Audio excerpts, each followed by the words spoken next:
The Idiot by Fyodor Dostoevsky. Part 1. Chapter 1. Towards the end of November, during a thaw at 9 o'clock one morning, a train on the Warsaw and Petersburg Railway was approaching the latter city at full speed. The morning was so damp and misty that it was only with great difficulty that the day succeeded in breaking, and it was impossible to distinguish anything more than a few yards away from the carriage windows. Some of the passengers by this particular train were returning from abroad, but the third-class carriages were the best filled, chiefly with insignificant persons of various occupations and degrees, picked up at the different stations near town. All of them seemed weary, and most of them had sleepy eyes and a shivering expression, while their complexions generally appeared to have taken on the color of the fog outside. When day dawned, two passengers in one of the third-class carriages found themselves opposite each other. Both were young fellows, both were rather poorly dressed, both had remarkable faces, and both were evidently anxious to start a conversation. If they had but known why, at this particular moment, they were both remarkable persons, they would undoubtedly have wondered at the strange chance which had set them down opposite to one another in a third-class carriage of the Warsaw Railway Company. One of them was a young fellow of about 27, not tall, with black curling hair and small gray fiery eyes. His nose was broad and flat, and he had high cheek-bones. His thin lips were constantly compressed into an impudent, ironical, it might almost be called a malicious, smile. But his forehead was high and well formed, and accounted for a good deal of the ugliness of the lower part of his face. A special feature of this physiognomy was its death-like pallor, which gave to the whole man an indescribably emaciated appearance in spite of his hard look, and at the same time a sort of passionate and suffering expression which did not harmonize with his impudent, sarcastic smile and keen, self-satisfied bearing. He wore a large fur, or rather astrachan, overcoat, which had kept him warm all night, while his neighbor had been obliged to bear the full severity of a Russian November night entirely unprepared.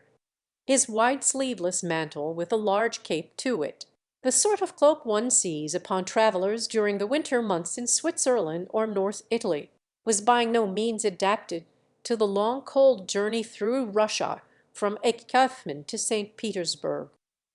The wearer of this cloak was a young fellow, also of about 26 or 27 years of age, slightly above the middle height, very fair, with a thin, pointed, and very light-colored beard. His eyes were large and blue, and had an intent look about them, yet a heavy expression, which some people affirm to be a peculiarity as well as evidence of an epileptic subject. His face was decidedly a pleasant one for all that, refined, but quite colorless, except for the circumstance that at this moment it was blue with cold. He held a bundle made up of an old faded silk handkerchief that apparently contained all his travelling wardrobe, and wore thick shoes and gaiters, his whole appearance being very un-Russian.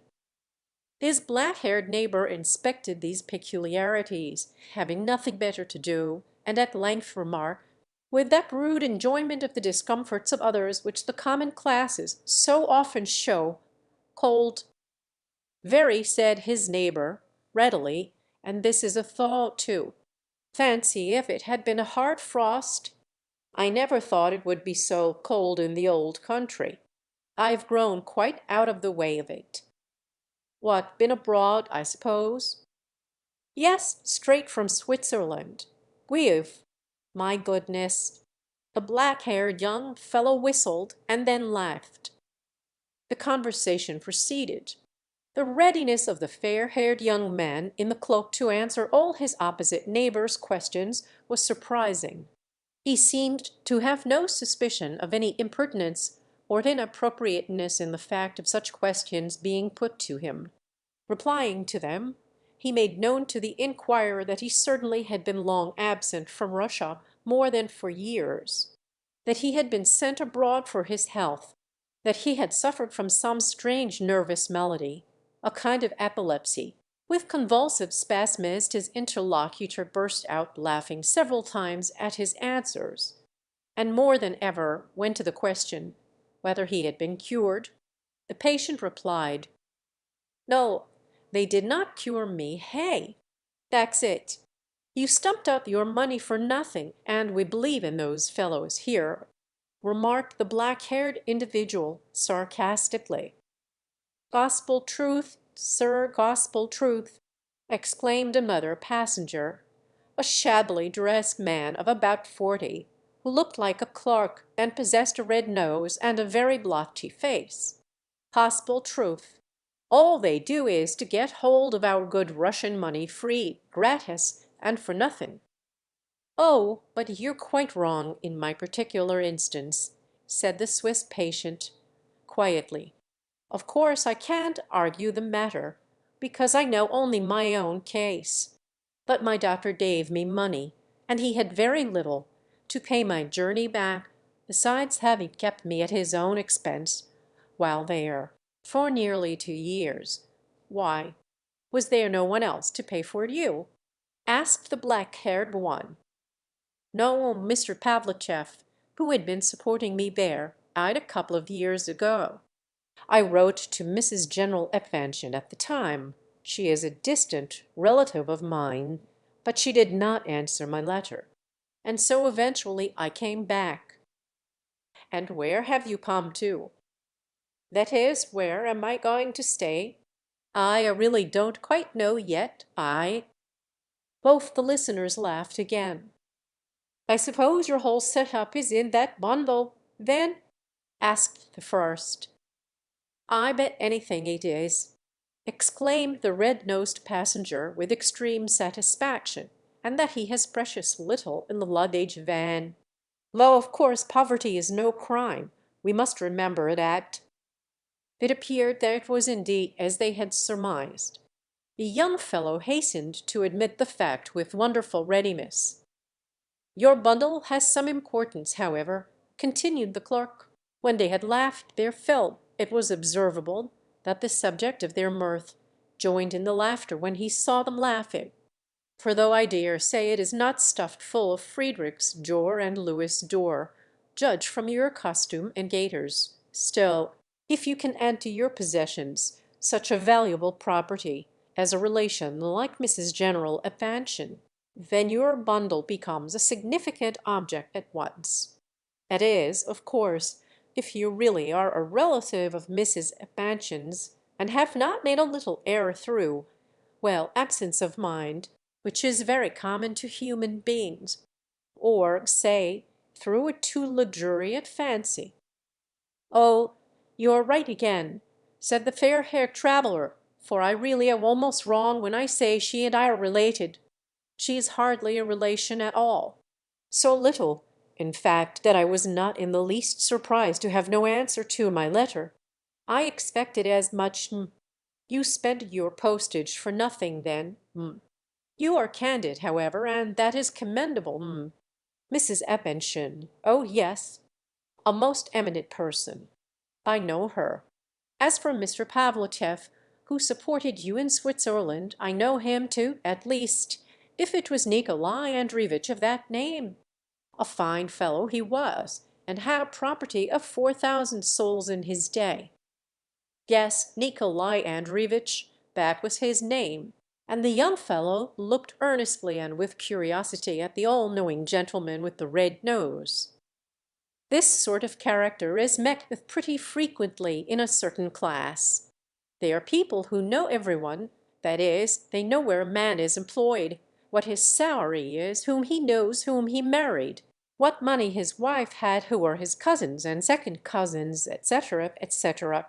These men generally have about £100 a year to live on, and they spend their whole time and talents in the amassing of this style of knowledge, which they reduce or raise to the standard of a science.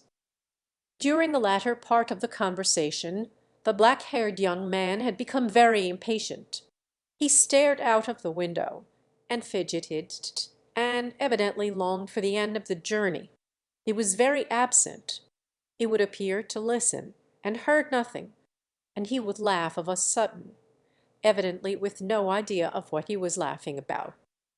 "Excuse me," said the red-nosed man to the young fellow with the bundle, rather suddenly, "whom have I the honor to be talking to?" "Prince Lev Nikolaevitch Mushkin," replied the latter with perfect readiness. "Prince Mushkin? Lev Nikolaevitch, I don't know, I'm sure." "I may say I have never heard of such a person," said the clerk thoughtfully. "At least, the name, I admit, is historical. Karamsin must mention the family name, of course, in his history, but as an individual, one never hears of any Prince Mushkin nowadays." "Of course not," replied the prince. "There are none, except myself. I believe I am the last and only one. As to my forefathers, they have always been a poor lot. My own father was a sub-lieutenant in the army. I don't know how Mrs. Etvanchin comes into the Mushkin family, but she is descended from the Princess Mushkin, and she, too, is the last of her line." "And did you learn science and all that with your professor over there?" asked the black-haired passenger. "Oh yes, I did learn a little, but—" "I've never learned anything whatever," said the other. "Oh, but I learned very little, you know," added the prince, as though excusing himself. "They could not teach me very much on account of my illness." "Do you know the Rogojins?" asked his questioner abruptly. "No, I don't. Not at all. I hardly know anyone in Russia. Why, is that your name?" "Yes, I am Rogojin, Parfen Rogojin." "Parfen Rogojin. Dear me, then don't you belong to those very Rogojins, perhaps?" began the clerk, with a very perceptible increase of civility in his tone. "Yes, those very ones," interrupted Rogojin, impatiently and with scant courtesy.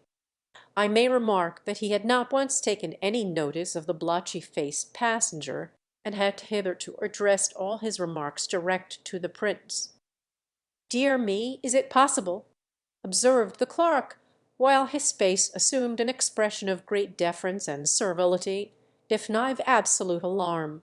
"What, a son of that very Seaman Rogojin, hereditary honourable citizen, who died a month or so ago and left 2,500,000 of roubles."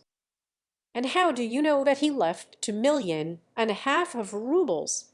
asked Rogojin disdainfully, and not deigning so much as to look at the other. "However, it's true enough that my father died a month ago, and that here am I returning from Pskov a month after, with hardly a boot to my foot. They've treated me like a daub. I've been ill of fever at Pskov the whole time, and not a line, nor farthing of money, have I received from my mother or my confounded brother. And now you'll have 1,000,000 roubles, at least, goodness gracious me!" explained the clerk, rubbing his hands. "5 weeks since, I was just like yourself," continued Rogojin, addressing the prince, "with nothing but a bundle and the clothes I wore. I ran away from my father and came to Pskov to my aunt's house, where I caved in at once with fever, and he went and died while I was away. All honor to my respected father's memory, but he uncommonly nearly killed me, all the same. Give you my word, prince, if I hadn't cut and run then, when I did, he'd have murdered me like a dog." "I suppose you angered him somehow?" asked the prince, looking at the millionaire with considerable curiosity. But though there may have been something remarkable in the fact that this man was heir to millions of roubles, there was something about him which surprised and interested the prince more than that. Rogojin, too, seemed to have taken up the conversation with unusual alacrity. It appeared that he was still in a considerable state of excitement, if not absolutely feverish, and was in real need of some one to talk to for the mere sake of talking, as safety valve to his agitation. As for his red-nosed neighbor, the latter, since the information as to the identity of Rogojin hung over him, seemed to be living on the honey of his words and in the breath of his nostrils, catching at every syllable as though it were a pearl of great price. Though, yes, I angered him. I certainly did anger him, replied Rogojin. But what puts me out so is my brother. Of course my mother couldn't do anything, she's too old, and whatever brother Senka says is law for her. But why couldn't he let me know? He sent a telegram. They said, "What's the good of a telegram?" It frightened my aunt so that she sent it back to the office unopened, and there it's been ever since. It's only thanks to Knief that I heard at all. He wrote me all about it. He says my brother cut off the gold tassels from my father's coffin at night because they're worth a lot of money, says he. Why, I can get him sent off to Siberia for that alone, if I like. It's sacrilege. Here, you scarecrow," he added, addressing the clerk at his side, "is it sacrilege or not, by law?" "Sacrilege, certainly, certainly sacrilege," said the latter. "And it's Siberia for sacrilege, isn't it?" "Undoubtedly so. Siberia, of course." "They will think that I'm still ill," continued Rogojin to the prince, "but I sloped off quietly, seedy as I was, took the train, and came away. Aha, brother Senka, you'll have to open your gates and let me in, my boy. I know he told tales about me to my father. I know that well enough, but I certainly did rile my father about Nastasia Philipovna, that's very sure, and that was my own doing." "Nastasia Philipovna," said the clerk, as though trying to think out something. "Come, you know nothing about her," said Rogojin, impatiently. "And supposing I do know something?" observed the other, triumphantly. "Bosh! There are plenty of Nastasia Philipovnas. And what an impertinent beast you are!" he added angrily. "I thought some creature like you would hang on to me as soon as I got hold of my money." "Oh, but I do know, as it happens," said the clerk in an aggravating manner. "Lebedeff knows all about her. You are pleased to reproach me, your Excellency, but what if I prove that I am right after all?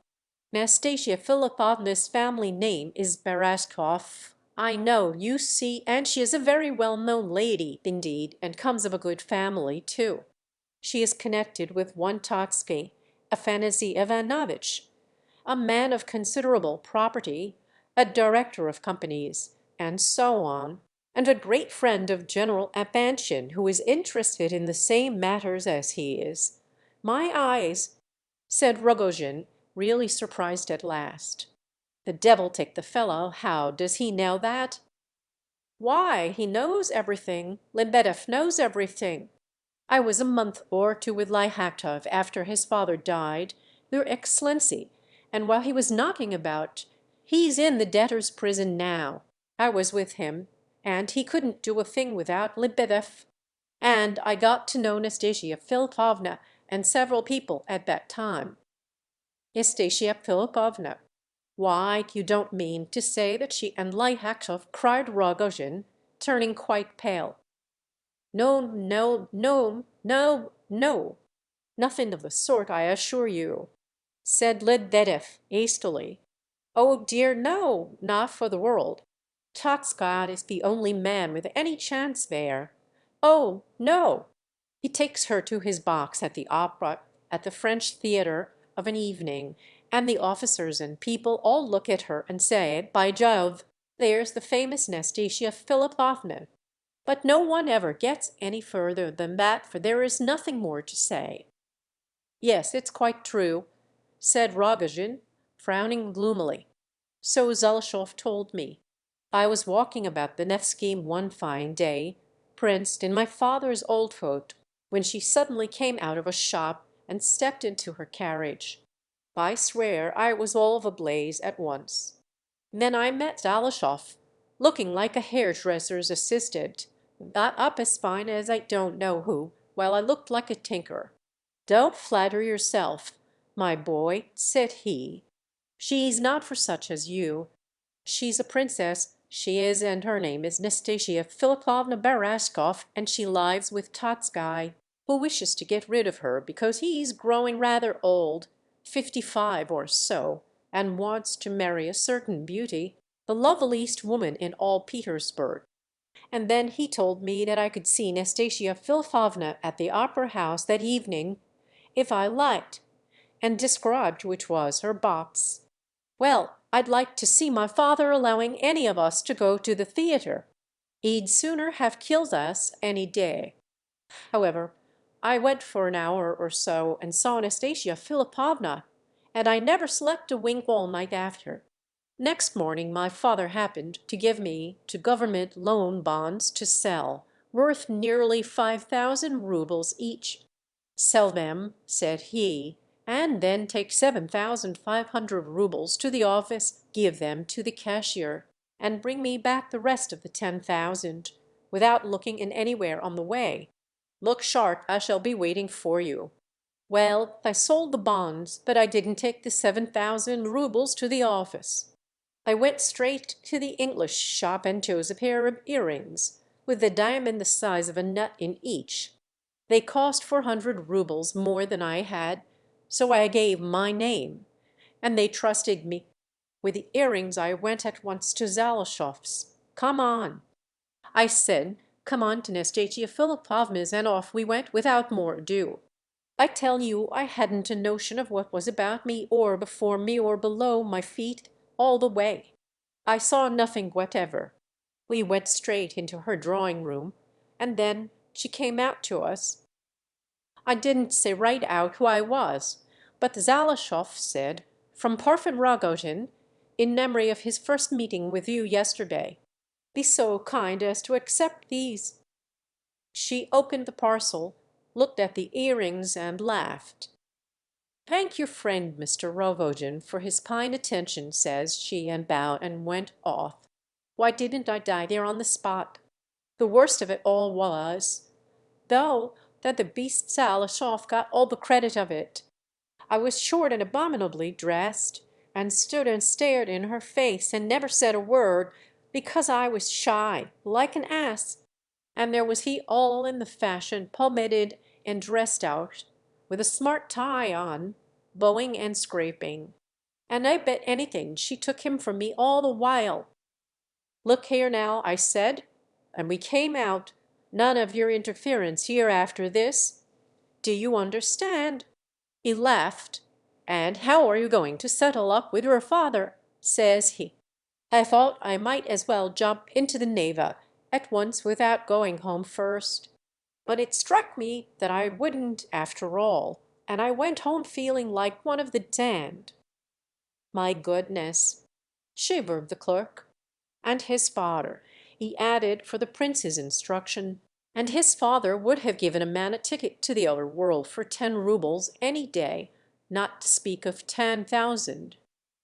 The prince observed Rogojin with great curiosity. He seemed paler than ever at this moment.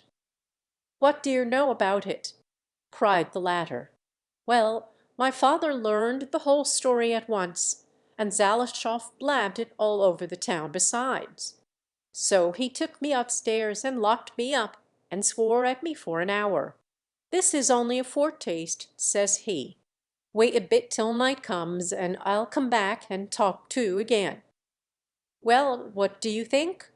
The old fellow went straight off to Nastasia Philipovna, touched the floor with his forehead, and began blubbering and beseeching her on his knees to give him back the diamonds.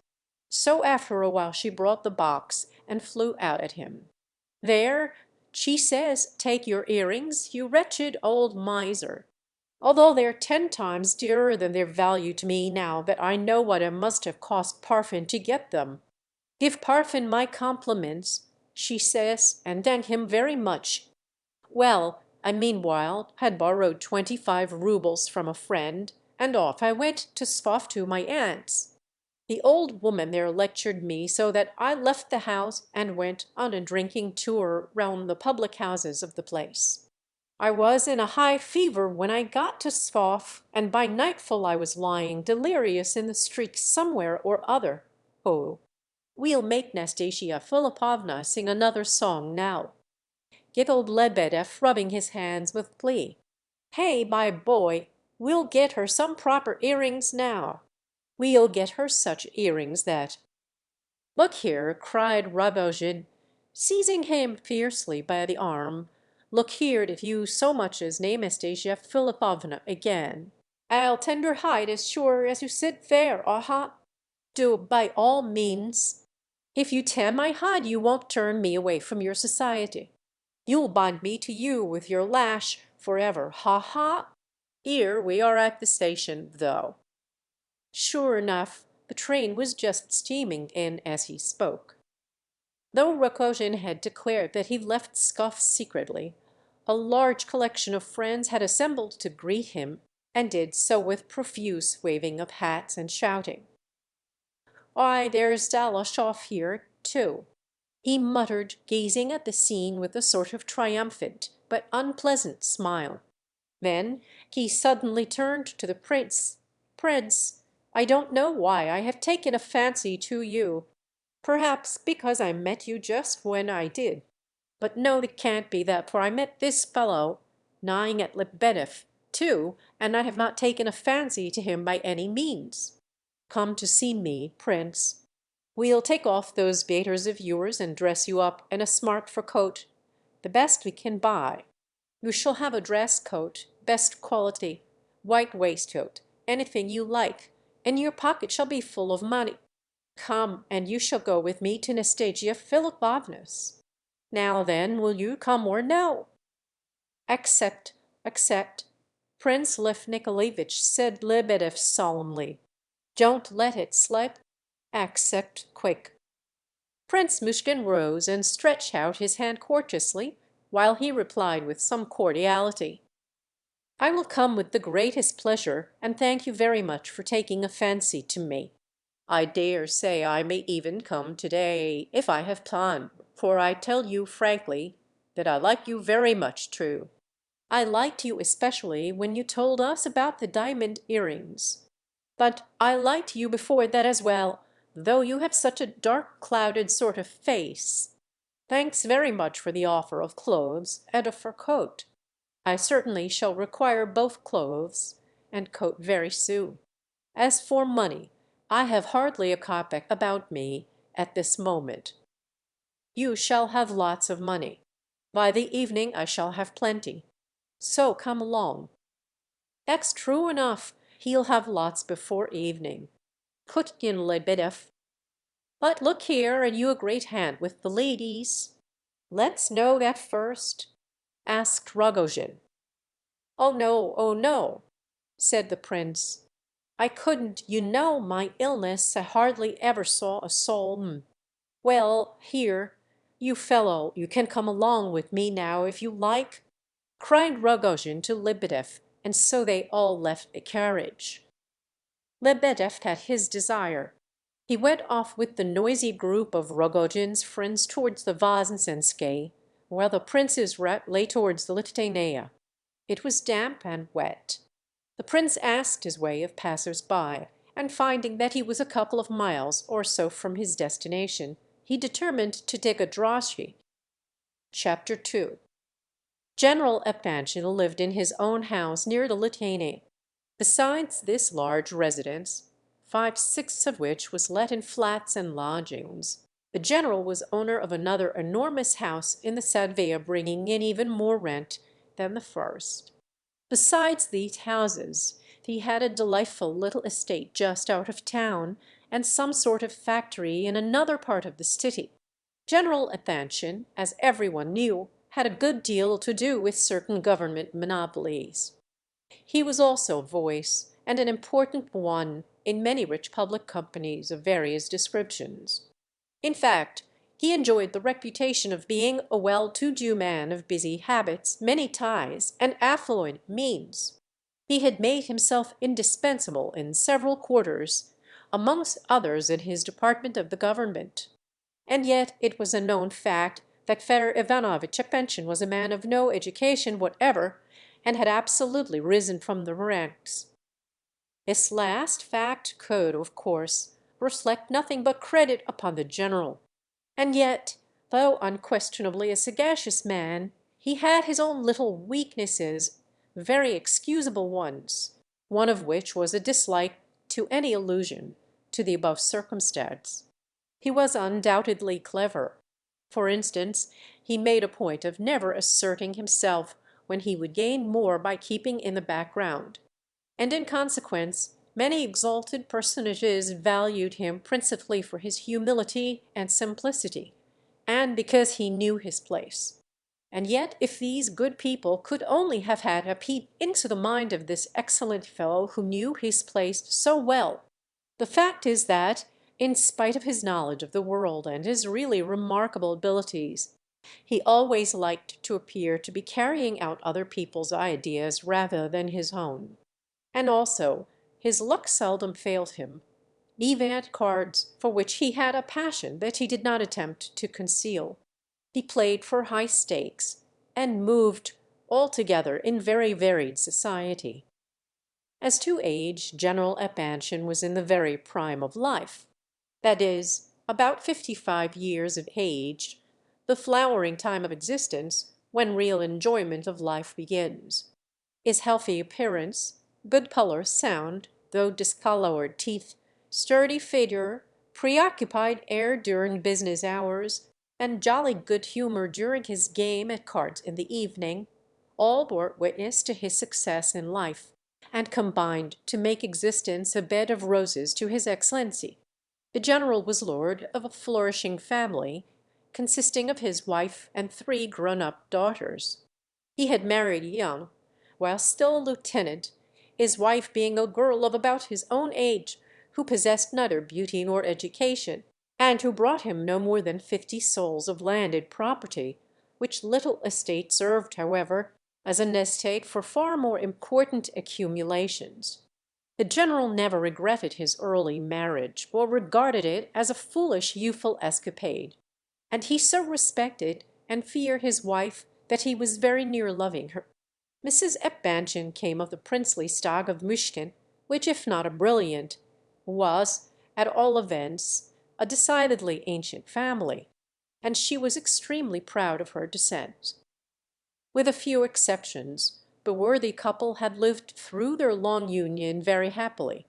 While still young, the wife had been able to make important friends among the aristocracy, partly by virtue of her family descent, and partly by her own exertions, while in after life, thanks to their wealth and to the position of her husband in the service, she took her place among the higher circles as by right. During these last few years all 3 of the general's daughters, Alexandra, Adelida, and Aglaia, had grown up and matured. Of course they were only Epanchins, but their mother's family was noble. They might expect considerable fortunes. Their father had hopes of attaining to very high rank indeed in his country's service, all of which was satisfactory. All 3 of the girls were decidedly pretty, even the eldest, Alexandra, who was just 25 years old. The middle daughter was now 23, while the youngest, Aglaia, was 20. This youngest girl was absolutely a beauty, and had begun of late to attract considerable attention in society. But this was not all, for every one of the 3 was clever, well educated, and accomplished. It was a matter of general knowledge that the 3 girls were very fond of one another, and supported each other in every way. It was even said that the 2 elder ones had made certain sacrifices for the sake of the idol of the household, Aglaia. In society they not only disliked asserting themselves, but were actually retiring. Certainly no one could blame them for being too arrogant or haughty, and yet everybody was well aware that they were proud and quite understood their own value. The eldest was musical, while the second was a clever artist, which fact she had concealed until lately. In a word, the world spoke well of the girls. But they were not without their enemies, and occasionally people talked with horror of the number of books they had read. They were in no hurry to marry. They liked good society, but were not too keen about it. All this was the more remarkable, because every one was well aware of the hopes and aims of their parents. It was about 11 o'clock in the forenoon when the prince rang the bell at General Efanchin's door. The general lived on the first floor or flat of the house, as modest a lodging as his position permitted. A liveried servant opened the door, and the prince was obliged to enter into long explanations with this gentleman, who, from the first glance, looked at him and his bundle with grave suspicion. At last, however, on the repeated positive assurance that he really was Prince Mushkin, and must absolutely see the general on business, the bewildered domestic showed him into a little antechamber leading to a waiting room that adjoined the general's study, there handing him over to another servant, whose duty it was to be in this antechamber all the morning and announce visitors to the general. This second individual wore a dress coat, and was some 40 years of age. He was the general's special study servant, and well aware of his own importance. "Wait in the next room, please, and leave your bundle here," said the doorkeeper, as he sat down comfortably in his own easy chair in the antechamber. He looked at the prince in severe surprise, as the latter settled himself in another chair alongside, with his bundle on his knees. "If you don't mind, I would rather sit here with you," said the prince. "I should prefer to sitting in there." "Oh, but you can't stay here. You are a visitor, a guest, so to speak. Is it the general himself you wish to see?" The man evidently could not take in the idea of such a shabby-looking visitor, and had decided to ask once more. "Yes, I'd have business," began the prince. "I do not ask you what your business may be. All I have to do is to announce you, and unless the secretary comes in here, I cannot do that." The man's suspicions seemed to increase more and more. The prince was too unlike the usual run of daily visitors. And although the general certainly did receive, on business, all sorts and conditions of men, yet in spite of this fact the servant felt great doubts on the subject of this particular visitor. The presence of the secretary as an intermediary was, he judged, essential in this case. "Surely you are from abroad?" he inquired at last, in a confused sort of way. He had begun his sentence intending to say, "Surely you are not Prince Mushkin, are you?" "Yes, straight from the train." "Did not you intend to say, 'Surely you are not Prince Mushkin'?" "Just now, but refrained out of politeness." Grunted the astonished servant. "I assure you I am not deceiving you. You shall not have to answer for me. As to my being dressed like this, and carrying a bundle, there's nothing surprising in that. The fact is, my circumstances are not particularly rosy at this moment. No, I'm not afraid of that, you see. I have to announce you, that's all. The secretary will be out directly, that is, unless you— Yes, that's the rub. Unless you— Come, you must allow me to ask you. You've not come to beg, have you?" "Oh dear, no. You can be perfectly easy on that score. I have quite another matter on hand. You must excuse mine asking, you know. Your appearance led me to think— But just wait for the secretary. The general is busy now, but the secretary is sure to come out." "Oh, well, look here, if I have some time to wait, would you mind telling me, is there any place about where I could have a smoke? I have my pipe and tobacco with me, smoke," said the man, in shocked but disdainful surprise, blinking his eyes at the prince as though he could not believe his senses. "No, sir, you cannot smoke here, and I wonder you are not ashamed of the very suggestion. Ha, ha! A cool idea that, I declare. Oh, I didn't mean in this room. I know I can't smoke here, of course. I'd adjourn to some other room, wherever you like to show me to. You see, I'm used to smoking a good deal, and now I haven't had a puff for 3 hours. However, just as you like. Now, how on earth am I to announce a man like that?" muttered the servant. "In the first place, you've no right in here at all. You ought to be in the waiting-room, because you're a sort of visitor, a guest in fact, and I shall catch it for this. Look here, do you intend to take up your abode with us?" he added, glancing once more at the prince's bundle, which evidently gave him no peace. "No, I don't think so. I don't think I should stay even if they were to invite me. I've simply come to make their acquaintance, and nothing more." "Make their acquaintance?" asked the man, in amazement and with redoubled suspicion. "Then why did you say you had business with the general?" "Oh, well, very little business. There is one little matter, some advice I am going to ask him for.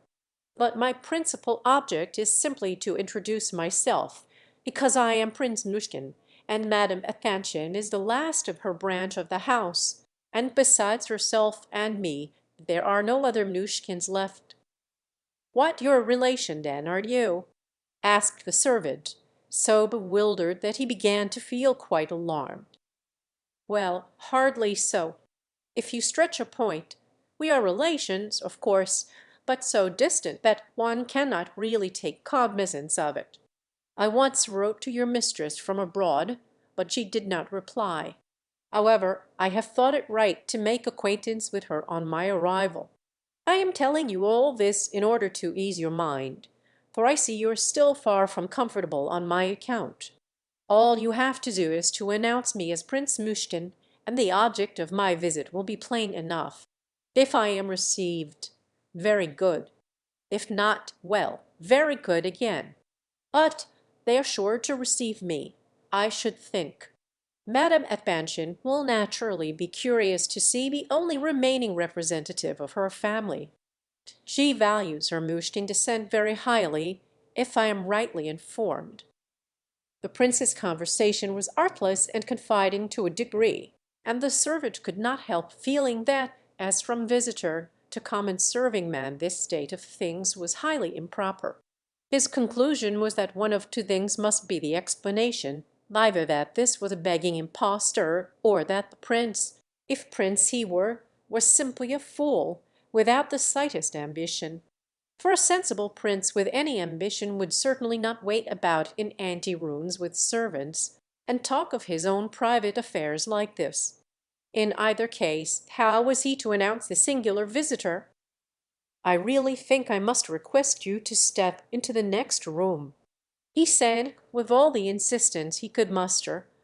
"Why, if I had been sitting there now, I should not have had the opportunity of making these personal explanations. I see you are still uneasy about me, and keep eyeing my cloak and bundle. Don't you think you might go in yourself now, without waiting for the secretary to come out?" "No, no! I can't announce a visitor like yourself without the secretary. Besides, the general said he was not to be disturbed. He is with the Colonel C. Gavrila Ardalionovitch goes in without announcing." "Who may that be? A clerk what?" "Gavrila Ardalionovitch. Oh, now, he belongs to one of the companies. Look here, at all events put your bundle down. Here. Yes, I will if I may. And can I take off my cloak, Tilda?" "Of course.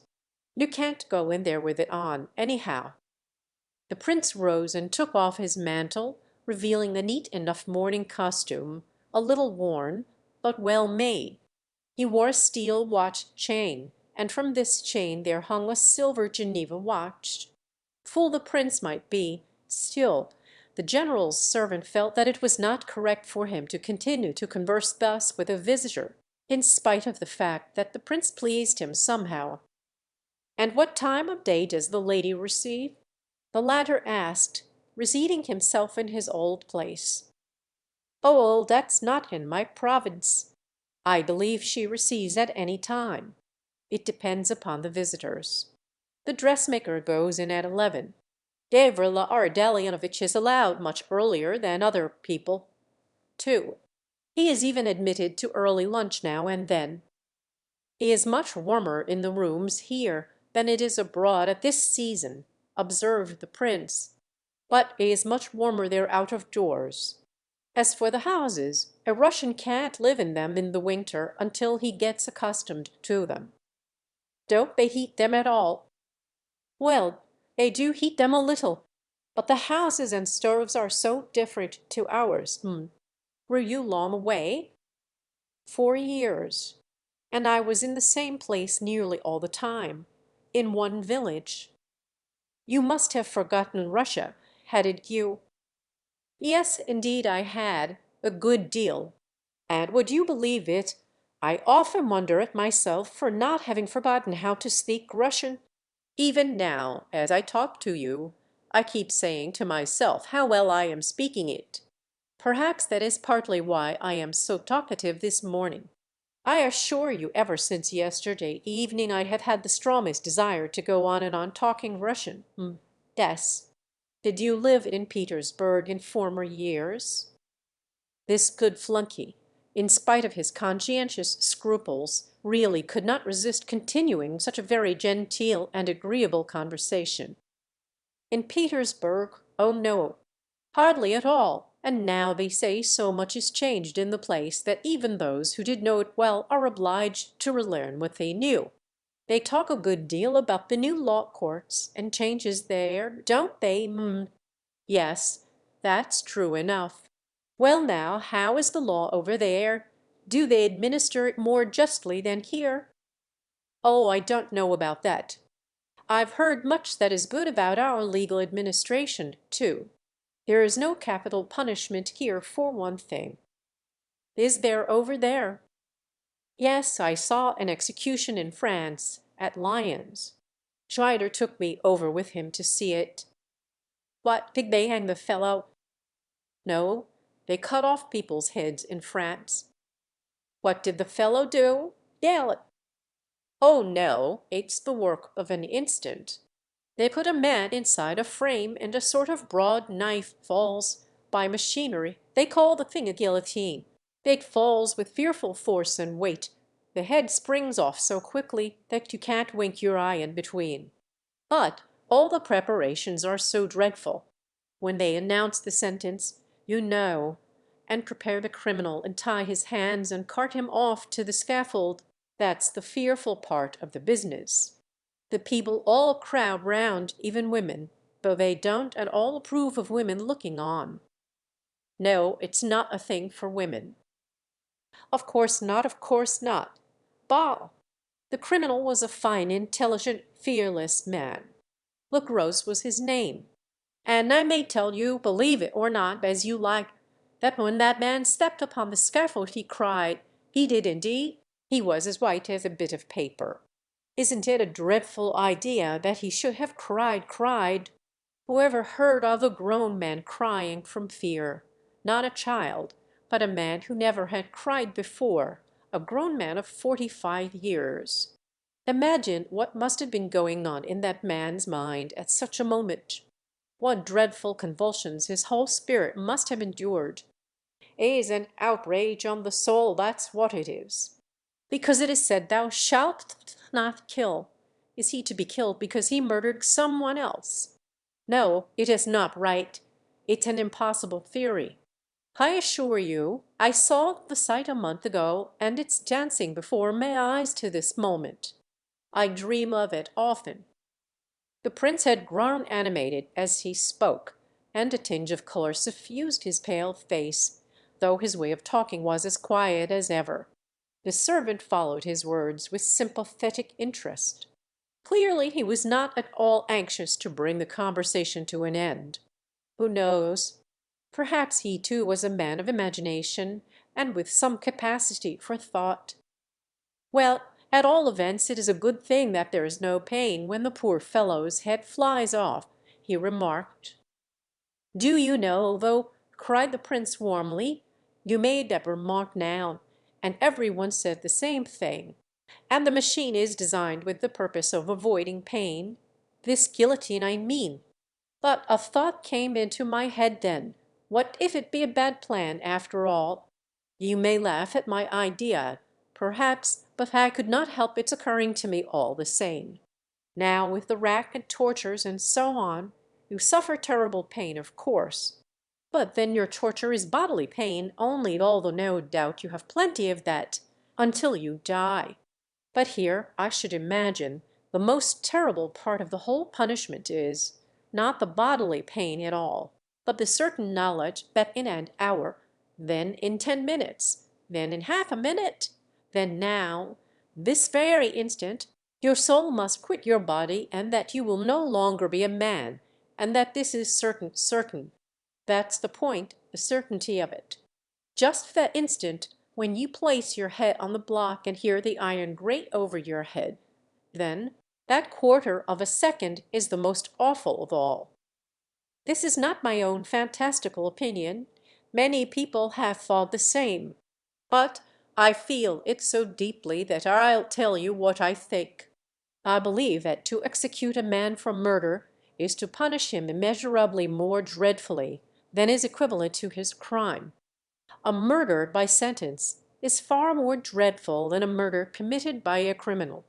The man who is attacked by robbers at night, in a dark wood, or anywhere, undoubtedly hopes and hopes that he may yet escape until the very moment of his death. There are plenty of instances of a man running away, or imploring for mercy, at all events hoping on in some degree, even after his throat was cut. But in the case of an execution, that last hope, having which it is so immeasurably less dreadful to die, is taken away from the wretch and certainty substituted in its place. There is his sentence, and with it that terrible certainty that he cannot possibly escape death, which, I consider, must be the most dreadful anguish in the world. You may place a soldier before a cannon's mouth in battle and fire upon him, and he will still hope. But read to that same soldier his death sentence, and he will either go mad or burst into tears. Who dares to say that any man can suffer this without going mad? No, no. It is an abuse, a shame, it is unnecessary. Why should such a thing exist?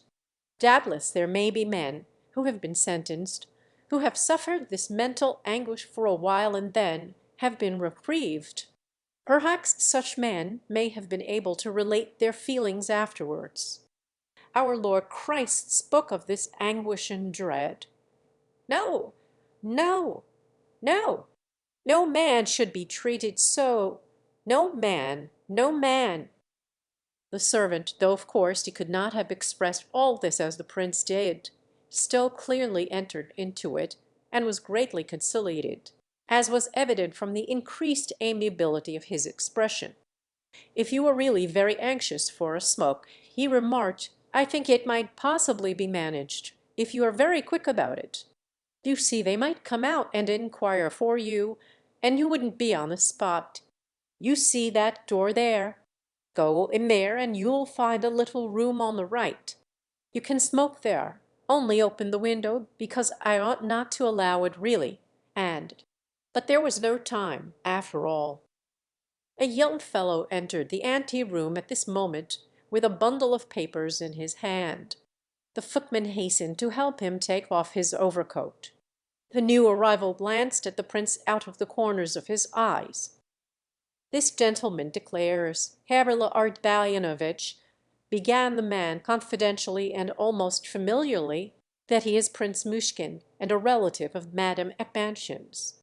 He has just arrived from abroad with nothing but a bundle by way of luggage." The prince did not hear the rest, because at this point the servant continued his communication in a whisper. Gavrila Ardalionovitch listened attentively and gazed at the prince with great curiosity. At last he motioned the man aside and stepped hurriedly towards the prince.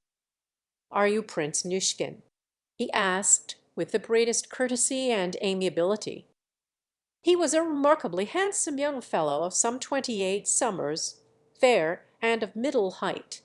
He wore a small beard, and his face was most intelligent. Yet his smile, in spite of its sweetness, was a little thin, if I may so call it, and showed his teeth too evenly. His gaze, though decidedly good-humoured and ingenuous, was a trifle too inquisitive and intent to be altogether agreeable. Probably when he is alone he looks quite different, and hardly smiles at all, thought the prince. He explained about himself in a few words, very much the same as he had told the footman and Rogojin beforehand. Keverla Ardalionovitch, meanwhile, seemed to be trying to recall something. "Was it not you, then, who sent a letter a year or less ago from Switzerland, I think it was, to Elizabeth Prokofievna, Mrs. Epanchin? It was. Oh, then, of course, they will remember who you are. You wish to see the general. I'll tell him at once. He will be free in a minute. But you had better wait in the ante-chamber, hadn't you? Why is he here?" he added severely to the man. "I tell you, sir, he wished it himself." At this moment the study door opened, and a military man, with a portfolio under his arm, came out talking loudly, and after bidding good-bye to someone inside, took his departure. "You there, Gania?" cried a voice from the study. "Come in here, will you?" Gavrila Ardalionovitch nodded to the prince and entered the room hastily. A couple of minutes later the door opened again, and the affable voice of Gania cried, "Come in, please, prince." Chapter 3. General Ivan Fedorovitch Panshin was standing in the middle of the room, and gazed with great curiosity at the prince as he entered. He even advanced a couple of steps to meet him. The prince came forward and introduced himself. "Quite so," replied the general. "And what can I do for you?" "Oh, I have no special business. My principal object was to make your acquaintance. I should not like to disturb you. I do not know your times and arrangements here, you see, but I have only just arrived. I came straight from the station. I am come direct from Switzerland." The general very nearly smiled, but thought better of it and kept his smile back. Then he reflected, blinked his eyes, stared at his guest once more from head to foot, then abruptly motioned him to a chair, sat down himself, and waited with some impatience for the prince to speak. Yania stood at his table in the far corner of the room, turning over papers. "I'd have not much time for making acquaintances, as a rule," said the general, "but as, of course, you have your object in coming, I felt sure you would think I had some object in view when I resolved to pay you this visit." The prince interrupted. "But I give you my word, beyond the pleasure of making your acquaintance, I had no personal object whatever. The pleasure is, of course, mutual. But life is not all pleasure, as you are aware.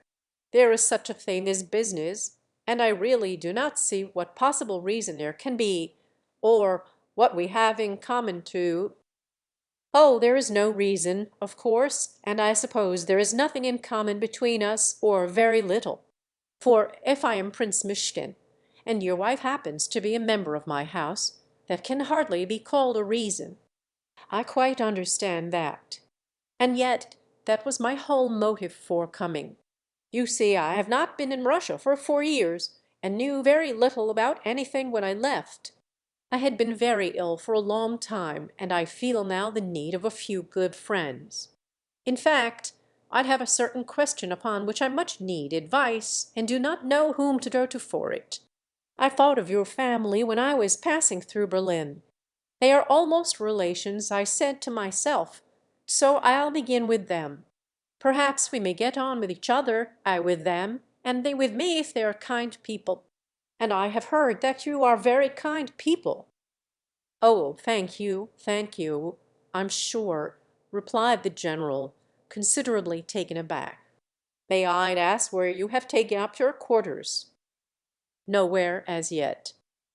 "What, straight from the station to my house? And how about your luggage?" "I only have a small bundle containing linen, with me, nothing more. I can carry it in my hand easily." There will be plenty of time to take a room in some hotel by the evening." "Oh, then you do intend to take a room?" "Of course." "To judge from your words, you came straight to my house with the intention of staying there." "That could only have been on your invitation. I confess, however, that I should not have stayed here even if you had invited me, not for any particular reason, but because it is, well, contrary to my practice and nature, somehow." "Oh, indeed. Then it is perhaps as well that I neither did invite you, or do invite you now. Excuse me, Prince, but we had better make this matter clear once for all. We have just agreed that with regard to our relationship there is not much to be said, though, of course, it would have been very delightful to us to feel that such relationship did actually exist. Therefore, perhaps Therefore, perhaps I had better get up and go away," said the Prince, laughing merrily as he rose from his place, just as merrily as though the circumstances were by no means strained or difficult. "And I give you my word, General, that though I know nothing whatever of manners and customs of society, and how people live and all that, yet I felt quite sure that this visit of mine would end exactly as it has ended now. Oh, well, I suppose it's all right. Especially as my letter was not answered. Well, good-bye, and forgive me for having disturbed you." The prince's expression was so good-natured at this moment, and so entirely free from even a suspicion of unpleasant feeling was the smile with which he looked at the general as he spoke, that the latter suddenly paused and appeared to gaze at his guest from quite a new point of view, all in an instant.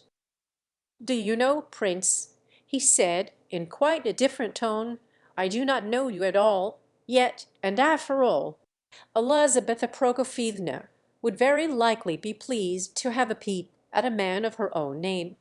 Wait a little, if you don't mind, and if you have time to spare." "Oh, I assure you I've lots of time. My time is entirely my own." And the Prince immediately replaced his soft, round hat on the table. "I confess I thought Elizabetha Prokofievna would very likely remember that I had written her a letter. Just now your servant, outside there, was dreadfully suspicious that I had come to beg of you. I noticed that. Probably he has very strict instructions on that score. But I assure you I did not come to beg. I came to make some friends. But I am rather bothered at having disturbed you. That's all I care about." "Look here, Prince," said the general, with a cordial smile, "if you really are the sort of man you appear to me, it may be a source of great pleasure to us to make your better acquaintance. But, you see, I am a very busy man, and have to be perpetually sitting here and signing papers, or off to see His Excellency, or to my department, or somewhere, so that though I should be glad to see more of people, nice people, you see, I am sure you are so well brought up that you will see at once. But how old are you, Prince?" "26. No, I thought you very much younger." "Yes, they say I have a young face. As to disturbing you, I shall soon learn to avoid doing that, for I hate disturbing people.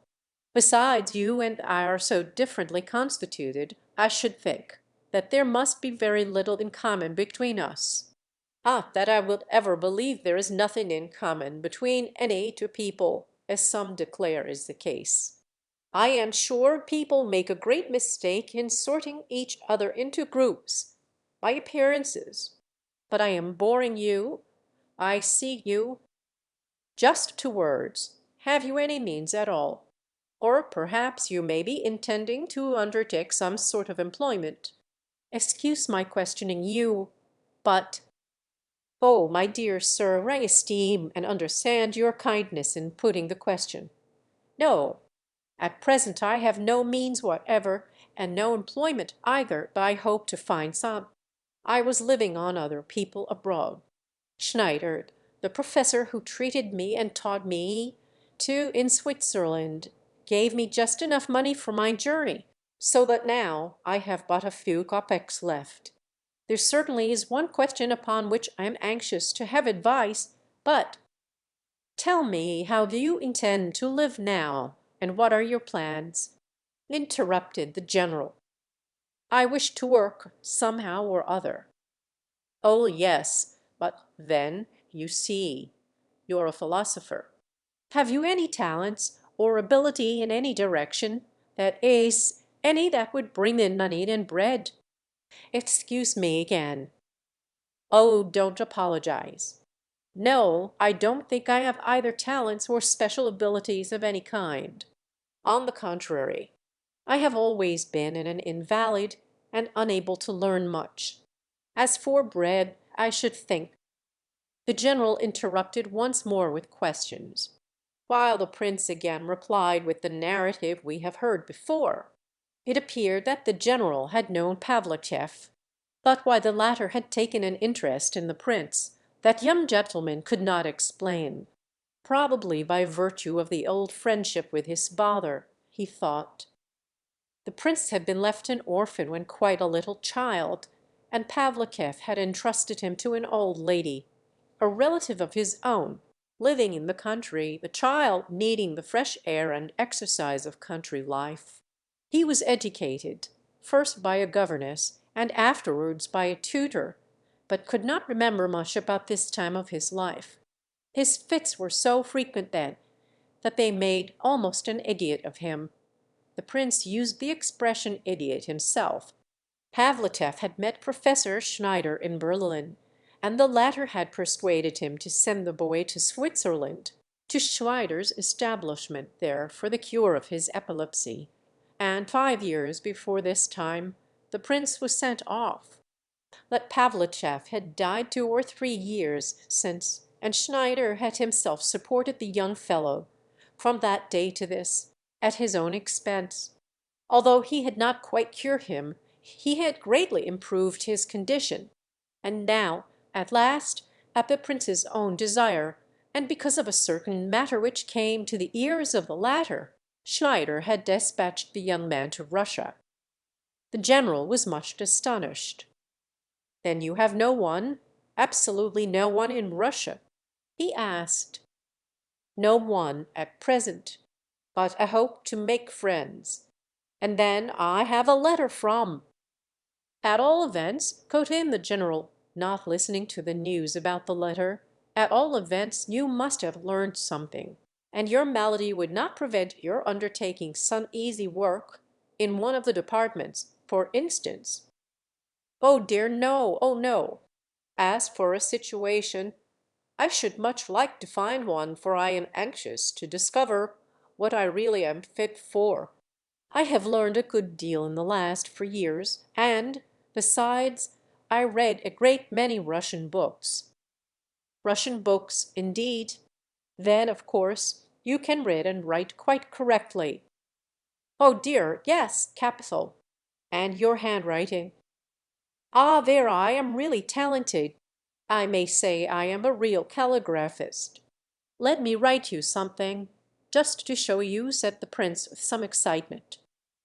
"With pleasure. In fact, it is very necessary. I like your readiness, prince. In fact, I must say I like you very well, altogether," said the general. "What delightful writing materials you have here! Such a lot of pencils and fins, and what beautiful paper! It's a charming room altogether. I know that picture; it's a Swiss view. I'm sure the artist painted it from nature, and that I have seen the very place. Quite likely, though I bought it here. Gania, give the prince some paper. Here are pens and paper. Now then, take this table. What's this?" The general continued to Gania, who had that moment taken a large photograph out of his portfolio and shown it to his senior. "Hallo, Nastasia Philipovna, did she send it you herself?" he inquired, with much curiosity and great animation. "She gave it me just now, when I called in to congratulate her. I asked her for it long ago. I don't know whether she meant it for a hint that I had come empty-handed, without a present for her birthday, or what, added Gania with an unpleasant smile. "Oh, nonsense, nonsense," said the General with decision. "What extraordinary ideas you have, Gania!" As if she would hint. "That's not her way at all.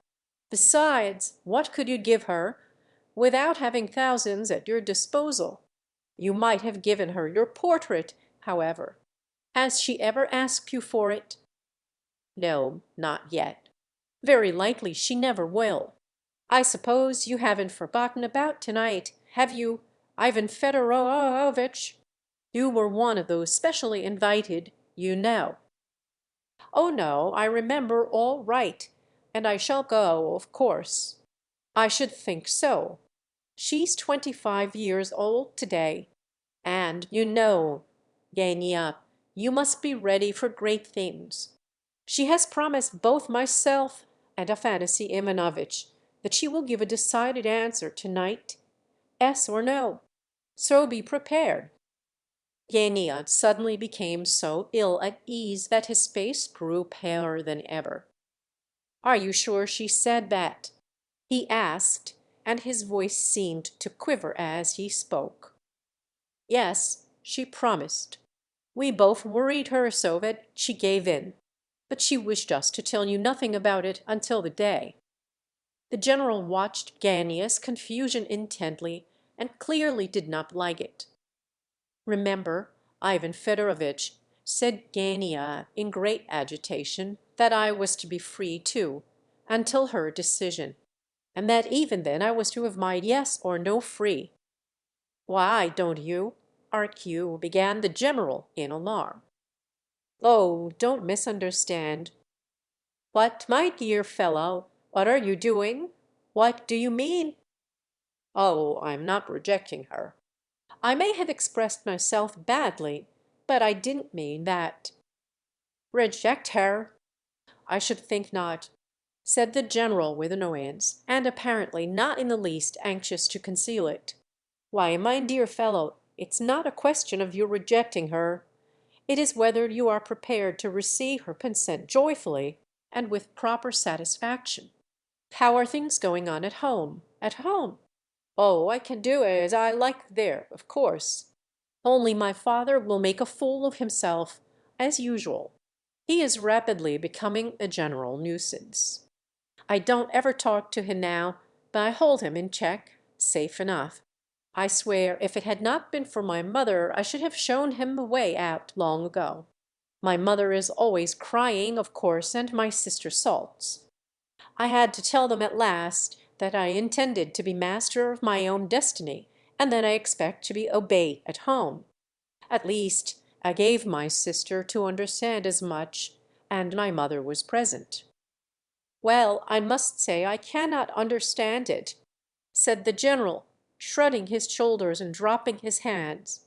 "You remember your mother, Nina Alexandrovna, that day she came and sat here and groaned, and when I asked her what was the matter, she says, 'Oh, it's such a dishonor to us.' Dishonor? Stuff and nonsense. I should like to know who can reproach Estasia Philippovna, or who can say a word of any kind against her. Did she mean because Nastasia had been living with Totskay? What nonsense it is! You would not let her come near your daughters, says Nina Alexandrovna. What next? I wonder. I don't see how she can fail to understand." "Her own position," prompted Gania. "She does understand. Don't be annoyed with her. I'd have warned her not to meddle in other people's affairs. However, although there's comparative peace at home at present, the storm will break if anything is finally settled tonight." The prince heard the whole of the foregoing conversation as he sat at the table writing. He finished at last, and brought the result of his labor to the general's desk. "So this is Nastasia Philippovna," he said, looking attentively and curiously at the portrait. "How wonderfully beautiful!" He immediately added, with warmth, The picture was certainly that of an unusually lovely woman. She was photographed in a black silk dress of simple design. Her hair was evidently dark and plainly arranged. Her eyes were deep and thoughtful, the expression of her face passionate, but proud. She was rather thin, perhaps, and a little pale. Both Gania and the general gazed at the prince in amazement. "How do you know it's Nastasia Philipovna?" asked the general. "You surely don't know her already, do you?" "Yes, I do. I have only been one day in Russia, but I have heard of the great beauty." And the prince proceeded to narrate his meeting with Rogojin in the train, and the whole of the latter's story. "There's news," said the general in some excitement, after listening to the story with engrossed attention. "Oh, of course it's nothing but humbug," cried Gania, a little disturbed, however. "It's all humbug. The young merchant was pleased to indulge in a little innocent recreation. I had heard something of Rogojin." "Yes, so have I," replied the general. "Nastasia Philipovna told us all about the earrings that very day. But now it is quite the different matter. You see, the fellow really has 1,000,000 of roubles, and he is passionately in love. The whole story smells of passion, and we all know what this class of gentry is capable of when infatuated. I am much afraid of some disagreeable scandal, I am indeed." "You are afraid of the 1,000,000, I suppose," said Gania, grinning and showing his teeth. "And you're not, I presume, eh?" "How did he strike you, prince?" asked Gania suddenly. "Did he seem to be a serious sort of a man, or just a common rowdy fellow? What was your own opinion about the matter?" While Gania put this question, a new idea suddenly flashed into his brain and blazed out impatiently in his eyes. The general, who was really agitated and disturbed, looked at the prince too, but did not seem to expect much from his reply. "I really don't quite know how to tell you," replied the prince, "but it certainly did seem to me that the man was full of passion, and not, perhaps, quite healthy passion. He seemed to be still far from well. Very likely he will be in bed again in a day or two, especially if he lives fast." "No. Do you think so?" said the general, catching at the idea. "Yes, I do think so." "Yes, but the sort of scandal I referred to may happen at any moment." "It may be this very evening," remarked Gania to the general with a smile. "Of course, quite so. In that case it all depends upon what is going on in her brain at this moment. You know the kind of person she is at times." "How? What kind of person is she?" cried the general, arrived at the limits of his patience. "Look here, Gania, don't you go annoying her tonight. What you are to do is to be as agreeable towards her as ever you can." "Well, what are you smiling at? You must understand, Gania, that I have no interest whatever in speaking like this. Whichever way the question is settled, it will be to my advantage. Nothing will move Tokska from his resolution, so I run no risk. If there is anything I desire, you must know that it is your benefit only. Can't you trust me? You are a sensible fellow, and I have been counting on you. For in this matter that—" "Yes, that's the chief thing," said Gagnier, helping the general out of his difficulties again, and curling his lips in an envenomed smile, which he did not attempt to conceal. He gazed with his fevered eyes straight into those of the general, as though he were anxious that the latter might read his thoughts. The general grew purple with anger. "Yes, of course it is the chief thing," he cried, looking sharply at Gania. "What a very curious man you are, Gania. You actually seem to be glad to hear of this millionaire fellow's arrival, just as though you wished for an excuse to get out of the whole thing. This is an affair in which you ought to act honestly with both sides, and give due warning, to avoid compromising others. But even now there is still time. Do you understand me? I wish to know whether you desire this arrangement, or whether you do not. If not, say so, and welcome. No one is trying to force you into the snare, Gavrila Ardalionovitch, if you see a snare in the matter, at least." "I do desire it," murmured Gania, softly but firmly, lowering his eyes. And he relapsed into gloomy silence. The general was satisfied. He had excited himself, and was evidently now regretting that he had gone so far.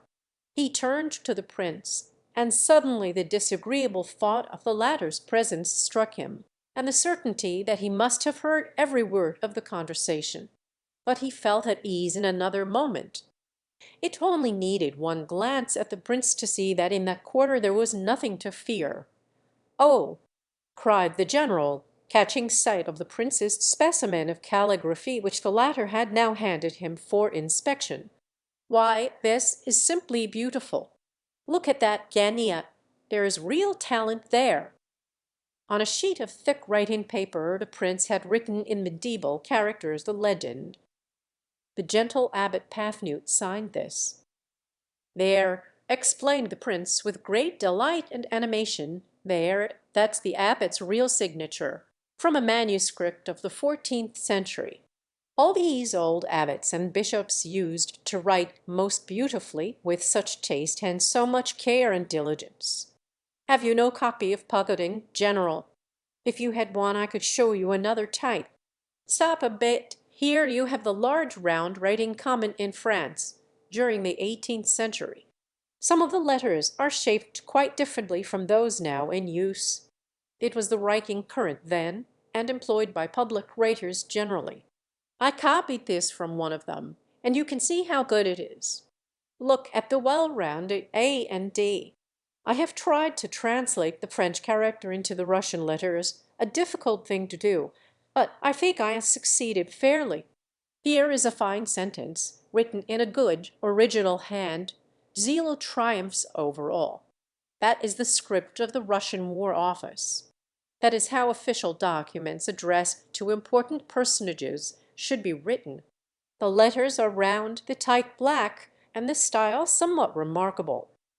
A stylist would not allow these ornaments or attempts at flourishes. Just look at these unfinished tales. But it has distinction and really depicts the soul of the writer. It would like to give play to his imagination and follow the inspiration of his genius, but a soldier is only at ease in the guard-room, and the pen stops halfway, a slave to discipline. How delightful! The first time I met an example of this handwriting, I was positively astonished. And where do you think I chanced to find it? In Switzerland, of all places. Now that is an ordinary English hand. It can hardly be improved. It is so refined and exquisite, almost perfection. This is an example of another kind, a mixture of styles. The copy was given me by a French commercial traveler. It is founded on the English, but the downstrokes are a little blacker and more marked. Notice that the oval has some slight modification. It is more rounded. This writing allows for flourishes. Now a flourish is a dangerous thing. Its use requires such taste, but if successful, what a distinction it gives to the whole! It results in an incomparable type, one to fall in love with. Dear me! How you have gone into all the refinements and details of the question! Why, my dear fellow, you are not a calligraphist, you are an artist. Eh, Genia? Wonderful, said Genia. And he knows it too, he added with a sarcastic smile. You may smile, but there's a career in this, said the general. You don't know what a great personage I shall show this to, Prince. Why, you can command a situation at 35 roubles per month to start with. However, it's 12:30, he concluded, looking at his watch. So to business, Prince, for I must be setting to work, and shall not see you again today. Sit down a minute. I have told you that I cannot receive you myself very often. I should like to be of some assistance to you, some small assistance, of a kind that would give you satisfaction.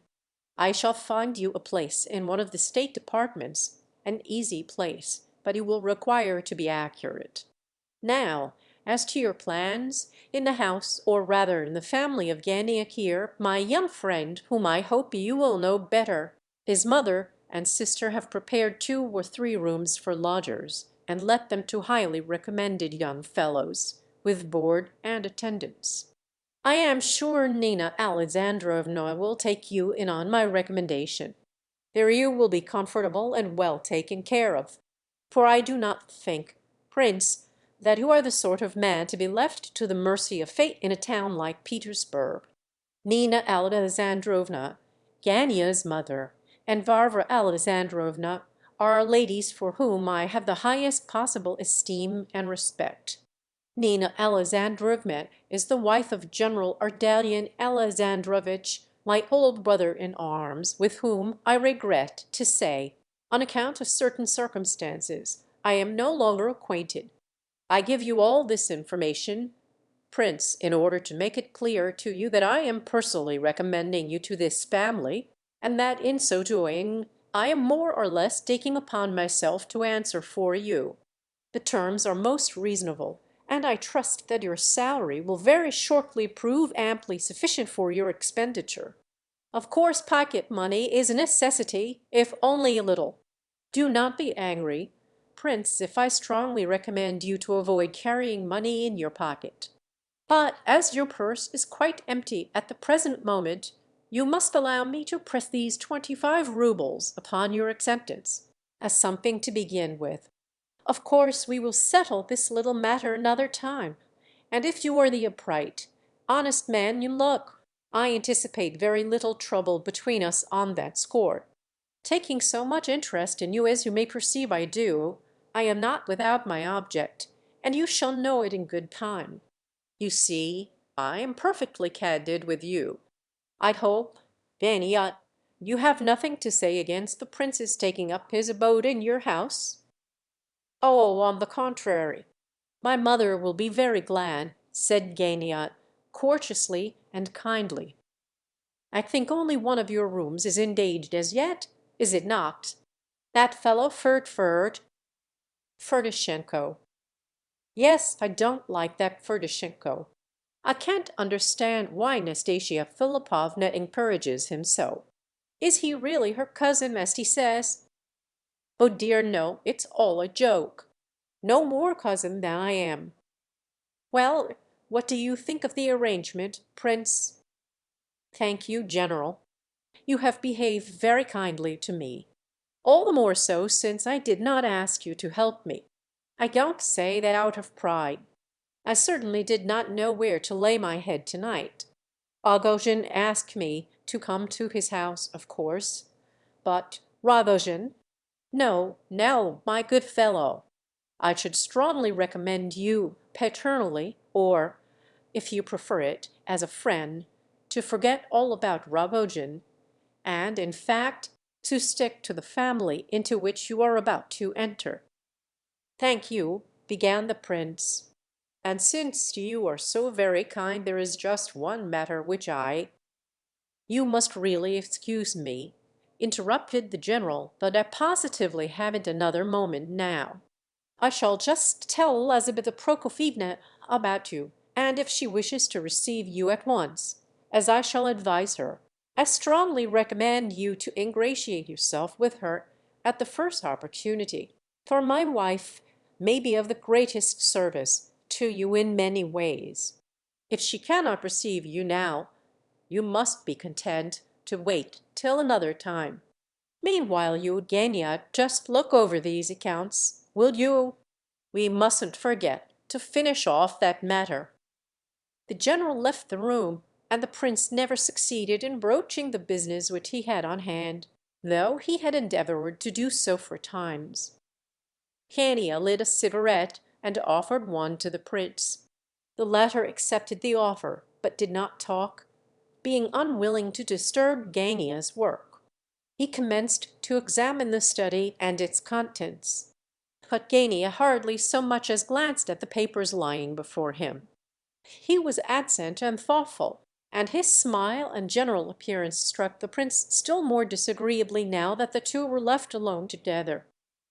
Suddenly Gania approached our hero, who was at the moment standing over Nastasia Philippovna's portrait, gazing at it. "Do you admire that sort of woman, Prince?" he asked, looking intently at him. He seemed to have some special object in the question. "It's a wonderful face," said the prince, "and I feel sure that her destiny is not by any means an ordinary, uneventful one. Her face is smiling enough, but she must have suffered terribly, hasn't she? Her eyes show it, those two bones there, the little points under her eyes, just where the cheek begins. It's a proud face too, terribly proud. And I can't say whether she is good and kind or not. Oh, if she be but good, that would make all well. And would you marry a woman like that now?" continued Gania, never taking his excited eyes off the prince's face. "I cannot marry at all," said the latter. "I am an invalid." "Would Rogojin marry her, do you think?" "Why not?" "Certainly he would, I should think. He would marry her to-morrow. Marry her to-morrow and murder her in a week." Hardly had the prince uttered the last word when Gania gave such a fearful shudder that the prince almost cried out. "What's the matter?" said he, seizing Gania's hand. "Your Highness, His Excellency begs your presence in Her Excellency's apartments," announced the footman, appearing at the door. The prince immediately followed the man out of the room. Chapter 4. All three of the Miss Panchins were fine, healthy girls, well grown, with good shoulders and busts, and strong, almost masculine, hands. And, of course, with all the above attributes, they enjoyed capital appetites, of which they were not in the least ashamed. Elizabeth Prokofievna sometimes informed the girls that they were a little too candid in this matter, but in spite of their outward deference to their mother these three young women, in solemn conclave, had long agreed to modify the unquestioning obedience which they had been in the habit of according to her, and Mrs. General Epanchin had judged it better to say nothing about it, though, of course, she was well aware of the fact. It is true that her nature sometimes rebelled against these dictates of reason, and that she grew yearly more capricious and impatient.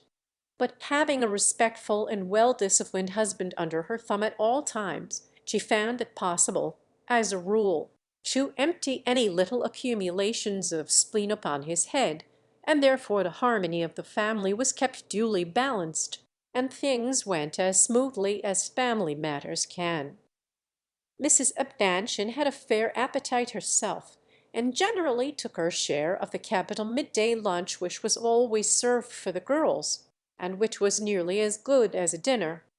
The young ladies used to have a cup of coffee each before this meal, at 10 o'clock, while still in bed.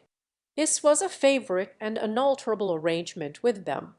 At 12:30 the table was laid in the small dining-room, and occasionally the general himself appeared at the family gathering, if he had time.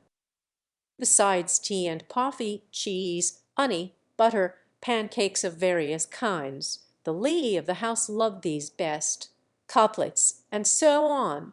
There was generally strong beef soup and other substantial delicacies. On the particular morning on which our story has opened, the family had assembled in the dining-room, and were waiting the general's appearance, the latter having promised to come this day. If he had been one moment late, he would have been sent for at once. But he turned up punctually. As he came forward to wish his wife good morning and kiss her hands, as his custom was, he observed something in her look which boded ill. He thought he knew the reason, and had expected it, but still he was not altogether comfortable. His daughters advanced to kiss him too, and though they did not look exactly angry, there was something strange in their expression as well. The general was, owing to certain circumstances, a little inclined to be too suspicious at home, and needlessly nervous. But as an experienced father and husband, he judged it better to take measures at once to protect himself from any dangers there might be in the air. However, I hope I shall not interfere with the proper sequence of my narrative too much, if I diverge for a moment at this point, in order to explain the mutual relations between General Epanchin's family and others acting a part one, and this history, at the time when we take up the thread of their destiny, I have already stated that the general, though he was a man of lowly origin and of poor education, was, for all that, an experienced and talented husband and father. Among other things, he considered it undesirable to hurry his daughters to the matrimonial altar, and to worry them too much with assurances of his paternal wishes for their happiness, as is the custom among parents of many grown-up daughters. He even succeeded in ranging his wife on his side on this question, though he found the feat very difficult to accomplish because unnatural. But the general's arguments were conclusive, and founded upon obvious facts. The general considered that the girl's taste and good sense should be allowed to develop and mature deliberately, and that the parent's duty should merely be to keep watch, in order that no strange or undesirable choice be made. But the selection once effected, both father and mother were bound from that moment to enter heart and soul into the cause, and to see that the matter progressed without hindrance until the altar should be happily reached. Besides this, it was clear that the Epanchins' position gained each year, with geometrical accuracy, both as to financial solidity and social weight, and therefore the longer the girls waited, the better was their chance of making a brilliant match. But again, amidst the incontrovertible facts just recorded, one more, equally significant, rose up to confront the family, and this was that the eldest daughter, Alexandra, had imperceptibly arrived at her 25th birthday. Almost at the same moment Afanasy Ivanovitch Tokskay, a man of immense wealth, high connections, and good standing, announced his intention of marrying. Afanasy Ivanovitch was a gentleman of 55 years of age, artistically gifted, and of most refined tastes. He wished to marry well, and, moreover, he was a keen admirer and judge of beauty.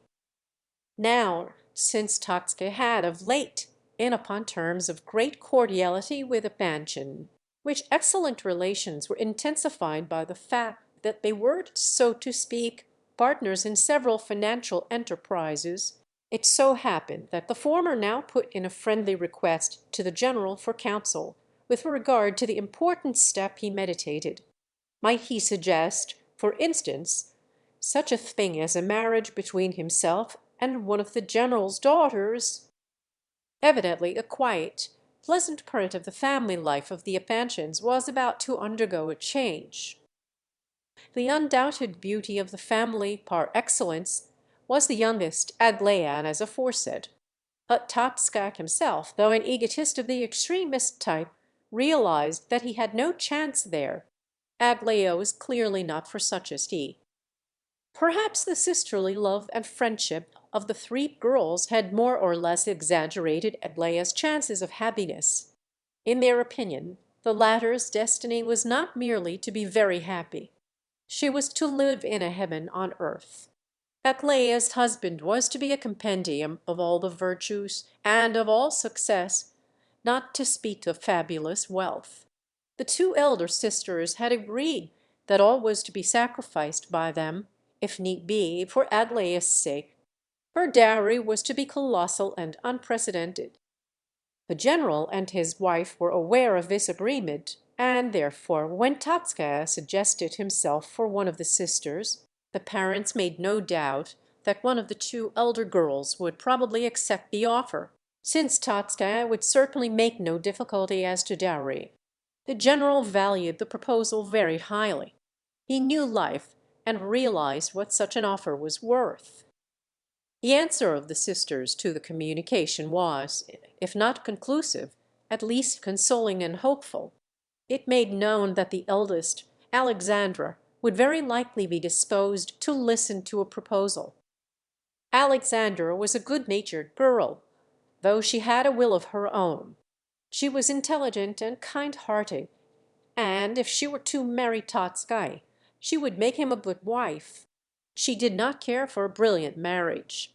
She was eminently a woman calculated to soothe and sweeten the life of any man, decidedly pretty, if not absolutely handsome. What better could Totski wish? So the matter crept slowly forward. The general and Totski had agreed to avoid any hasty and irrevocable step. Alexandra's parents had not even begun to talk to their daughters freely upon the subject, when suddenly, as it were, a dissonant chord was struck amid the harmony of the proceedings. Mrs. Epanchin began to show signs of discontent, and that was a serious matter. A certain circumstance had crept in, a disagreeable and troublesome factor, which threatened to overturn the whole business. This circumstance had come into existence 18 years before. Close to an estate of Totskai's, in one of the central provinces of Russia, there lived, at that time, a poor gentleman whose estate was of the wretchedest description. This gentleman was noted in the district for his persistent ill fortune. His name was Baraskov, and, as regards family and descent, he was vastly superior to Totsky, but his estate was mortgaged to the last acre. One day, when he had ridden over to the town to see a creditor, the chief peasant of his village followed him shortly after, with the news that his house had been burnt down, and that his wife had perished with it, but his children were safe. Even Barashkov, inured to the storms of evil fortune as he was, could not stand this last stroke. He went mad and died shortly after in the town hospital. His estate was sold for the creditors, and the little girls, two of them, of 7 and 8 years of age respectively, were adopted by Totsky, who undertook their maintenance and education in the kindness of his heart. They were brought up together with the children of his German bailiff.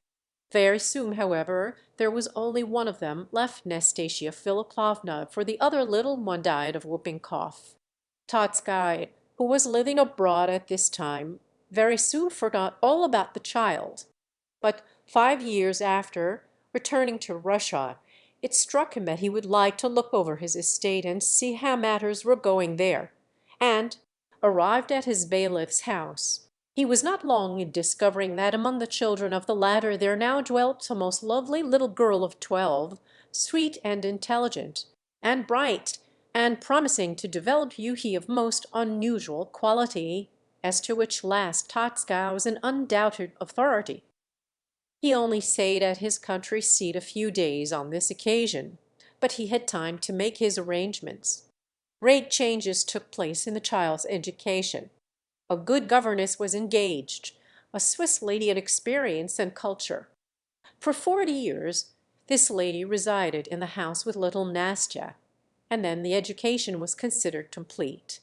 The governess took her departure, and another lady came down to fetch Nastya by Totska's instructions.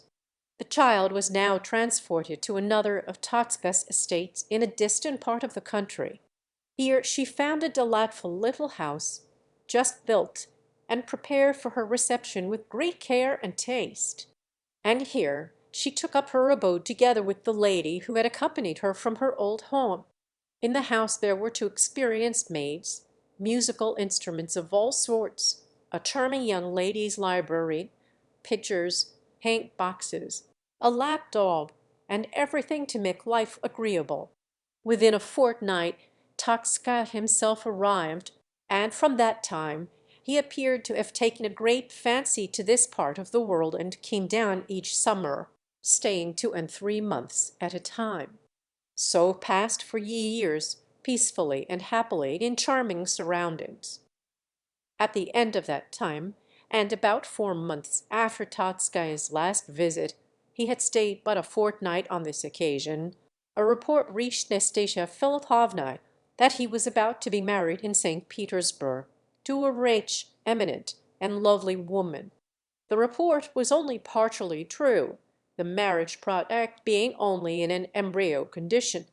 But a great change now came over Nastasia Philipovna. She suddenly displayed unusual decision of character, and without wasting time and thought, she left her country home and came up to St. Petersburg, straight to Totski's house, all alone. The latter, amazed at her conduct, began to express his displeasure, but he very soon became aware that he must change his voice, style, and everything else with this young lady. The good old times were gone. An entirely new and different woman sat before him, between whom and the girl he had left in the country last July there seemed nothing in common. In the first place, this new woman understood a good deal more than was usual for young people of her age. So much, indeed, that Totski could not help wondering where she had picked up her knowledge. Surely not from her young lady's library.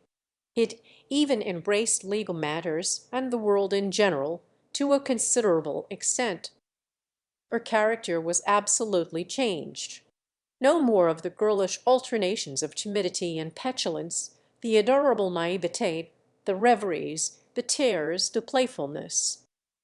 It was an entirely new and hitherto unknown being who now sat and laughed at him, and informed him to his face that she had never had the faintest feeling for him of any kind, except loathing and contempt which had followed closely upon her sensations of surprise and bewilderment after her first acquaintance with him. This new woman gave him further to understand that, though it was absolutely the same to her whom he married, yet she had decided to prevent this marriage for no particular reason, but that she chose to do so, and because she wished to amuse herself at his expense, for that it was quite her turn to laugh a little now. Such were her words. Very likely she did not give her real reason for this eccentric conduct. But, at all events, that was all the explanation she deigned to offer. Meanwhile, Totski thought the matter over as well as his scattered ideas would permit. His meditations lasted a fortnight, however, and at the end of that time his resolution was taken. The fact was, Totski was at that time a man of 50 years of age. His position was solid and respectable. His place in society had long been firmly fixed upon safe foundations.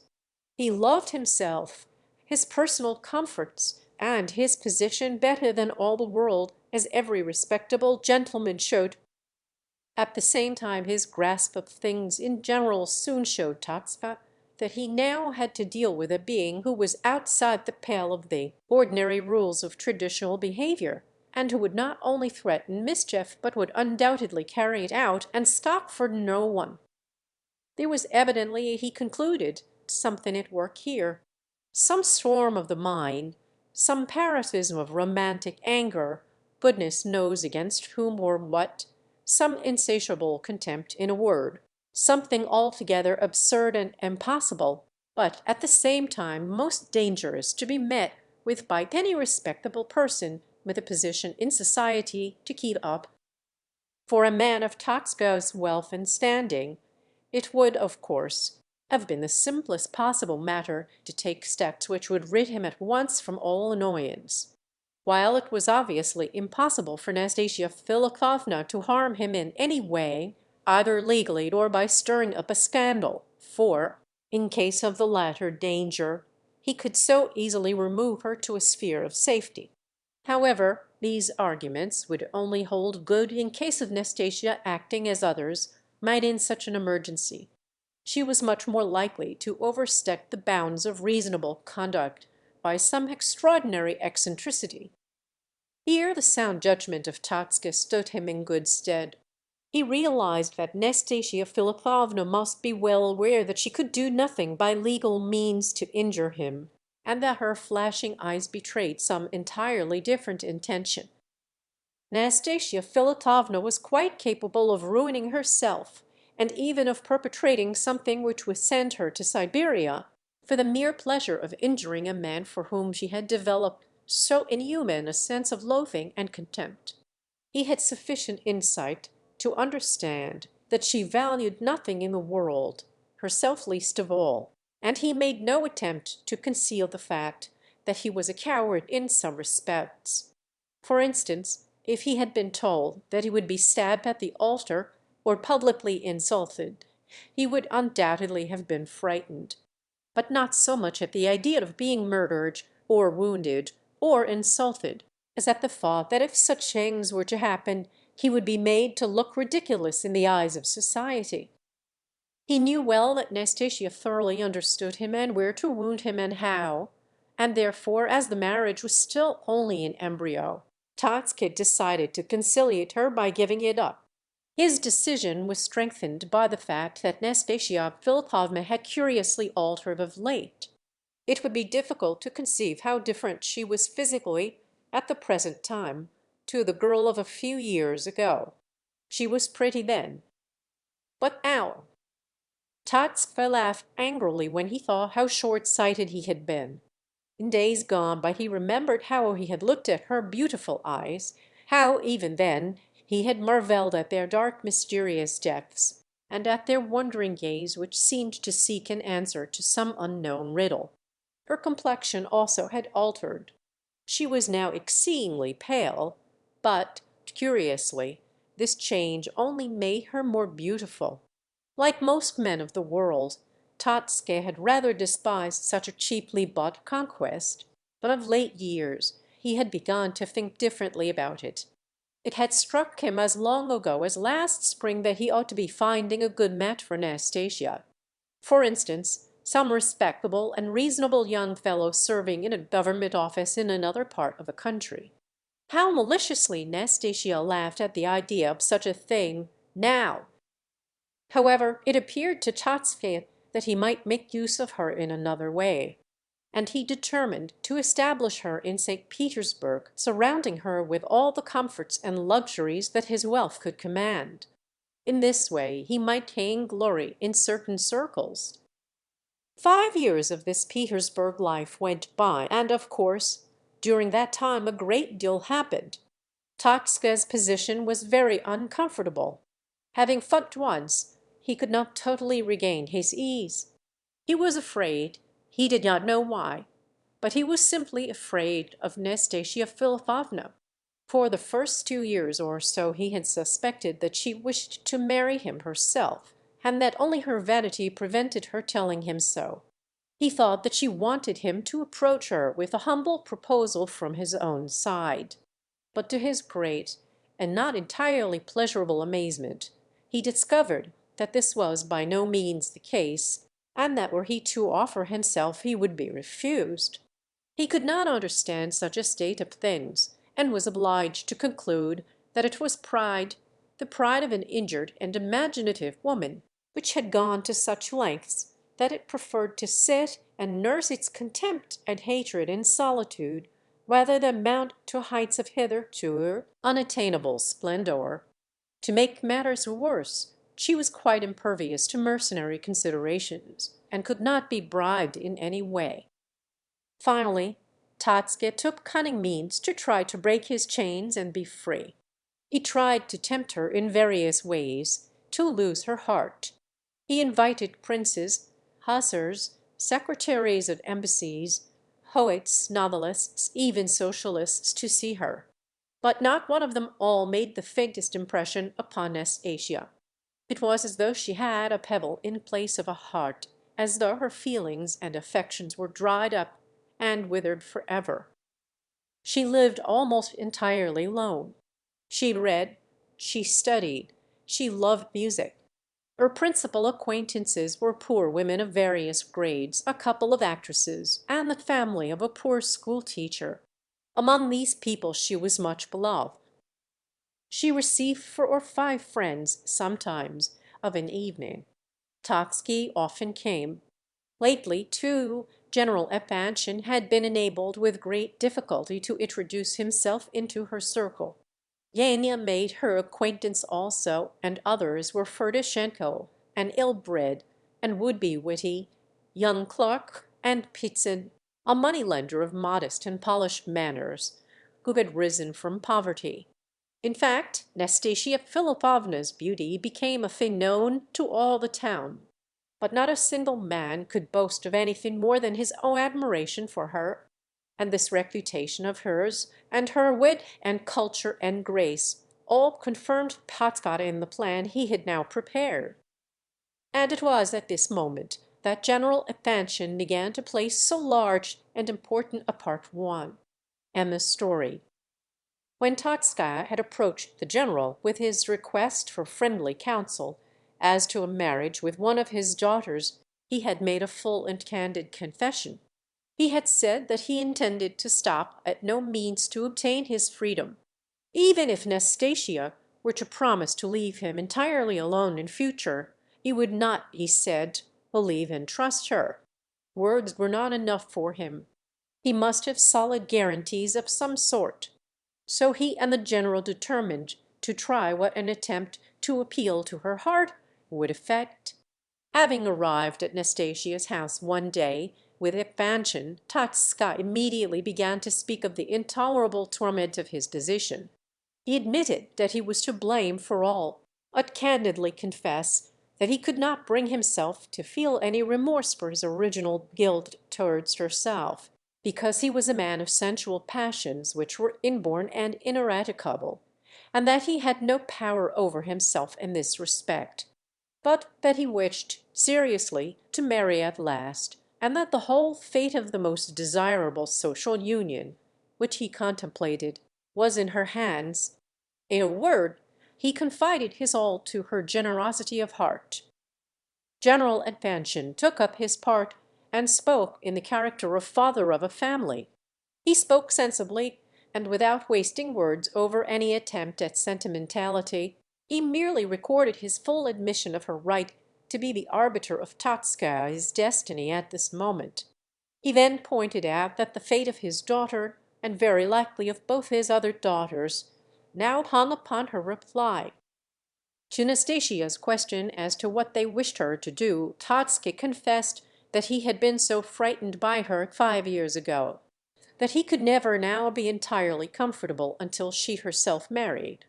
He immediately added that such a suggestion from him would, of course, be absurd unless accompanied by remarks of a more pointed nature.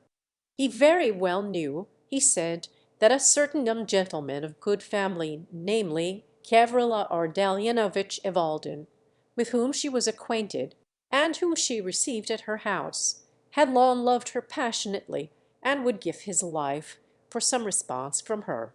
The young fellow had confessed this love of his to him, Taxfe, and had also admitted it in the hearing of his benefactor, General Epanchin.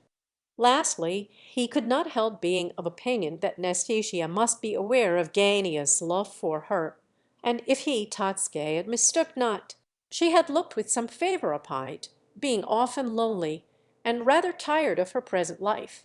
Having remarked how difficult it was for him, of all people, to speak to her of these matters, Totske concluded by saying that he trusted Nastasia Philipovna would not look with contempt upon him if he now expressed his sincere desire to guarantee her future by a gift of 75,000 roubles.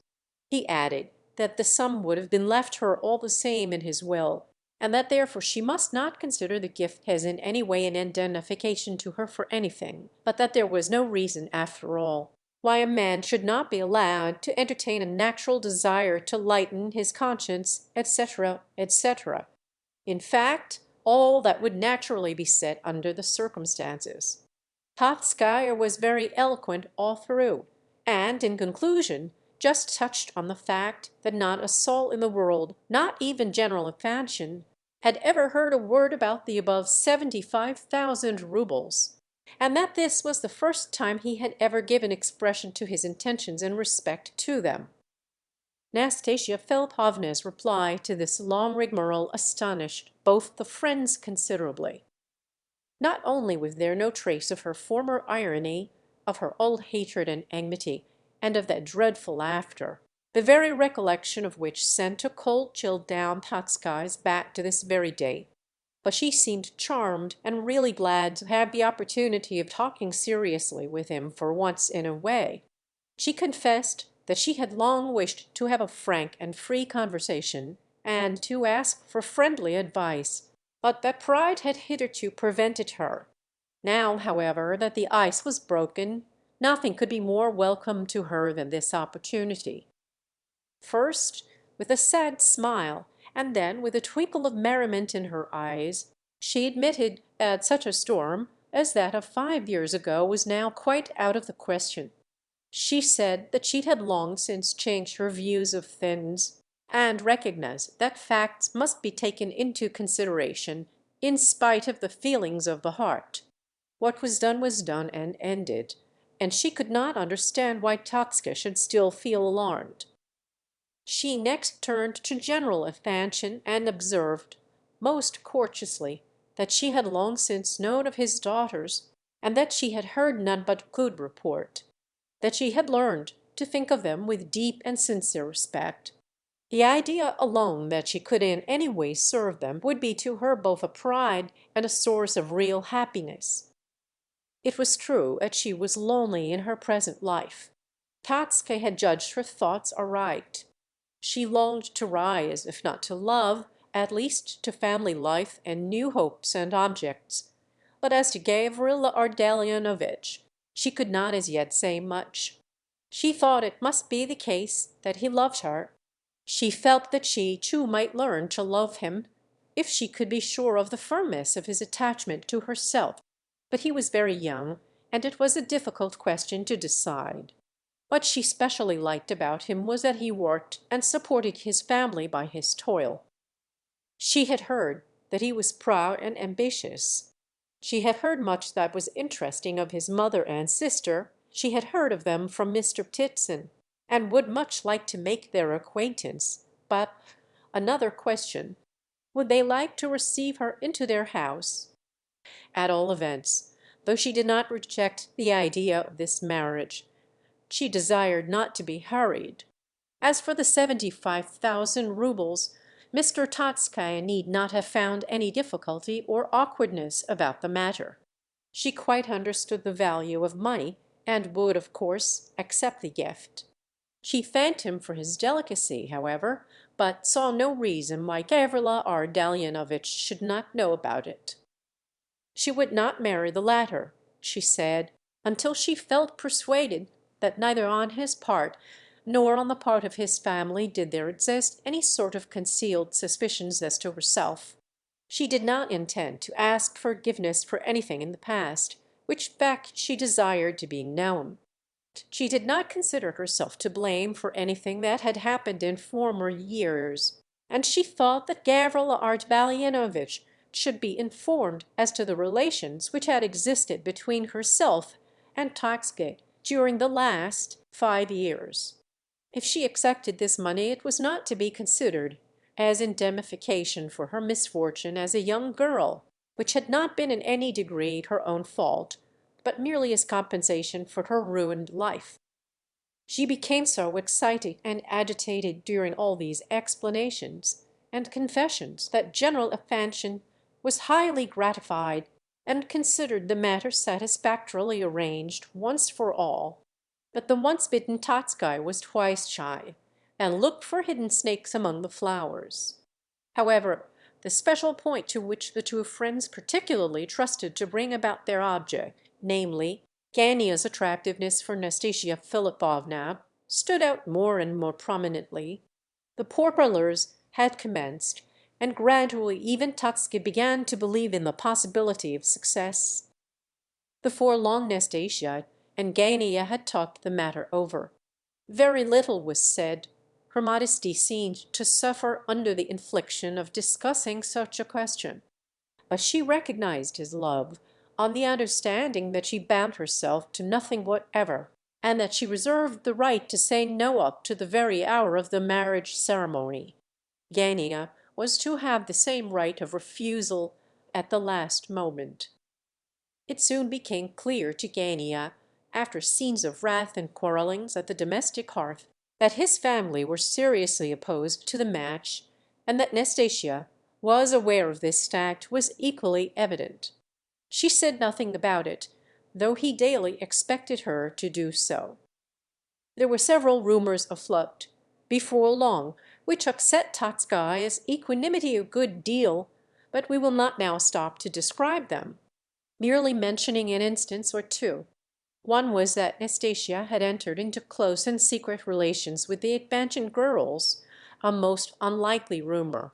Another was that Nastasia had long satisfied herself of the fact that Gania was merely marrying her for money, and that his nature was gloomy and greedy, impatient and selfish to an extraordinary degree, and that although he had been keen enough in his desire to achieve a conquest before, yet since the two friends had agreed to exploit his passion for their own purposes, it was clear enough that he had begun to consider the whole thing a nuisance and a nightmare.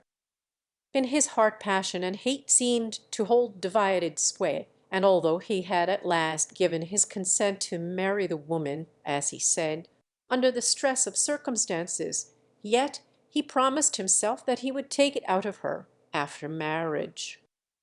Nastasia seemed to Totskaya to have divined all this, and to be preparing something on her own account, which frightened him to such an extent that he did not dare communicate his views even to the general. But at times he would pluck up his courage and be full of hope and good spirits again, acting, in fact, as weak men do act in such circumstances. However, both the friends felt that the thing looked rosy indeed when one day Nastasia had informed them that she would give her final answer on the evening of her birthday, which anniversary was due in a very short time. A strange rumour began to circulate, meanwhile, no less than that the respectable and highly respected General Epanchin was himself so fascinated by Nastasia Philipovna that his feeling for her amounted almost to passion. What he thought to gain by Gania's marriage to the girl it was difficult to imagine. Possibly he counted on Gania's complaisance. For Totska had long suspected that there existed some secret understanding between the general and his secretary. At all events, the fact was known that he had prepared a magnificent present of pearls for Nastasia's birthday, and that he was looking forward to the occasion when he should present his gift with the greatest excitement and impatience. The day before her birthday he was in a fever of agitation.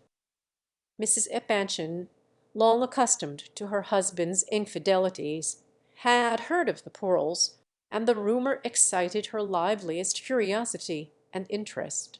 The general remarked her suspicions, and felt that a grand explanation must shortly take place, which fact alarmed him much.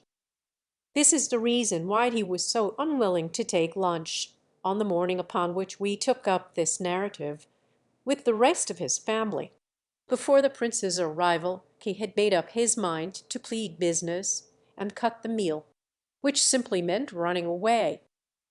He was particularly anxious that this one day should be passed, especially the evening, without unpleasantness between himself and his family. And just at the right moment the prince turned up, as though heaven had sent him on purpose, said the general to himself, as he left the study to seek out the wife of his bosom. Chapter 5. Mrs. General Epanchin was a proud woman by nature. What must her feelings have been when she heard that Prince Nushin, the last of his and her line, had arrived in beggar's guise, a wretched idiot, a recipient of charity, all of which details the general gave out for greater effect. He was anxious to steal her interest at the first swoop, so as to distract her thoughts from other matters nearer home. Mrs. Epanchin was in the habit of holding herself very straight and staring before her, without speaking, in moments of excitement. She was a fine woman of the same age as her husband, with a slightly hooked nose, a high narrow forehead, thick hair turning a little gray, and a sallow complexion. Her eyes were gray and wore a very curious expression at times. She believed them to be most effective, a belief that nothing could alter. "What receive him now at once?" asked Mrs. Epanchin, gazing vaguely at her husband as he stood fidgeting before her. Oh, dear me! I assure you there is no need to stand on ceremony with him," the general explained hastily. "He is quite a child, not to say a pathetic-looking creature. He has fits of some sort, and has just arrived from Switzerland, straight from the station, dressed like a German, and without a farthing in his pocket. I gave him 25 roubles to go on with, and am going to find him some easy place in one of the government offices. I should like you to ply him well with the victuals, my dears, for I should think he must be very hungry." "You astonish me," said the lady, gazing as before. "Fits and hungry too. What sort of fits?" "Oh, they don't come unfrequently. Besides, he's a regular child, though he seems to be fairly educated. I should like you, if possible, my dears," the general added, making slowly for the door, "to push him through his paces a bit, and see what he is good for. I think you should be kind to him. It is a good deed, you know, however, just as you like, of course. But he is a sort of relation, remember, and I thought it might interest you to see the young fellow, seeing that this is so." "Oh, of course, mamma, if we needn't stand on ceremony with him, we must give the poor fellow something to eat after his journey, especially as he has not the least idea where to go to," said Alexandra, the eldest of the girls. "Besides, he's quite a child. We can entertain him with a little hide and seek in case of need," said Adelaida. "Hide and seek? What do you mean?" inquired Mrs. Epanchin. "Oh, do stop pretending, mamma," cried Aglaé in vexation. "Send him up, father. Mother allows." The general rang the bell and gave orders that the prince should be shown in. "Only on condition that he has a napkin under his chin at lunch, then," said Mrs. Epanchin, "and let Feder or Maivre stand behind him while he eats. Is he quiet when he has these fits? He doesn't show violence, does he?" "On the contrary, he seems to be very well brought up. His manners are excellent, but here he is himself.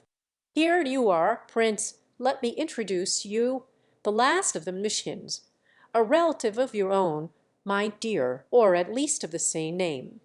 Receive him kindly, please. They'll bring in lunch directly. Prince, you must stop and have some, but you must excuse me. I'm in a hurry, I must be off." "We all know where you must be off to," said Mrs. Epanchin, in a meaning voice. "Yes, yes, I must hurry away. I'm late. Look here, dears, let him write you something in your albums. You've no idea what a wonderful calligraphist he is, wonderful talent. He has just written out Abbot Pafnute signed this for me. Well, au revoir." "Stop a minute. Where are you off to? Who is this abbot?" cried Mrs. Epanchin to her retreating husband in a tone of excited annoyance. "Yes, my dear, it was an old abbot of that name. I must be off to see the count. He's waiting for me. I'm late. Goodbye. Au revoir, Prince." And the general bolted at full speed. "Oh, yes, I know what count you're going to see," remarked his wife in a cutting manner as she turned her angry eyes on the prince. "Now, then, what's all this about? What abbot? Who's Pafnute?" She added brusquely, "Mamma," said Alexandra, shocked at her rudeness. "Aglaé, stamp your foot. Nonsense. Let me alone," said the angry mother. "Now then, Prince, sit down here. No, nearer, come nearer the light. I want to have a good look at you. So, now then, who is this abbot?" "Abbot Pafnute," said our friend, seriously and with deference. "Pafnute, yes. And who was he?" Mrs. Epanchin put these questions hastily and brusquely, and when the prince answered, she nodded her head sagely at each word he said. "The Abbot Pafnute lived in the 14th century," began the prince. "He was in charge of one of the monasteries on the Volga about where our present Postroma government lies. He went to Oral and helped in the great matters then going on in the religious world. He signed an edict there, and I had seen a print of his signature. It struck me, so I copied it. When the general asked me in his study to write something for him, to show my handwriting, I wrote the abbot Pafnute signed this in the exact handwriting of the abbot. The general liked it very much, and that's why he recalled it just now. Adlai, make a note of Pafnute, or we shall forget him. And where is this signature? I think it was left on the general's table. Let it be sent for at once. Oh, I'll write you a new one in half a minute, said the prince, if you like. Of course, mamma, said Alexandra. But let's have lunch now. We are all hungry. Yes, come along, prince, said the mother. Are you very hungry? Yes, I must say that I am pretty hungry. Thanks very much. I'd like to see that you know your manners. And you are by no means such a person as the general thought fit to describe you. Come along. You sit here, opposite to me, she continued. I wish to be able to see your face. Alexandra, Adelia, look after the prince. He doesn't seem so very ill, does he? I don't think he requires a napkin under his chin, after all. Are you accustomed to having one on, prince? Formerly, when I was 7 years old or so, I believe I wore one. But now I usually hold my napkin on my knee when I eat. Of course, of course. And about your fits, asked the prince, slightly surprised. I very seldom have fits nowadays. I don't know how it may be here, though. They say the climate may be bad for me. He talks very well, you know, said Mrs. Epanchin, who still continued to nod at each word the prince spoke. I really did not expect it at all. In fact, I suppose it was all stuff and nonsense on the general's part, as usual. Eat away, prince, and tell me where you were born and where you were brought up. I wish to know all about you. You interest me very much. The prince expressed his thanks once more, and eating heartily the while, recommenced the narrative of his life in Switzerland, all of which we have heard before. Mrs. Epanchin became more and more pleased with her guest. The pearls, too, listened with considerable attention. In talking over the question of relationship, it turned out that the prince was very well up in the matter and knew his pedigree off by heart.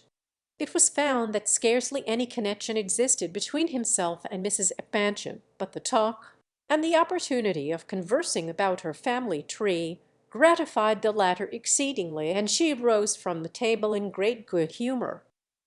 "Let's all go to my boudoir," she said, "and they shall bring some coffee in there. That's the room where we all assemble and busy ourselves as we like best," she explained. "Alexandra, my eldest, here, plays the piano, or reads or sews. Adelaida paints landscapes and portraits, but never finishes any. And Adelaide sits and does nothing. I don't work too much, either. Here we are now. Sit down, prince, near the fire, and talk to us. I want to hear you relate something. I wish to make sure of you first, and then tell my old friend, Princess Bailopenskaya, about you. I wish you to know all the good people, and to interest them. Now, then, begin." "Mamma, it's rather a strange order, that," said Adelaide, who was fussing among her paints and paint-brushes at the easel. Aglaia and Alexandra had settled themselves with folded hands on a sofa, evidently meaning to be listeners. The prince felt that the general attention was concentrated upon himself. "I should refuse to say a word if I were ordered to tell a story like that," observed Aglaia. "Why? What's there strange about it? He has a tongue. Why shouldn't he tell us something?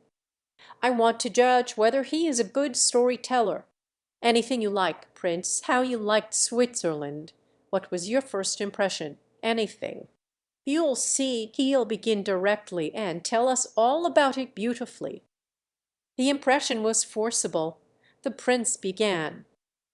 "There, you see, girls," said the impatient lady, "he has begun, you see." "Well, then, let him talk, mamma," said Alexandra. "This prince is a great humbug, and by no means an idiot," she whispered to Aglaia. "Oh, I saw that at once," replied the latter. "I don't think it at all nice of him to play a part. What does he wish to gain by it, I wonder?" "My first impression was a very strong one," repeated the prince. "When they took me away from Russia, I remember I passed through many German towns and looked out of the windows, but did not trouble so much as to ask questions about them. This was after a long series of fits. I always used to fall into a sort of torpid condition after such a series, and lost my memory almost entirely. And though I was not altogether without reason at such times, yet I had no logical power of thought. This would continue for 3 or 4 days, and then I would recover myself again. I remember my melancholy was intolerable. I felt inclined to cry. I sat and wondered uncomfortably. The consciousness that everything was strange weighed terribly upon me. I could understand that it was all foreign and strange. I recollect I awoke from this state for the first time at Basel, one evening. The bray of a donkey roused me, a donkey in the town market. I saw the donkey and was extremely pleased with it, and from that moment my head seemed to clear. A donkey! How strange! Yet it is not strange. Any one of us might fall in love with a donkey. It happened in mythological times," said Madame Epanchen, looking wrathfully at her daughters, who had begun to laugh. "Go on, prince." "Since that evening I have been specially fond of donkeys. I began to ask questions about them, for I had never seen one before, and I at once came to the conclusion that this must be one of the most useful of animals, strong, willing, patient sheep. And, thanks to this donkey, I began to like the whole country I was traveling through, and my melancholy passed away." "All this is very strange and interesting," said Mrs. Epanchen. "Now let's leave the donkey and go on to other matters. What are you laughing at, Aglaia? And do too, Adelaide. The prince told us his experiences very cleverly.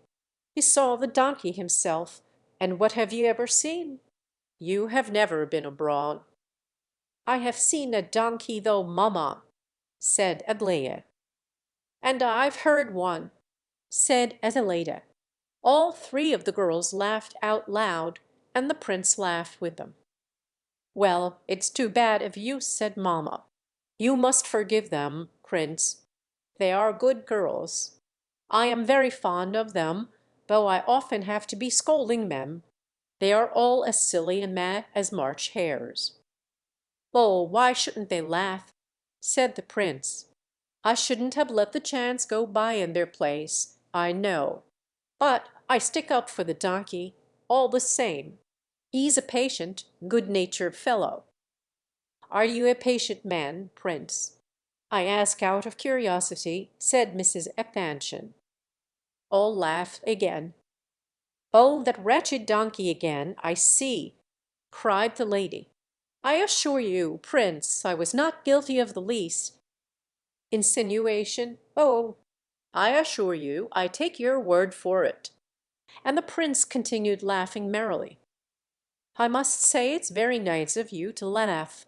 I see you really are a kind-hearted fellow," said Mrs. Epanchen. "I'm not always kind, though."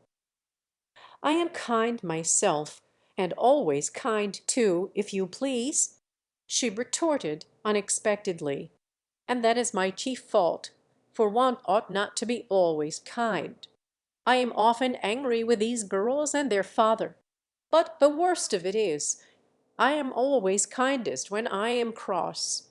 I was very angry just before you came, and they there read me a lesson. Thanks, Aglaia, dear, come and kiss me there. That's enough," she added, as Aglaia came forward and kissed her lips and then her hand. "Now then, go on, Prince. Perhaps you can think of something more exciting than about the donkey, eh?" "I must say again, I can't understand how you can expect anyone to tell you stories straight away, so," said Adelaida. "I know I never could." "Yes, but the Prince can, because he is clever, cleverer than you are by 10 or 20 times, if you like. There, at so, Prince. And seriously, let's drop the donkey now. What else did you see abroad besides the donkey?" "Yes, but the Prince told us about the donkey very cleverly, all the same," said Alexandra. "I have always been most interested to hear how people go mad and get well again, and that sort of thing. Especially when it happens suddenly." Quite so," cried Mrs. Epanchine, delighted. "I see you can be sensible now and then. Alexandra, you were speaking of Switzerland, Prince." "Yes. We came to Lucerne, and I was taken out in a boat.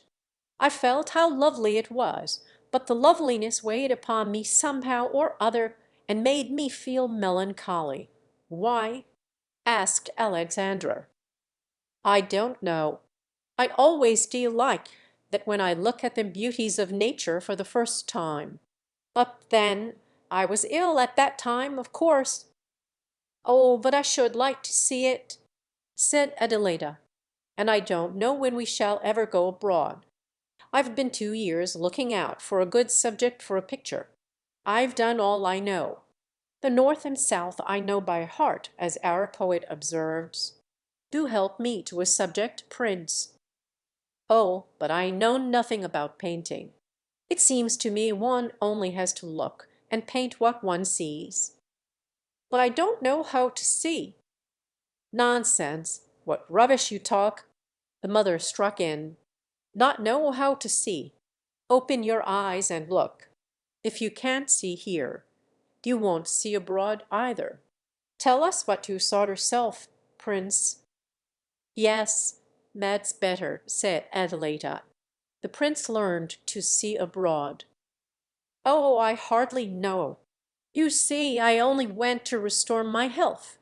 I don't know whether I learned to see exactly. I was very happy, however, nearly all the time." "Happy! You can be happy," cried Aglaia. "Then how can you say you did not learn to see? I should think you could teach us to see." "Oh, do teach us," laughed Adelaida. "Oh, I can't do that," said the Prince, laughing too. "I lived almost all the while in one little Swiss village. What can I teach you? At first I was only just not absolutely dull. Then my health began to improve. Then every day became dearer and more precious to me. And the longer I stayed, the dearer became the time to me. So much so that I could not help observing it. But why this was so, it would be difficult to say." "So that you didn't care to go away anywhere else?" "Well, at first I did. I was restless. I didn't know, however, I should manage to support life. You know there are such moments, especially in solitude.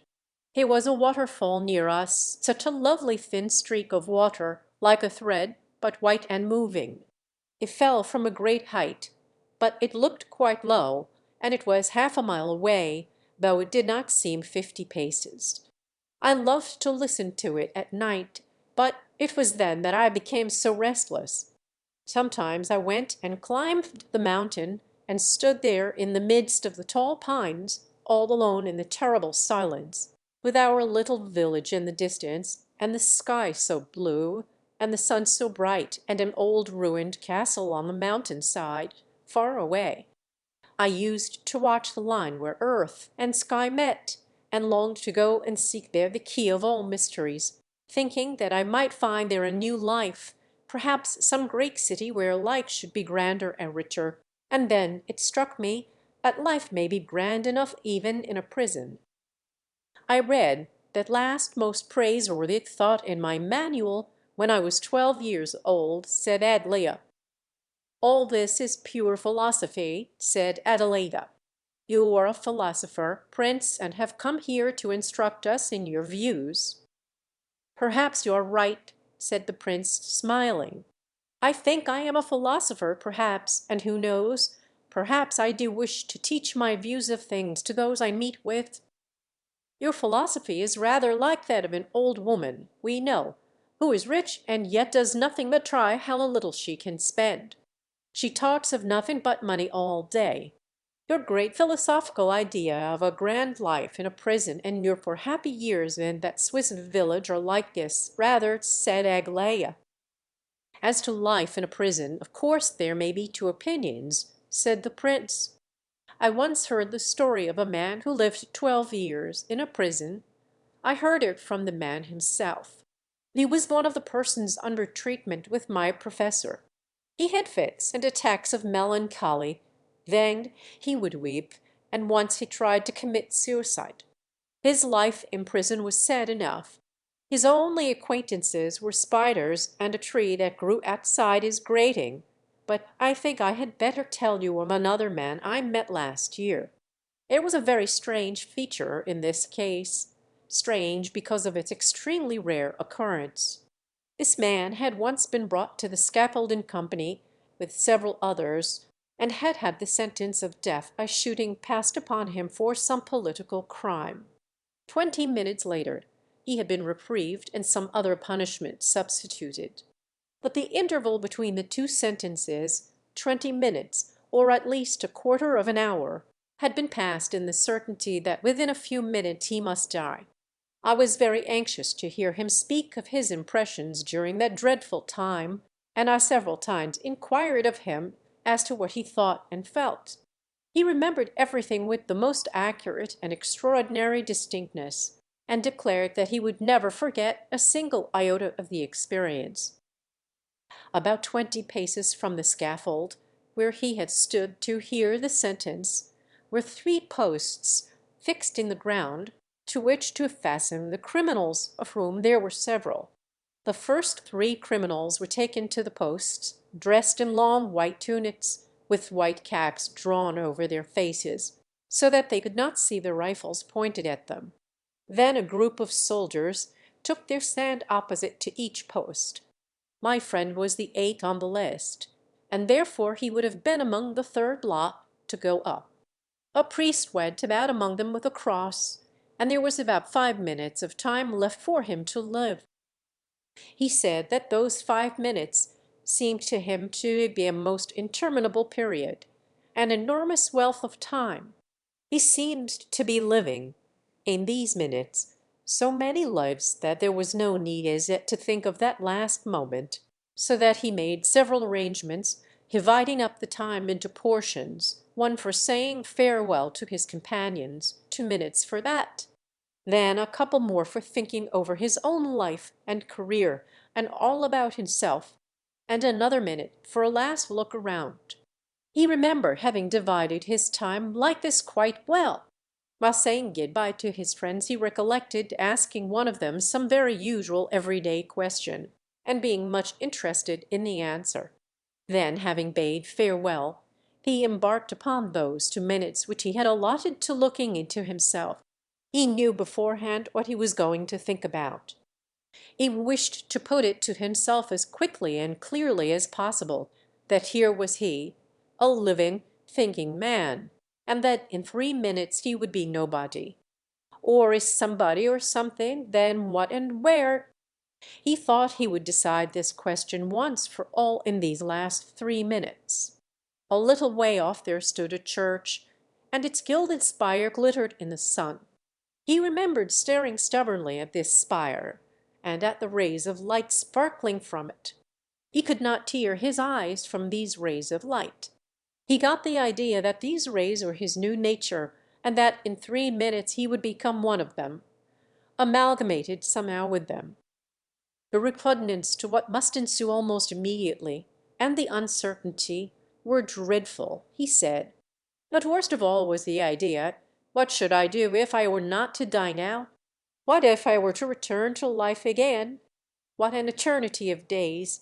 And all mine! How I should brood and count up every minute of it, so as to waste not a single instant. He said that this thought weighed so upon him, and became such a terrible burden upon his brain, that he could not bear it, and wished they would shoot him quickly, and have done with it. The prince paused, and all waited, expecting him to go on again and finish the story. "Is that all?" asked Aglaya. "All." "Yes," said the prince, emerging from a momentary reverie. "And why did you tell us this?" "Oh, I happened to recall it, that's all. It fitted into the conversation." "You probably wish to deduce, Prince," said Alexandra, "that moments of time cannot be reckoned by money value, and that sometimes 5 minutes are worth priceless treasures. All this is very praiseworthy. But may I ask about this friend of yours, who told you the terrible experience of his life? He was reprieved, you say. In other words, they did restore to him that eternity of days. What did he do with these riches of time? Did he keep careful account of his minutes?" "Oh no, he didn't. I asked him myself. He said that he had not lived a bit as he had intended, and had wasted many and many a minute." "Very well. Then there's an experiment, and the thing is proved. One cannot live and count each moment. Say what you like, but one cannot." "That is true," said the prince. "I have thought so myself. And yet, why shouldn't one do it?" "You think, then, that you could live more wisely than other people," said Aglaya. "I have had that idea." "And you have it still?" "Yes, I have it still," the prince replied. He had contemplated Aglaya until now with a pleasant though rather timid smile, but as the last words fell from his lips he began to laugh, and looked at her merrily. "You are not very modest," said she. "But how brave you are!" said he. "You are laughing, and that man's tale impressed me so much that I dreamt of it afterwards. Yes, I dreamt of those 5 minutes." He looked at his listeners again with that same serious, searching expression. "You're not angry with me?" he asked suddenly, and with a kind of nervous hurry, although he looked them straight in the face. "Why should we be angry?" they cried. "Only because I seem to be giving you a lecture all the time." At this they laughed heartily. "Please don't be angry with me," continued the prince. "I know very well that I have seen less of life than other people, and have less knowledge of it. I must appear to speak strangely sometimes." He said the last words nervously. "You say you have been happy, and that proves you have lived, not less, but more than other people. Why make all these excuses?" interrupted Aglaya in a mocking tone of voice. "Besides, you need not mind about lecturing us. You have nothing to boast of. With your quietism, one could live happily for 100 years at least. One might show you the execution of a felon, or show you one's little finger. You could draw a moral from either, and be quite satisfied. That sort of existence is easy enough." "I can't understand why you always fly into a temper," said Mrs. Epanchin, who had been listening to the conversation and examining the faces of the speakers in turn. "I do not understand what you mean. What has your little finger to do with it? The prince talks well, though he is not amusing. He began all right, but now he seems sad." "Never mind, mamma. Prince, I wish you had seen an execution," said Aglaya. "I should like to ask you a question about that, if you had." "I have seen an execution," said the prince. "You have?" cried Aglaya. "I might have guessed it. That's a fitting crown to the rest of the story. If you have seen an execution, how can you say you lived happily all the while?" "But is there capital punishment where you were?" asked Adelaida. "I saw it at Lyons. Schneider took us there, and as soon as we arrived we came in for that." "Well, and did you like it very much? Was it very edifying and instructive?" asked Aglaia. "No, I didn't like it at all, and was ill after seeing it. But I confess I stared as though my eyes were fixed to the sight. I could not tear them away. I, too, should have been unable to tear my eyes away," said Aglaia. "They do not at all approve of women going to see an execution there. The women who do go are condemned for it afterwards in the newspapers. That is, by contending that it is not a sight for women, they admit that it is a sight for men. I congratulate them on the deduction. I suppose you quite agree with them, Prince?" "Tell us about the execution," put in Adelaida. "I would much rather not, just now," said the Prince, a little disturbed and frowning slightly. "You don't seem to want to tell us," said Aglaia, with a mocking air. "No, the thing is, I was telling all about the execution a little while ago, and—" "Whom did you tell about it?" "The manservant, while I was waiting to see the general." "Our manservant?" exclaimed several voices at once. "Yes, the one who waits in the entrance hall, a greyish, red-faced man." "The Prince is clearly a democrat," remarked Aglaia. "Well, if you could tell Alexei about it, surely you can tell us too." "I do so want to hear about it," repeated Adelaida. "Just now, I confess," began the Prince with more animation, "when you asked me for a subject for a picture, I confess I had serious thoughts of giving you one. I thought of asking you to draw the face of a criminal 1 minute before the fall of the guillotine, while the wretched man is still standing on the scaffold, preparatory to placing his neck on the block." "What, his face? Only his face?" asked Adelaida. "That would be a strange subject indeed. And what sort of a picture would that make?" "Oh, why not?" the Prince insisted with some warmth. "When I was in Basel I saw a picture very much in that style. I should like to tell you about it. I will some time or other. It struck me very forcibly." "Oh, you shall tell us about the Basel picture another time. Now we must have all about the execution," said Adelaida. "Tell us about that face as it appeared to your imagination. How should it be drawn?" "Just the face alone, do you mean?" "It was just a minute before the execution," began the Prince, readily, carried away by the recollection, and evidently forgetting everything else in a moment, "just at the instant when he stepped off the ladder on to the scaffold. He happened to look in my direction. I saw his eyes and understood all at once, but how am I to describe it? I do so wish you or somebody else could draw it, you, if possible. I thought at the time what a picture it would make. You must imagine all that went before, of course, all. He had lived in the prison for some time, and had not expected that the execution would take place for at least a week yet. He had counted on all the formalities, and so on taking time. But it so happened that his papers had been got ready quickly. At 5 o'clock in the morning he was asleep. It was October, and at 5 in the morning it was cold and dark. The governor of the prison comes in on tiptoe and touches the sleeping man's shoulder gently. He starts up. "What is it?" he says. "The execution is fixed for 10 o'clock." He was only just awake, and would not believe at first, but began to argue that his papers would not be out for a week, and so on.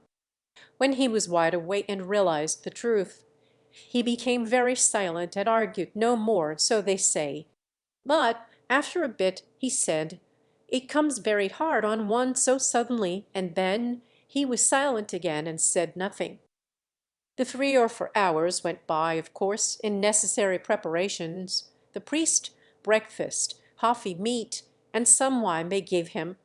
Doesn't it seem ridiculous?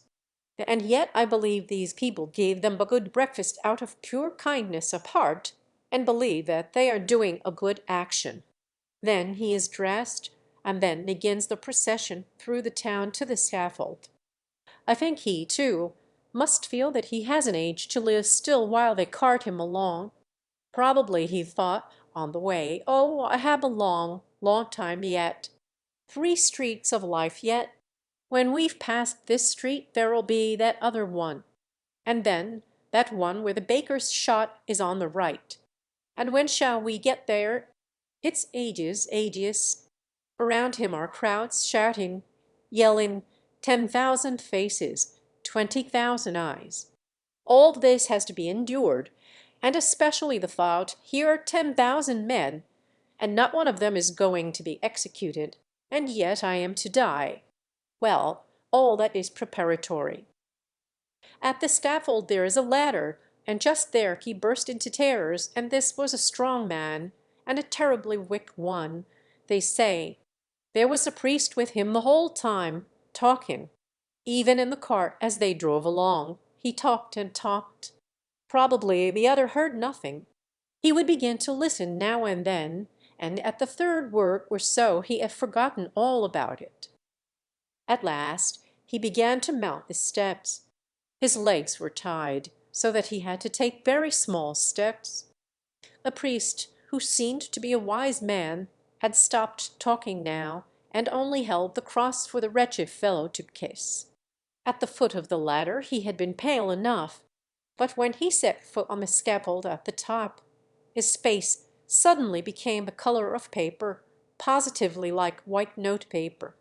His legs must have become suddenly feeble and helpless, and he felt a choking in his throat.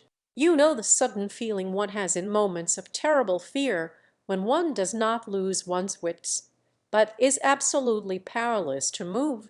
If some dreadful thing were suddenly to happen, if a house were just about to fall on one, don't you know how one would long to sit down and shut one's eyes and wait and wait? Well, when this terrible feeling came over him, the priest quickly pressed the cross to his lips without a word, a little silver cross it was, and he kept on pressing it to the man's lips every second. And whenever the cross touched his lips, the eyes would open for a moment, and the lids moved once, and he kissed the cross greedily, hurriedly, just as though he were anxious to catch hold of something in case of its being useful to him afterwards, though he could hardly have had any connected religious thoughts at the time. And so up to the very block. How strange that criminals seldom swoon at such a moment! On the contrary, the brain is especially active, and works incessantly, probably hard, like an engine at full pressure. I imagine that various thoughts must be loud and fast through his head, all unfinished ones and strange, funny thoughts, very likely. Like this, for instance: "The man is looking at me, and he has a wart on his forehead, and the executioner has burst one of his buttons, and the lowest one is all rusty." And meanwhile he notices and remembers everything. There is one point that cannot be forgotten, round which everything else dances and turns about. And because of this point he cannot faint, and this lasts until the very final quarter of a second, when the wretched neck is on the block, and the victim listens and waits and knows. That's the point. He knows that he is just now about to die, and listens for the rasp of the iron over his head. If I lay there, I should certainly listen for that grating sound and hear it too. There would probably be but the 10th part of an instant left to hear it in, but one would certainly hear it. And imagine, some people declare that when the head flies off it is conscious of having flown off. Just imagine what a thing to realize. Fancy if consciousness were to last for even 5 seconds. Draw the scaffold so that only the top step of the ladder comes in clearly. The criminal must be just stepping on to it, his face as white as notepaper. The priest is holding the cross to his blue lips, and the criminal kisses it, and knows and sees and understands everything. The cross and the head, there's your picture. The priest and the executioner, with his 2 assistants, and a few heads and eyes below. Those might come in as subordinate accessories. a sort of mist. There's a picture for you." The prince paused and looked around. "Certainly that isn't much like Quietism," murmured Alexandra, half to herself. "Now tell us about your love affairs," said Adelia, after a moment's pause. The prince gazed at her in amazement. "You know," Adelaida continued, "you owe us a description of the Basel picture. But first I wish to hear how you fell in love. Don't deny the fact, for you did, of course. Besides, you stop philosophizing when you are telling about anything. Why are you ashamed of your stories the moment after you have told them?" asked Aglaia suddenly. "How silly you are," said Mrs. Epanchon, looking indignantly towards the last speaker. "Yes, that wasn't a clever remark," said Alexandra. "Don't listen to her, Prince," said Mrs. Epanchon. "She says that sort of thing out of mischief. Don't think anything of their nonsense, it means nothing. They love to chaff, but they like you. I can see it in their faces, I know their faces." "I know their faces too," said the prince, with a peculiar stress on the words. "How so?" asked Adelaida, with curiosity. "What do you know about our faces?" exclaimed the other two in chorus. But the prince was silent and serious. All awaited his reply. "I'll tell you afterwards," he said quietly. "Ah, you want to arouse our curiosity," said Aglaia. "And how terribly solemn you are about it." "Very well," interrupted Adelaida. "Then if you can read faces so well, you must have been in love. Come now. I've guessed. Let's have the secret." "I have not been in love," said the prince, as quietly and seriously as before. "I have been happy in another way." How?" "Well, I'll tell you," said the prince, apparently in a deep reverie. Chapter 6. "Here you all are," began the prince, "settling yourselves down to listen to me with so much curiosity that if I do not satisfy you, you will probably be angry with me. No, no! I'm only joking," he added hastily with a smile. "Well, then, they were all children there, and I was always among children and only with children. They were the children of the village in which I lived, and they went to the school there, all of them. I did not teach them, oh no! There was a master for that, one Jules Thibaut. I may have taught them some things, but I was among them just as an outsider, and I passed all 4 years of my life there among them. I wished for nothing better. I used to tell them everything and hid nothing from them. Their fathers and relations were very angry with me because the children could do nothing without me at last, and used to thrawn after me at all times. The schoolmaster was my greatest enemy in the end. I had many enemies, and all because of the children. Even Schneider reproached me. What were they afraid of? One can tell a child everything, anything. I have often been struck by the fact that parents know their children so little. They should not conceal so much from them. How well even little children understand that their parents conceal things from them because they consider them too young to understand. Children are capable of giving advice in the most important matters. How can one deceive these dear little birds when they look at one so sweetly and confidingly? I call them birds because there is nothing in the world better than birds. However, most of the people were angry with me about one and the same thing. But Thibaut simply was jealous of me. At first he had wagged his head and wondered how it was that the children understood what I told them so well, and could not learn from him. And he laughed like anything when I replied that neither he nor I could teach them very much, but that they might teach us a good deal. How he could hate me and tell scandalous stories about me, living among children as he did, is what I cannot understand. Children soothe and heal the wounded heart. I remember there was one poor fellow at our professor's who was being treated for madness, And you have no idea what those children did for him. Eventually, I don't think he was mad, but only terribly unhappy. But I'll tell you all about him another day. Now I must get on with this story. The children did not love me at first. I was such a sickly, awkward kind of a fellow then, and I know I am ugly. Besides, I was a foreigner. The children used to laugh at me at first, and they even went so far as to throw stones at me when they saw me kiss Marie. I only kissed her once in my life. No, no, don't laugh." The prince hastened to suppress the smiles of his audience at this point. "It was not a matter of love at all. If only you knew what a miserable creature she was, you would have pitied her, just as I did. She belonged to our village. Her mother was an old woman, and they used to sell string and thread, and soap and tobacco, out of the window of their little house, and lived on the pittance they gained by this trade. The old woman was ill and very old, and could hardly move. Marie was her daughter, a girl of 20, weak and thin and consumptive, but still she did heavy work at the houses around, day by day. Well, one fine day a commercial traveler betrayed her and carried her off, and a week later he deserted her. She came home dirty, draggled, and shoeless. She had walked for a whole week without shoes.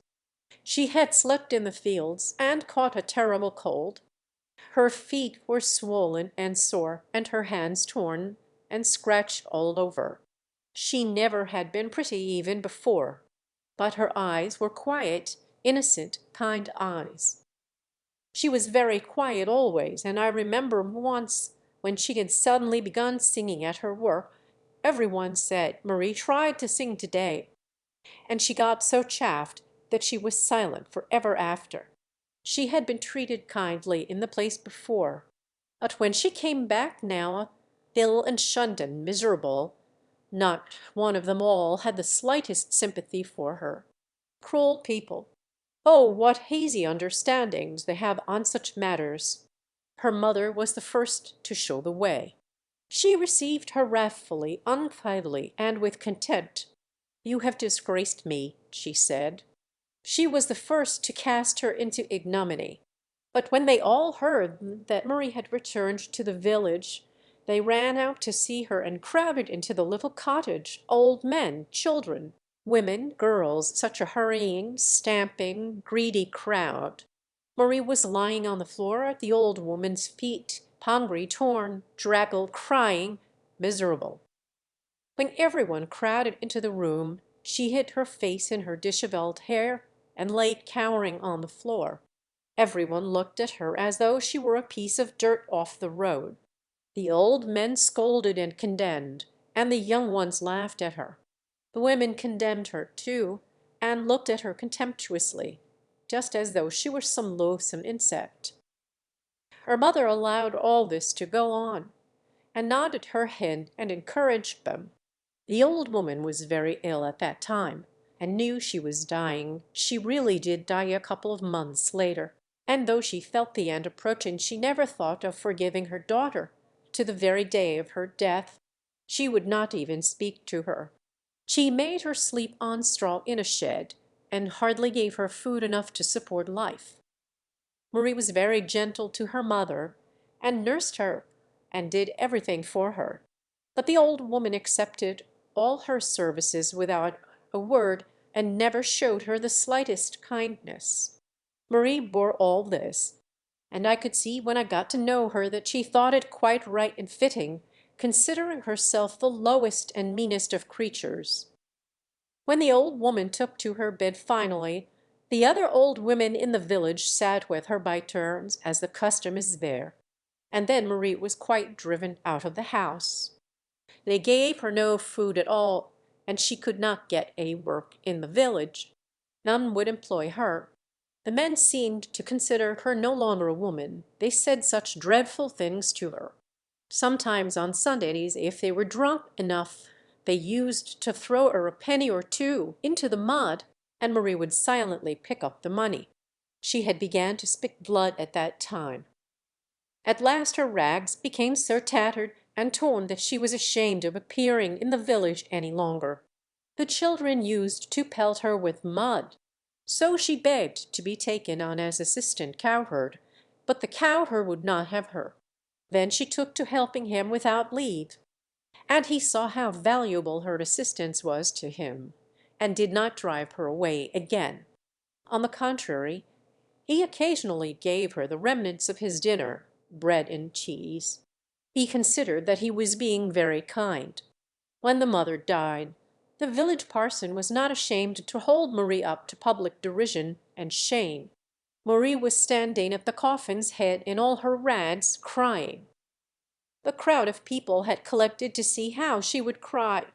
The parson, a young fellow ambitious of becoming a great preacher, began his sermon and pointed to Marie. "There," he said, "there's the cause of the death of this venerable woman, which was a lie, because she had been ill for at least 2 years. There she stands before you, and dares not lift her eyes from the ground, because she knows that the finger of God is upon her. Look at her tatters and rags, the badge of those who lose their virtue. Who is she? Her daughter," and so on to the end. And just fancy, this infamy pleased them, all of them, nearly. Only the children had altered, for then they were all on my side and had learned to love Marie. This is how it was. I had wished to do something for Marie. I longed to give her some money, but I never had a farthing while I was there.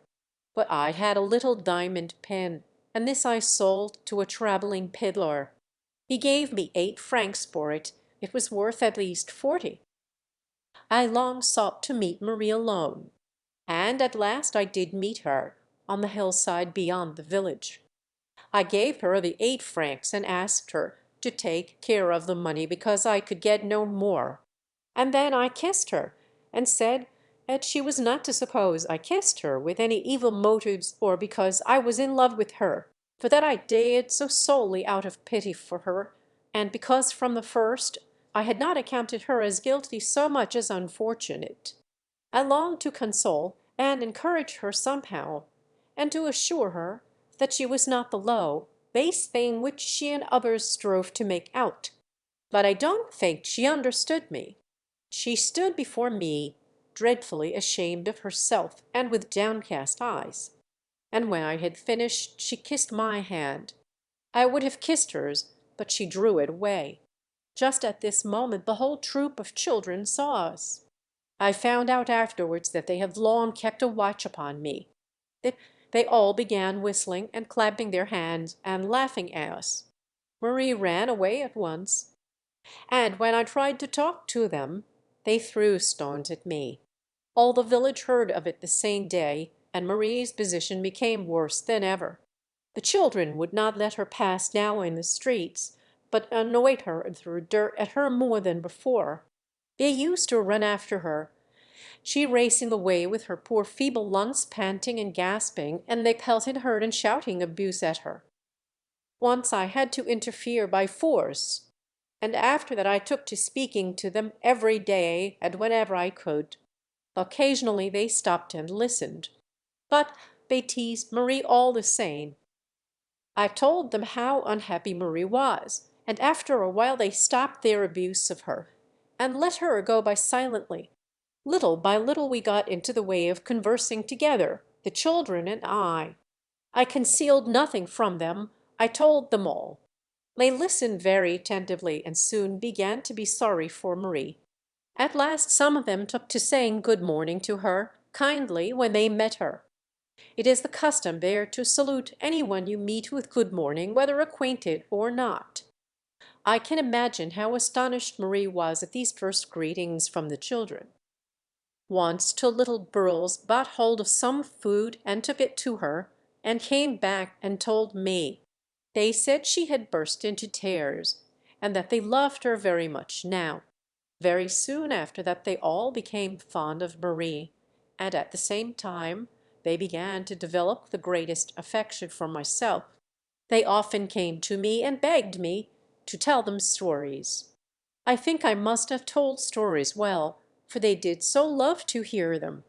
At last I took to reading up interesting things on purpose to pass them on to the little ones, and this went on for all the rest of my time there, 3 years. Later, when everyone, even Schneider, was angry with me for hiding nothing from the children, I pointed out how foolish it was, for they always knew things, only they learnt them in a way that soiled their minds, but not so from me. One has only to remember one's own childhood to admit the truth of this. But nobody was convinced. It was 2 weeks before her mother died I had kissed Marie, and when the clergyman preached that sermon the children were all on my side. When I told them what a shame it was of the parson to talk as he had done, and explained my reason, they were so angry that some of them went and broke his windows with stones. Of course I stopped them, for that was not right, but all the village heard of it, and how I caught it for spoiling the children. Every one discovered now that the little ones had taken to being fond of Marie, and their parents were terribly alarmed. But Marie was so happy. The children were forbidden to meet her, but they used to run out of the village to her and take her food and things, and sometimes just ran off there and kissed her and said, "Je vous aime, Marie," and then trotted back again. They imagined that I was in love with Marie, and this was the only point on which I did not undeceive them, for they got such enjoyment out of it. And what delicacy and tenderness they showed! In the evening I used to walk to the waterfall. There was a spot there which was quite closed in and hidden from view by large trees, and to this spot the children used to come to me. They could not bear that their dear Leon should love a poor girl without shoes to her feet and dressed all in rags and tatters. So, would you believe it, it actually clubbed together somehow and bought her shoes and stockings and some linen and even a dress. I can't understand how they managed it, but they did it all together. When I asked them about it, they only laughed and shouted, and the little girls clapped their hands and kissed me. I sometimes went to see Marie secretly, too. She had become very ill and could hardly walk. She still went with the herd, but could not help the herdsman any longer. She used to sit on a stone near, and wait there almost motionless all day till the herd went home.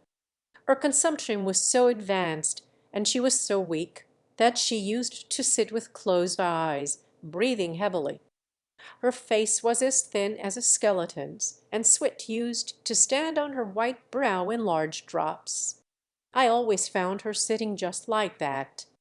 I used to come up quietly to look at her, that Marie would hear me, open her eyes, and tremble violently as she kissed my hands. I did not take my hand away because it made her happy to have it, and so she would sit and cry quietly. Sometimes she tried to speak, but it was very difficult to understand her. She was almost like a madwoman, with excitement and ecstasy, whenever I came. Occasionally the children came with me. When they did so, they would stand some way off and keep guard over us, so as to tell me if anybody came near. This was a great pleasure to them. When we left her, Marie used to relax at once into her old condition and sit with closed eyes and motionless limbs. One day she could not go out at all, and remained at home all alone in the empty hut. But the children very soon became aware of the fact, and nearly all of them visited her that day as she lay alone and helpless in her miserable bed. For 2 days the children looked after her, and then, when the village people got to know that Marie was really dying, some of the old women came and took it in turns to sit by her and look after her a bit. I think they began to be a little sorry for her in the village at last. At all events, they did not interfere with the children any more on her account. Marie lay in a state of uncomfortable delirium the whole while. She coughed dreadfully. The old women would not let the children stay in the room, but they all collected outside the window each morning, if only for a moment, and shouted bonjour, notre bonne Marie, and Marie no sooner caught sight of or heard them, and she became quite animated at once, and, in spite of the old women, would try to sit up and nod her head and smile at them and thank them. The little ones used to bring her nice things and sweets to eat, but she could hardly touch anything. Thanks to them, I assure you, the girl died almost perfectly happy. She almost forgot her misery, and seemed to accept their love as a sort of symbol of pardon for her offence, though she never ceased to consider herself a dreadful sinner. They used to flutter at her window just like little birds, calling out, "New stamens, Marie." She died very soon. I had thought she would live much longer. The day before her death I went to see her for the last time, just before sunset. I think she recognized me, for she pressed my hand. Next morning they came and told me that Marie was dead. The children could not be restrained now. They went and covered her coffin with flowers, and put a wreath of lovely blossoms on her head. The pastor did not throw any more shameful words at the poor dead woman, but there were very few people at the funeral. However, when it came to carrying the coffin, all the children rushed up to carry it themselves. Of course they could not do it alone, but they insisted on helping, and walked alongside and behind, crying. They have planted roses all round her grave, and every year they look after the flowers and make Marie's resting place as beautiful as they can. I was in ill odor after all this with the parents of the children, and especially with the parson and schoolmaster. Schneider was obliged to promise that I should not meet them and talk to them, but we conversed from a distance by signs, and they used to write me sweet little notes. Afterwards I came closer than ever to those little souls, but even then it was very dear to me to have them so fond of me. Schneider said that I did the children great harm by my pernicious system. What nonsense that was! And what did he mean by my system? He said afterwards that he believed I was a child myself, just before I came away. "You have the form and face of an adult," he said, "but as regards soul and character, and perhaps even intelligence, you are a child in the completest sense of the word, and always will be, if you live to be 60. I laughed very much, for of course that is nonsense. But it is a fact that I do not care to be among grown-up people, and much prefer the society of children. However kind people may be to me, I never feel quite at home with them, and am always glad to get back to my little companions. Now my companions have always been children, not because I was a child myself once, but because young things attract me. On one of the first days of my stay in Switzerland, I was strolling about alone and miserable, when I came upon the children rushing noisily out of school, with their slates and bags and books, their games, their laughter and shouts, and my soul went out to them. I stopped and laughed happily as I watched their little feet moving so quickly, girls and boys laughing and crying. For as they went home many of them found time to fight and make peace, to weep and play. I forgot my troubles in looking at them. And then, all those 3 years, I tried to understand why men should be forever tormenting themselves. I lived the life of a child there, and thought I should never leave the little village. Indeed, I was far from thinking that I should ever return to Russia.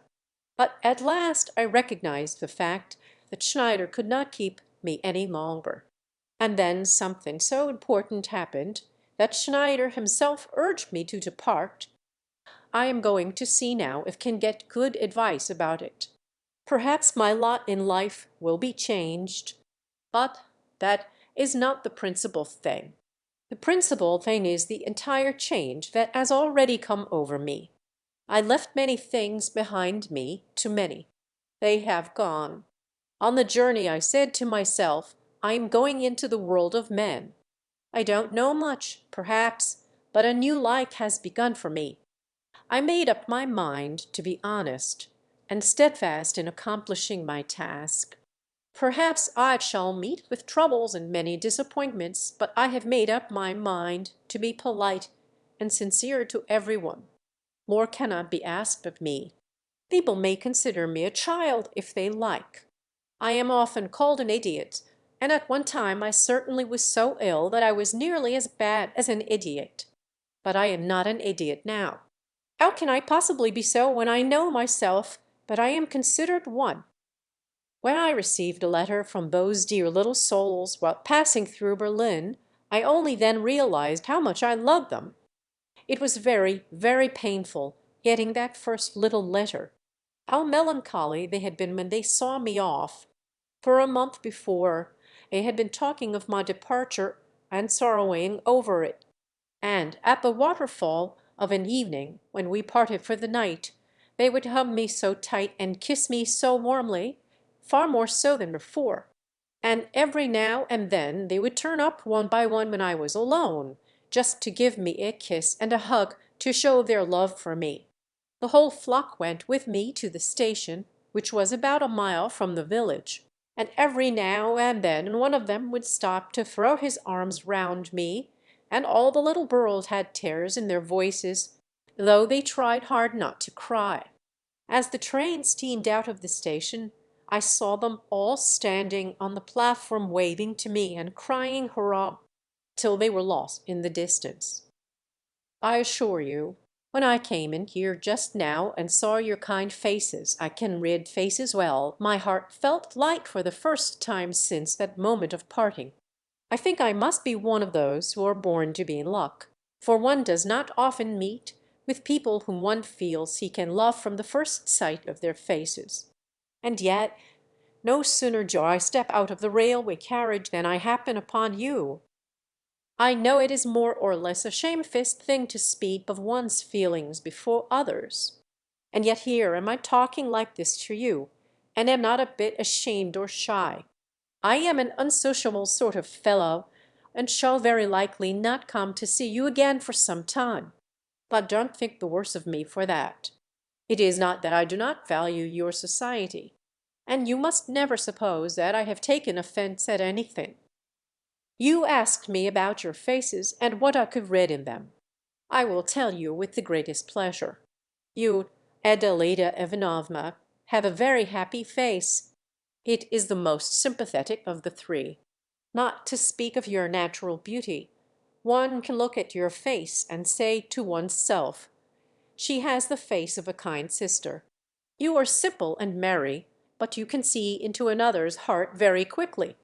That's what I read in your face. You too, Alexandra Ivanovna, have a very lovely face, but I think you may have some secret sorrow. Your heart is undoubtedly a kind, good one, but you are not merry. There is a certain suspicion of shadow in your face, like in that of Holbein's Madonna in Dresden. So much for your face. Have I guessed right? As for your face, Lizabeta Prokofyevna, I not only think, but am perfectly sure that you are an absolute child in all, mind, both good and bad, and in spite of your years. Don't be angry with me for saying so. You know what my feelings for children are. And do not suppose that I am so candid out of pure simplicity of soul. Oh dear, no! It is by no means the case. Perhaps I have my own very profound object in view.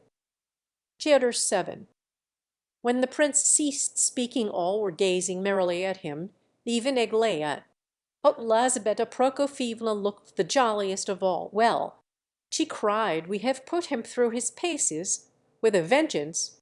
My dears, you imagined, I believe, that you were about to patronize this young gentleman like some poor protege picked up somewhere, and taken under your magnificent protection.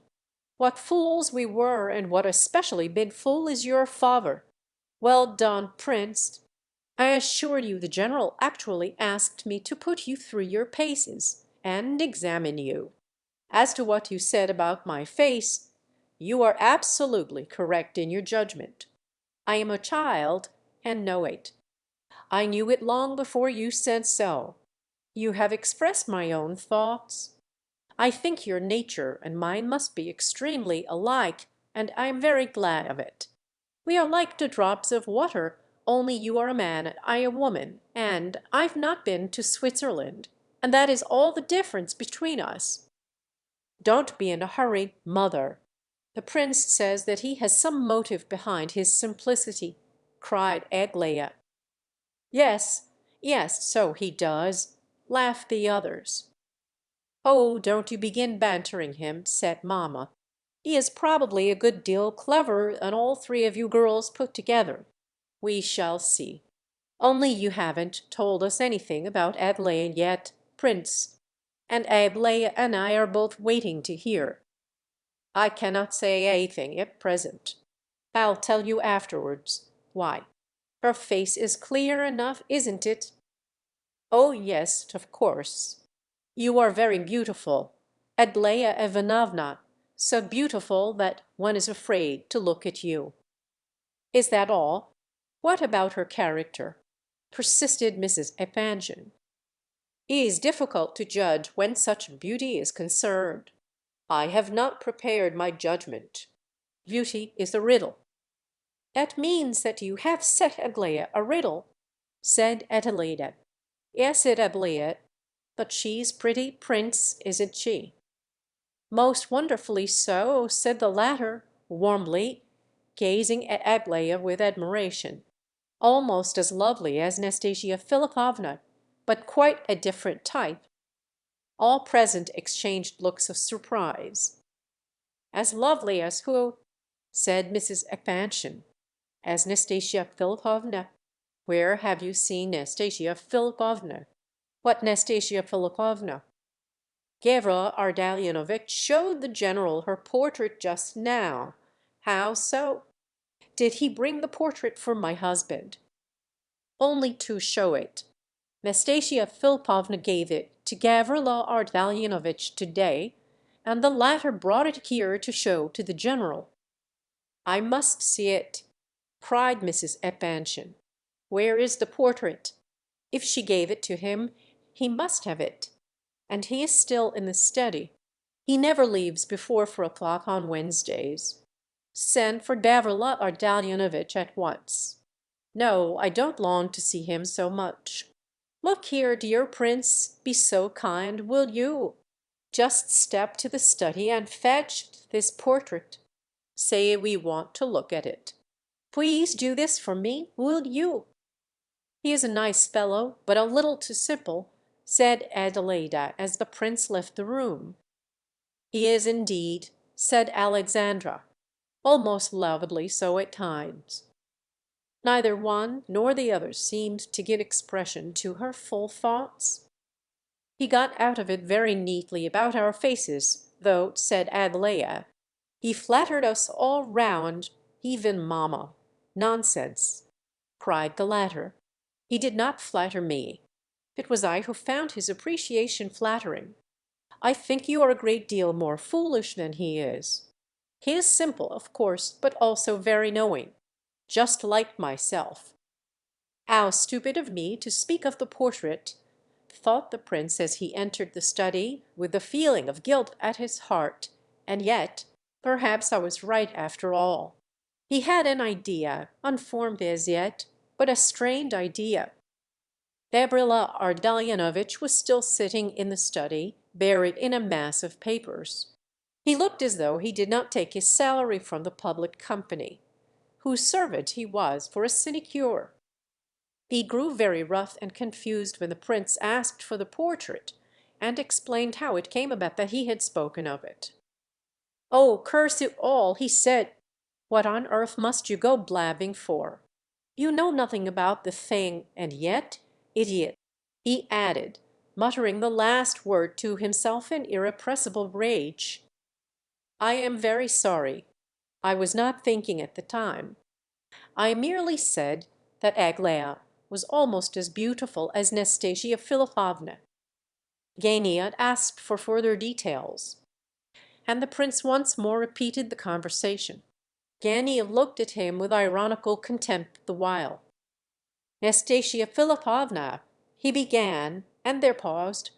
He was clearly much agitated and annoyed. The prince reminded him of the portrait. "Listen, Prince," said Gania, as though an idea had just struck him. "I wish to ask you a great favor, and yet I really don't know." He paused again. He was trying to make up his mind to something, and was turning the matter over. The prince waited quietly. Once more Gania fixed him with intent and questioning eyes. "Prince," he began again, "they are rather angry with me in there, owing to a circumstance which I need not explain, so that I do not care to go in at present without an invitation.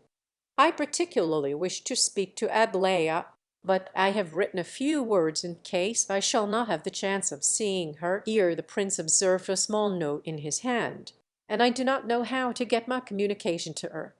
Don't you think you could undertake to give it to her at once, but only to her mind, and so that no one else should see you give it?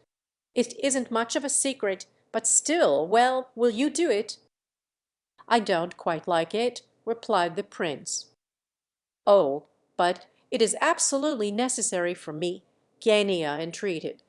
"Believe me, if it were not so, I would not ask you. How else am I to get it to her? It is most important, dreadfully important."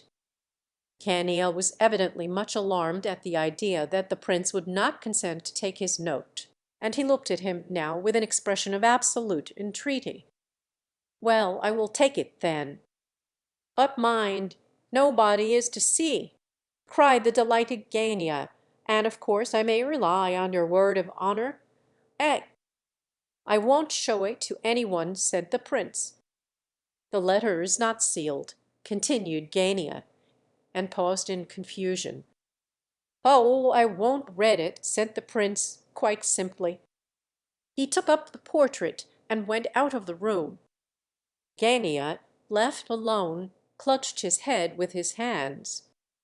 "One word from her," he said, "one word from her, and I may yet be free." He could not settle himself to his papers again, for agitation and excitement, but began walking up and down the room from corner to corner. The prince walked along musing. He did not like his commission, and disliked the idea of Gania sending a note to Aglaia at all. But when he was 2 rooms distant from the drawing room, where they all were, he stopped as though recalling something, went to the window, nearer the light, and began to examine the portrait in his hand. He longed to solve the mysterious something in the face of Nastasia Philipovna, something which had struck him as he looked at the portrait for the first time. The impression had not left him. It was partly the fact of her marvelous beauty that struck him, and partly something else. There was a suggestion of immense pride and disdain in the face almost of hatred, and at the same time something confiding and very full of simplicity. The contrast aroused a deep sympathy in his heart as he looked at the lovely face. The blinding loveliness of it was almost intolerable. This pale thin face with its flaming eyes. It was a strange beauty. The prince gazed at it for a minute or two, then glanced around him, and hurriedly raised the portrait to his lips. When, a minute after, he reached the drawing-room door, his face was quite composed. But just as he reached the door, he met Aglaia coming out alone. "Gavrila Ardalionovitch begged me to give you this," he said, handing her the note. Aglaia stopped, took the letter, and gazed strangely into the prince's eyes. There was no confusion in her face. A little surprise, perhaps, but that was all. By her look, she seemed merely to challenge the prince to an explanation as to how he and Gania happened to be connected in this matter. But her expression was perfectly cool and quiet, and even condescending. So they stood for a moment or two, confronting one another. At length a faint smile passed over her face, and she passed by him without a word. Mrs. Epanchin examined the portrait of Nastasia Philipovna for some little while, holding it critically at arm's length. "Yes, she is pretty," she said at last, "even very pretty. I have seen her twice, but only at a distance. So you admire this kind of beauty, do you?" she asked the prince suddenly. "Yes, I do, this kind." Do you mean especially this kind? Yes, especially this kind. Why, there is much suffering in this space, murmured the prince, more as though talking to himself than answering the question. I think you are wandering a little, Prince. Mrs. Epanchin decided, after a lengthened survey of his face, and she tossed the portrait onto the table, haughtily. Alexandra took it, and Adelita came up, and both the girls examined the photograph. Just then Aglaia entered the room. "What a power!" cried Adelita suddenly, as she earnestly examined the portrait over her sister's shoulder. "Whom? What power?" asked her mother crossly. "Such beauty is real power," said Adelita, "with such beauty as that one might overthrow the world." She returned to her easel thoughtfully. Aglaia merely glanced at the portrait, frowned, and put out her underlip, then went and sat down on the sofa with folded hands. Mrs. Epanchin rang the bell. "Ask Gavrila Ardalionovitch to step this way," said she to the man, who answered. "Mamma!" cried Alexandra significantly. "I shall just say 2 words to him, that's all," said her mother, silencing all objection by her manner. She was evidently seriously put out. "You see, Prince, it is all secrets with us, just now, all secrets. It seems to be the etiquette of the house, for some reason or other. Stupid nonsense, and in a matter which ought to be approached with all candor and open-heartedness. There is a marriage being talked of, and I don't like this marriage." "Mamma, what are you saying?" said Alexandra again, hurriedly. "Well, what, my dear girl? As if you can possibly like it yourself. The heart is the great thing, and the rest is all rubbish, though one must have sense as well. Perhaps sense is really the great thing. Don't smile like that, Aglaia. I don't contradict myself. A fool with a heart and no brains is just as unhappy as a fool with brains and no heart. I am one and you are the other, and therefore both of us suffer, both of us are unhappy." "Why are you so unhappy, mother?" asked Adelaida, who alone of all the company seemed to have preserved her good temper and spirits up to now. "In the first place, because of my carefully brought-up daughters," said Mrs. Epanchin cunningly. "And as that is the best reason I can give you, we need not bother about any other at present. Enough of words. Now, we shall see how both of you, I don't count Aglaia, will manage your business, and whether you, most revered Alexandra Ivanovna, will be happy with your fine mate. She added, as Gania suddenly entered the room, "Here's another marrying subject. How do you do?" she continued, in response to Gania's bow. But she did not invite him to sit down. "You are going to be married? Married? How? What marriage?" murmured Gania, overwhelmed with confusion. "Are you about to take a wife? I ask if you prefer that expression." "No, no, I know," said Gania, bringing out his lie with a telltale blush of shame. He glanced keenly at Aglaia, who was sitting some way off, and dropped his eyes immediately. Aglaia gazed coldly, intently, and composedly at him without taking her eyes off his face, and watched his confusion. "No. You say no, do you?" continued the pitiless Mrs. General. "Very well. I shall remember that you told me this Wednesday morning, in answer to my question, that you are not going to be married. What day is it? Wednesday, isn't it?" "Yes, I think so," said Atalida. "You never know the day of the week. What's the day of the month?" 27, said Genia. 27th. Very well. You'd buy now. You have a good deal to do, I am sure, and I must dress and go out. Take your portrait. Give my respects to your unfortunate mother, Nina Alexandrovna. Au revoir. dear prince, come in and see us often, do. And I shall tell old Princess Bialokonskaya about you. I shall go and see her on purpose. And listen, my dear boy, I feel sure that God has sent you to Petersburg from Switzerland on purpose for me. Maybe you will have other things to do besides, but you are sent chiefly from my sake. I feel sure of it. God sent you to me. Au revoir. Alexandra, come with me, my dear. Mrs. Epanchin left the room. Gania, confused, annoyed, furious, took up his portrait and turned to the prince with a nasty smile on his face. "Prince," he said, "I am just going home. If you have not changed your mind as to living with us, perhaps you would like to come with me. You don't know the address, I believe." "Wait a minute, Prince," said Aglaya, suddenly rising from her seat. "Do write something in my album first, will you? Father says you are a most talented calligraphist. I'll bring you my book in a minute." She left the room. "Well, au revoir, Prince," said Adelaide. "I must be going too." She pressed the prince's hand warmly, and gave him a friendly smile as she left the room. She did not so much as look at Gania. "This is your doing, Prince," said Gania, turning on the latter so soon as the others were all out of the room. "This is your doing, sir. You have been telling them that I am going to be married." He said this in a hurried whisper, his eyes flashing with rage and his face ablaze. "You shameless tattler!" "I assure you, you are under a delusion," said the prince calmly and politely. "I did not even know that you were to be married.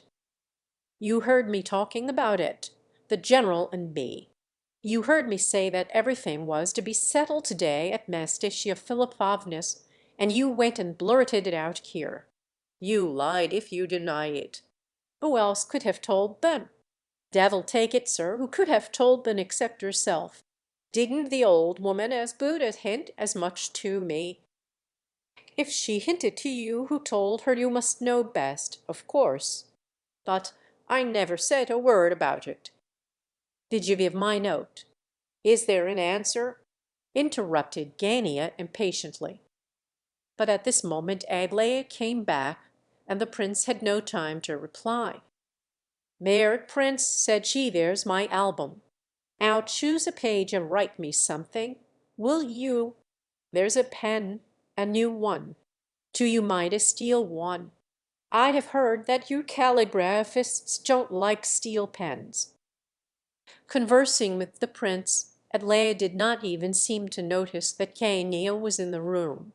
But while the prince was getting his pen ready, finding a page, and making his preparations to write, Gania came up to the fireplace where Aglaia was standing, to the right of the prince, and in trembling, broken accents said, almost in her ear, "One word, just one word from you, and I am saved." The prince turned sharply round and looked at both of them. Yania's face was full of real despair. He seemed to have said the words almost unconsciously and on the impulse of the moment.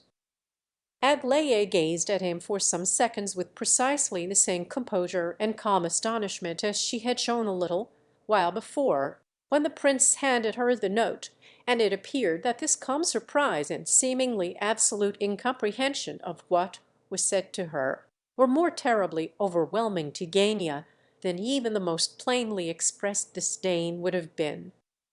"What shall I write?" asked the prince. "I'll dictate to," said Aglaia, coming up to the table. "Now then, are you ready? Right, I never condescend to bargain. Now put your name and the date. Let me see it."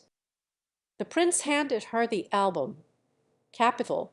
How beautifully you have written it. Thanks so much. Au revoir, Prince. Wait a minute," she added. "I want to give you something for a keepsake. Come with me this way, will you?" The prince followed her. Arrived at the dining room, she stopped. "Read this," she said, handing him Dania's note. The prince took it from her hand, but gazed at her in bewilderment. "Oh, I know you haven't read it, and that you could never be that man's accomplice. Read it, I wish you to read it." The letter had evidently been written in a hurry. "My fate is to be decided today," it ran, "you know how. This day I must give my word irrevocably. I have no right to ask your help, and I dare not allow myself to indulge in any hopes. But once you said just one word, and that word lighted up the night of my life, and became the beacon of my days. Say one more such word, and save me from utter ruin. Only tell me, break off the whole thing, and I will do so this very day. Oh! What can it cost you to say just this one word? In doing so you will but be giving me a sign of your sympathy for me and of your pity. Only this, nothing more, nothing. I dare not indulge in any hope, because I am unworthy of it. But if you say but this word, I will take up my cross again with joy, and return once more to my battle with poverty. I shall meet the storm and be glad of it. I shall rise up with renewed strength. Send me back then this one word of sympathy, only sympathy, I swear to you, and oh! do not be angry with the audacity of despair, with the drowning man who has dared to make this last effort to save himself from perishing beneath the waters. G.L." "This man assures me," said Aglaïa scornfully, when the prince had finished reading the letter, "that the words 'break off everything' do not commit me to anything whatever, and himself gives me a written guarantee to that effect in this letter. Observe how ingenuously he underlines certain words, and how crudely he glosses over his hidden thoughts. He must know that if he broke off everything first, by himself, and without telling me a word about it, or having the slightest hope on my account, that in that case I should perhaps be able to change my opinion of him, and even accept his friendship. He must know that, but his soul is such a wretched thing. He knows it and cannot make up his mind. He knows it and yet asks for guarantees. He cannot bring himself to trust. He wants me to give him hopes of myself before he lets go of his 100,000 roubles. As to the former word which he declares lighted up the night of his life, he is simply an impudent liar. I merely pitied him once. But he is audacious and shameless. He immediately began to hope. At that very moment I saw it. He has tried to catch me ever since. He is still fishing for me. Well, enough of this. Take the letter and give it back to him as soon as you have left our house. Not before, of course. And what shall I tell him by way of answer? Nothing, of course. Ask the best answer. Is it the case that you are going to live in his house? Yes, your father kindly recommended me to him. Then look out for him, I warn you. He won't forgive you easily for taking back the letter." Aglaïa pressed the prince's hand and left the room. Her face was serious and frowning. She did not even smile as she nodded good-bye to him at the door. "I'll just get my parcel and we'll go," said the prince to Gania as he re-entered the drawing-room. Gania stamped his foot with impatience. His face looked dark and gloomy with rage. At last they left the house behind them, the prince carrying his bundle. "The answer, quick, the answer," said Gania the instant they were outside. "What did she say?" "Did you give the letter?" The prince silently held out the note. Gania was struck motionless with amazement. "How what?" "My letter," he cried. "He never delivered it. I might have guessed it. Oh! Curse him! Of course she did not understand what I meant, naturally. Why didn't you give her the note? You—" "Excuse me. I was able to deliver it almost immediately after receiving your commission, and I gave it to just as you asked me to. It has come into my hands now because Aglaïa Ivanovna has just returned it to me. How? When?" as soon as I finished writing in her album for her, and when she asked me to come out of the room with her, you heard.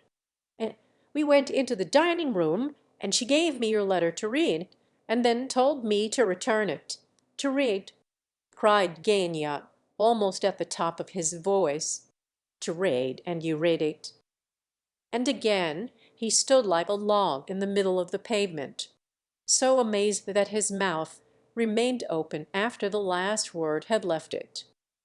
"Yes, I have just read it." "And she gave it you to read herself?" "Yes, herself. And you may believe me when I tell you that I would not have read it for anything without her permission." Gania was silent for a minute or two, as though thinking out some problem. Suddenly he cried, "It's impossible. She cannot have given it to you to read. You are lying. You read it yourself." "I am telling you the truth," said the prince in his former composed tone of voice. "And believe me, I am extremely sorry that the circumstance should have made such an unpleasant impression upon you. But, you wretched man, at least she must have said something. There must be some answer from her." "Yes, of course she did say something." "Out with it, then, damn it! Out with it at once." And Gania stamped his foot twice on the pavement. "As soon as I had finished reading it, she told me that you were fishing for her, that you wished to compromise her so far as to receive some hopes from her, trusting to which hopes you might break with the prospect of receiving 100,000 roubles. She said that if you had done this without bargaining with her, if you had broken with the money prospects without trying to force a guarantee out of her first, she might have been your friend. That's all, I think. Oh no, when I asked her what I was to say as I took the letter, she replied that no answer is the best answer. I think that was it. Forgive me if I do not use her exact expressions. I tell you the sense as I understood it myself."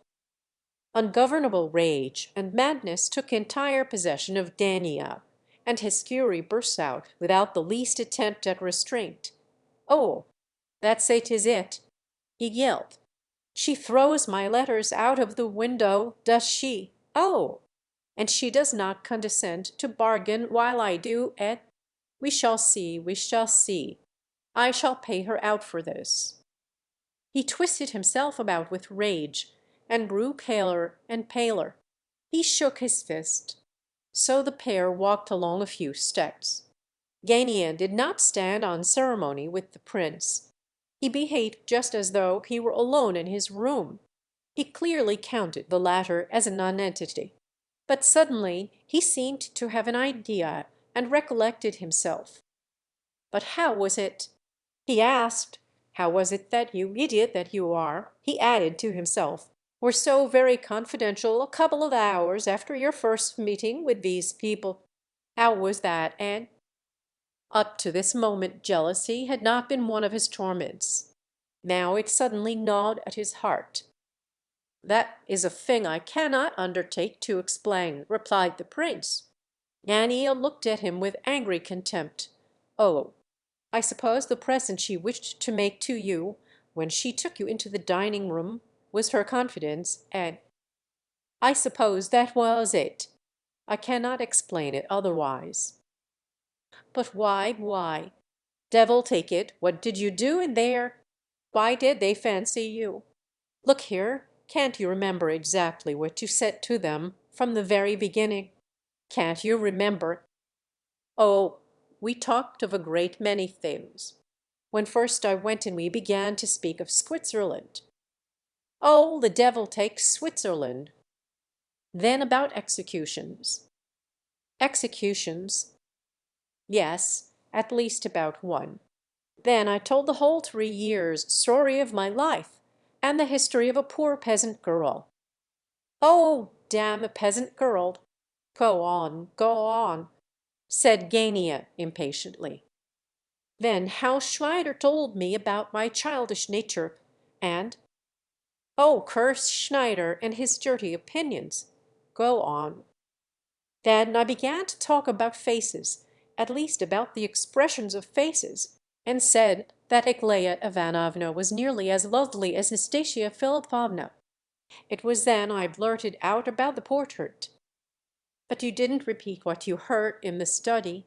You didn't repeat that, Ed. No, I tell you I did not. Then how did they look here? Did Aglaya show my letter to the old lady? Oh, there I can give you my fullest assurance that she did not. I was there all the while. She had no time to do it. But perhaps you may not have observed it. Oh, you damned idiot, you! He shouted, quite beside himself with fury. You can't even describe what went on. Gany, having once descended to abuse, and receiving no check, very soon knew no bounds or limit to his license, as is often the way in such cases. His rage so blinded him that he had not even been able to detect that this idiot, whom he was abusing to such an extent, was very far from being slow of comprehension, and had a way of taking in an impression, and afterwards giving it out again, which was very unidiotic indeed. But something a little unforeseen now occurred. "I think I ought to tell you, Gavrila Ardalionovitch," said the prince suddenly, "that though I once was so ill that I really was little better than an idiot, yet now I am almost recovered, and that, therefore, it is not altogether pleasant to be called an idiot to my face. Of course your anger is excusable, considering the treatment you have just experienced. But I must remind you that you have twice abused me rather rudely.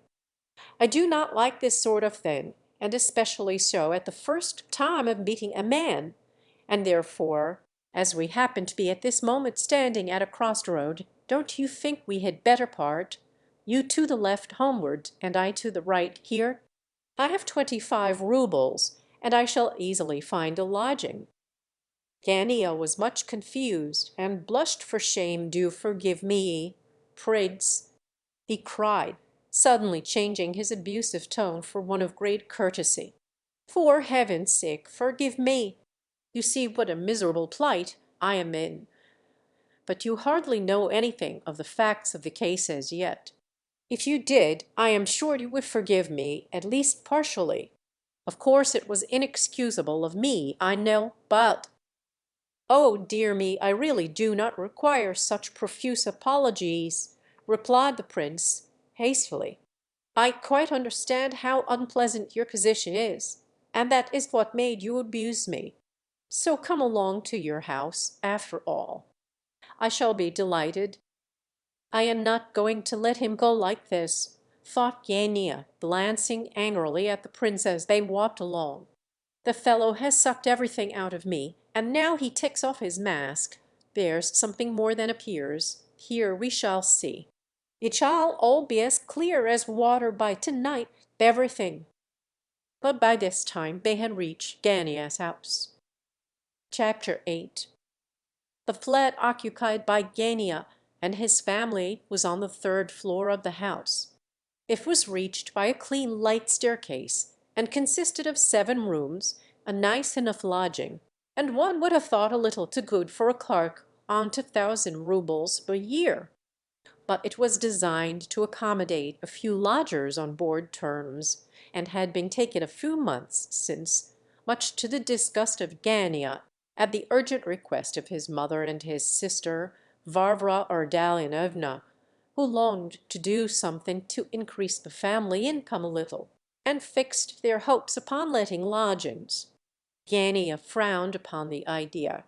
He thought it infra-dig, and did not quite like appearing in society afterwards, that society in which he had been accustomed to pose up to now as a young man of rather brilliant prospects. All these concessions and rebuffs of fortune of late had wounded his spirit severely, and his temper had become extremely irritable, his wrath being generally quite out of proportion to the cause. But if he had made up his mind to put up with this sort of life for a while, it was only on the plain understanding with his inner self that he would very soon change it all, and have things as he chose again. Yet the very means by which he hoped to make this change threatened to involve him in even greater difficulties than he had had before. The flat was divided by a passage which led straight out of the entrance hall. Along one side of this corridor lay the three rooms which were designed for the accommodation of the highly recommended lodgers. Besides these three rooms there was another small one at the end of the passage, close to the kitchen, which was allotted to General Evalden, a nominal master of the house, who supped on a white sofa, and was obliged to pass into and out of his room through the kitchen, and up or down the back stairs. Collioure, Danny's young brother, a schoolboy of 13, shared this room with his father. He, too, had to sleep on an old sofa, a narrow, uncomfortable thing with a torn rug over it, his chief duty being to look after his father, who needed to be watched more and more every day.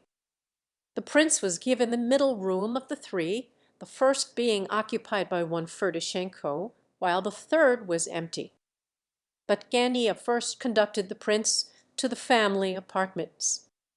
These consisted of a salon, which became the dining room when required; a drawing room, which was only a drawing room in the morning, and became Gania's study in the evening, and his bedroom at night; and lastly Nina Alexandrovna's and Varvara's bedroom, a small, close chamber which they shared together. In a word, the whole place was confined and a tight fit for the party. Gania used to grind his teeth with rage over the state of affairs, though he was anxious to be dutiful and polite to his mother. However, it was very soon apparent to any one coming into the house that Gania was the tyrant of the family. Nina Alexandrovna and her daughter were both seated in the drawing-room, engaged in knitting, and talking to a visitor, Ivan Petrovitch Ptitsin. The lady of the house appeared to be a woman of about 50 years of age, thin-faced, and with black lines under the eyes. She looked ill and rather sad, but her face was a pleasant one for all that, and from the first word that fell from her lips any stranger would at once conclude that she was of a serious and particularly sincere nature. In spite of her sorrowful expression, she gave the idea of possessing considerable firmness and decision. Her dress was modest and simple to a degree, dark and elderly in style; but both her face and appearance gave evidence that she had seen better days. Varvara was a girl of some 23 summers, of middle height, thin, but possessing a face which, without being actually beautiful, had the rare quality of charm, and might fascinate even to the extent of passionate regard. She was very like her mother; she even dressed like her, which proved that she had no taste for smart clothes. The expression of her grey eyes was merry and gentle, when it was not, as lately, too full of thought and anxiety. The same decision and firmness was to be observed in her face as in her mother's, but her strength seemed to be more vigorous than that of Nina Alexandrovna. She was subject to outbursts of temper, of which even her brother was a little afraid. The present visitor, Ptitsin, was also afraid of her. This was a young fellow of something under 30, dressed plainly but neatly. His manners were good, but rather ponderously so. His dark beard bore evidence to the fact that he was not in any government employ. He could speak well, but preferred silence. On the whole, he made a decidedly agreeable impression. He was clearly attracted by Varvara, and made no secret of his feelings. She trusted him in a friendly way, but had not shown him any decided encouragement as yet, which fact did not quell his ardor in the least. Nina Alexandrovna was very fond of him, and had grown quite confidential with him of late. Ptitsin, as was well known, was engaged in the business of lending out money on good security, and at a good rate of interest. He was a great friend of Gania's. After a formal introduction by Gania, who greeted his mother very shortly, took no notice of his sister, and immediately marched Ptitsin out of the room, Nina Alexandrovna addressed a few kind words to the prince, and forthwith requested Kolya, who had just appeared at the door, to show him to the middle room. Kolya was a nice-looking boy.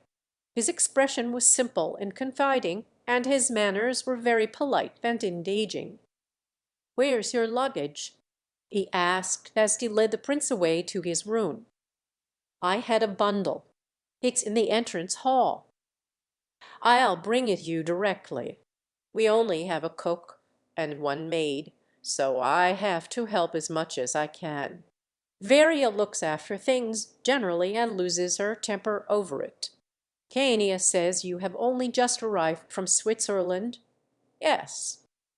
"Is it jolly there?" "Very." "Mountains?" "Yes." "I'll go and get your bundle." Here Varvara joined them. "The maid shall bring your bed linen directly. Have you a portmanteau?" "No." "A bundle. Your brother has just gone to the hall for it." "There is nothing there except this," said Kolya, returning at this moment. "Where did you put it?" "Though. But that's all I have," said the prince, taking it. "All. I thought perhaps Ferdishenko had taken it." "Don't talk nonsense," said Varia severely. She seemed put out, and was only just polite with the prince. "Oh," laughed the boy, "you can be nicer than that to me. You know I'm a Pitzin." "You ought to be whipped, Kolya, you silly boy. If you want anything," to the prince, "please apply to the servant. We dine at 4:30. You can take your dinner with us or have it in your room, just as you please. Come along, Kolya, don't disturb the prince." At the door they met Gania coming in. "Is father in?" he asked. Kolya whispered something in his ear and went out. "Just a couple of words, prince, if you'll excuse me. Don't blab over there about what you may see here, or in this house, as to all that about Aglaya and me, you know. Things are not altogether pleasant in this establishment, devil take it all. You'll see. At all events, keep your tongue to yourself for to-day." "I assure ye I blabbed a great deal less than you seem to suppose," said the prince, with some annoyance. Clearly the relations between Dania and himself were by no means improving. "Oh, well, I caught it quite hot enough to-day, thanks to you. However, I forgive you. I think you might fairly remember that I was not in any way bound.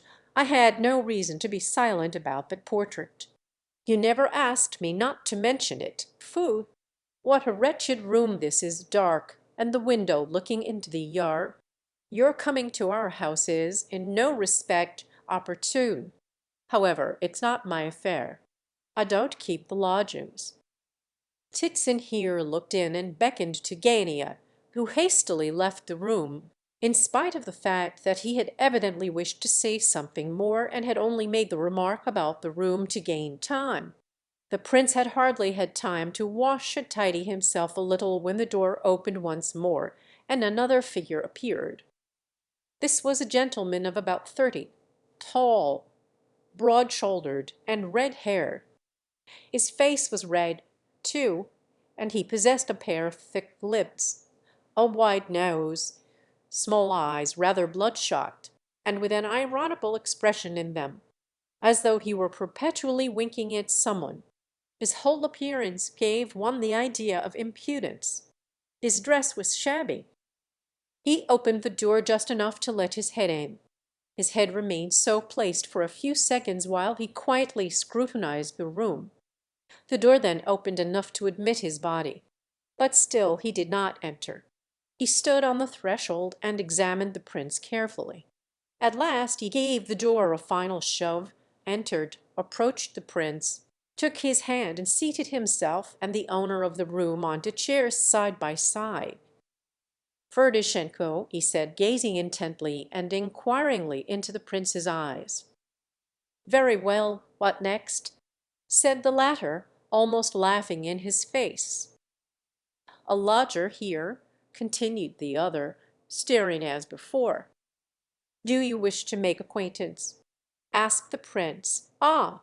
said the visitor, passing his fingers through his hair and sighing. He then looked over to the other side of the room and around it. "Got any money?" he asked suddenly. "Not much." "How much?" 25 roubles." "Let's see it." The prince took his banknote out and showed it to Ferdishenko. The latter unfolded it and looked at it. Then he turned it round and examined the other side. Then he held it up to the light. "How strange that it should have browned so," he said reflectively. "These 25-rouble notes brown in a most extraordinary way, while other notes often grow paler. Take it." The prince took his note. Ferdishenko rose. "I came here to warn you," he said. "In the first place, don't lend me any money, for I shall certainly ask you to." "Very well." "Shall you pay here?" "Yes, I intend to. Oh, I don't intend to, thanks. I live here, next door to you. You noticed a room, did you? Don't come to me very often. I shall see you here quite often enough. Have you seen the general?" "No." "Nor heard him?" "No." "Of course not." "Well, you'll both hear and see him soon. He even tries to borrow money from me. If it's au lecteur, idée by. Do you think a man can possibly live with a name like Ferdishenko? Why not? He'd buy." And so he departed. The prince found out afterwards that this gentleman made it his business to amaze people with his originality and wit, but that it did not as a rule come off. He even produced a bad impression on some people, which grieved him sorely, but he did not change his ways for all that. As he went out of the prince's room, he collided with yet another visitor coming in. Ferdishenko took the opportunity of making several warning gestures to the prince from behind the new arrival's back, and left the room in conscious pride. This next arrival was a tall red-faced man of about 55, with grey hair and whiskers, and large eyes which stood out of their sockets. His appearance would have been distinguished had it not been that he gave the idea of being rather dirty. He was dressed in an old coat, and he smelled of vodka when he came near. His walk was effective, and he clearly did his best to appear dignified and to impress people by his manner. This gentleman now approached the prince slowly, and with a most courteous smile, silently took his hand and held it in his own as he examined the prince's features as though searching for familiar traits therein. "'Tis he, 'tis he!"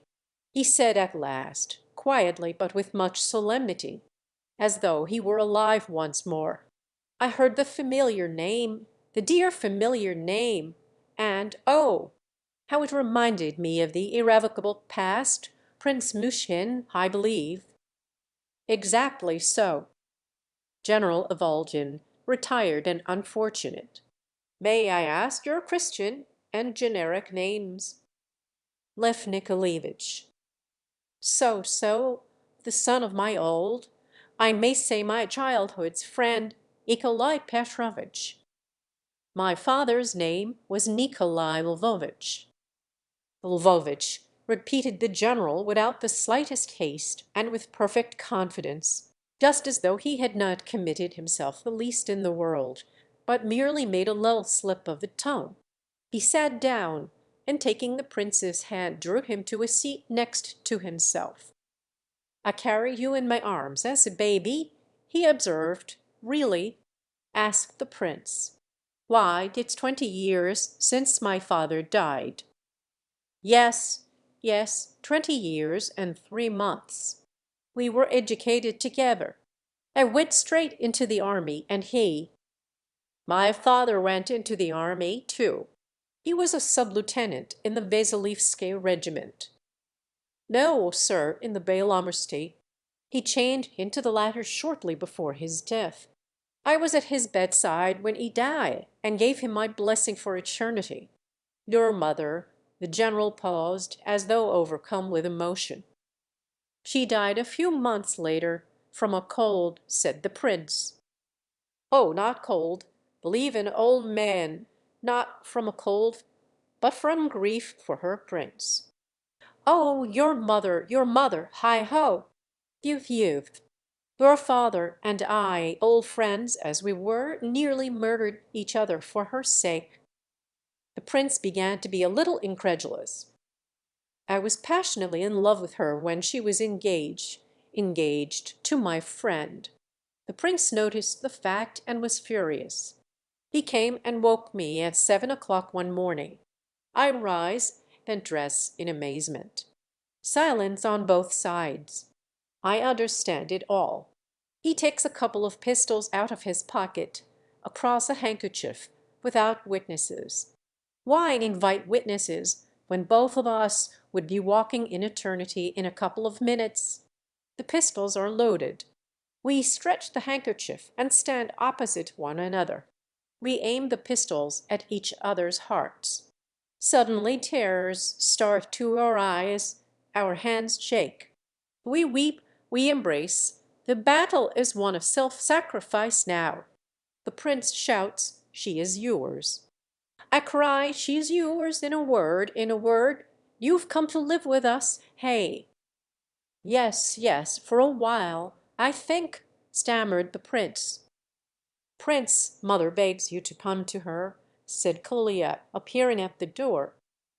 The prince rose to go, but the general once more laid his hand in a friendly manner on his shoulder, and dragged him down onto the sofa. "As the true friend of your father, I wish to say a few words to you," he began. "I have suffered. There was a catastrophe. I suffered without a trial. I had no trial. Mina Alexandrovna, my wife, is an excellent woman. So is my daughter Varvara. We have to let lodgings because we are poor. A dreadful, unheard of come down for us, for me, who should have been a governor general. But we are very glad to have you, at all events. Meanwhile, there is a tragedy in the house." The prince looked inquiringly at the other. "Yes, a marriage is being arranged, a marriage between a questionable woman and a young fellow who might be a flunkey. They wish to bring this woman into the house where my wife and daughter reside, but while I live and breathe she shall never enter my doors. I shall lie at the threshold, and she shall trample me underfoot if she does. I hardly talk to Gania now, and avoid him as much as I can.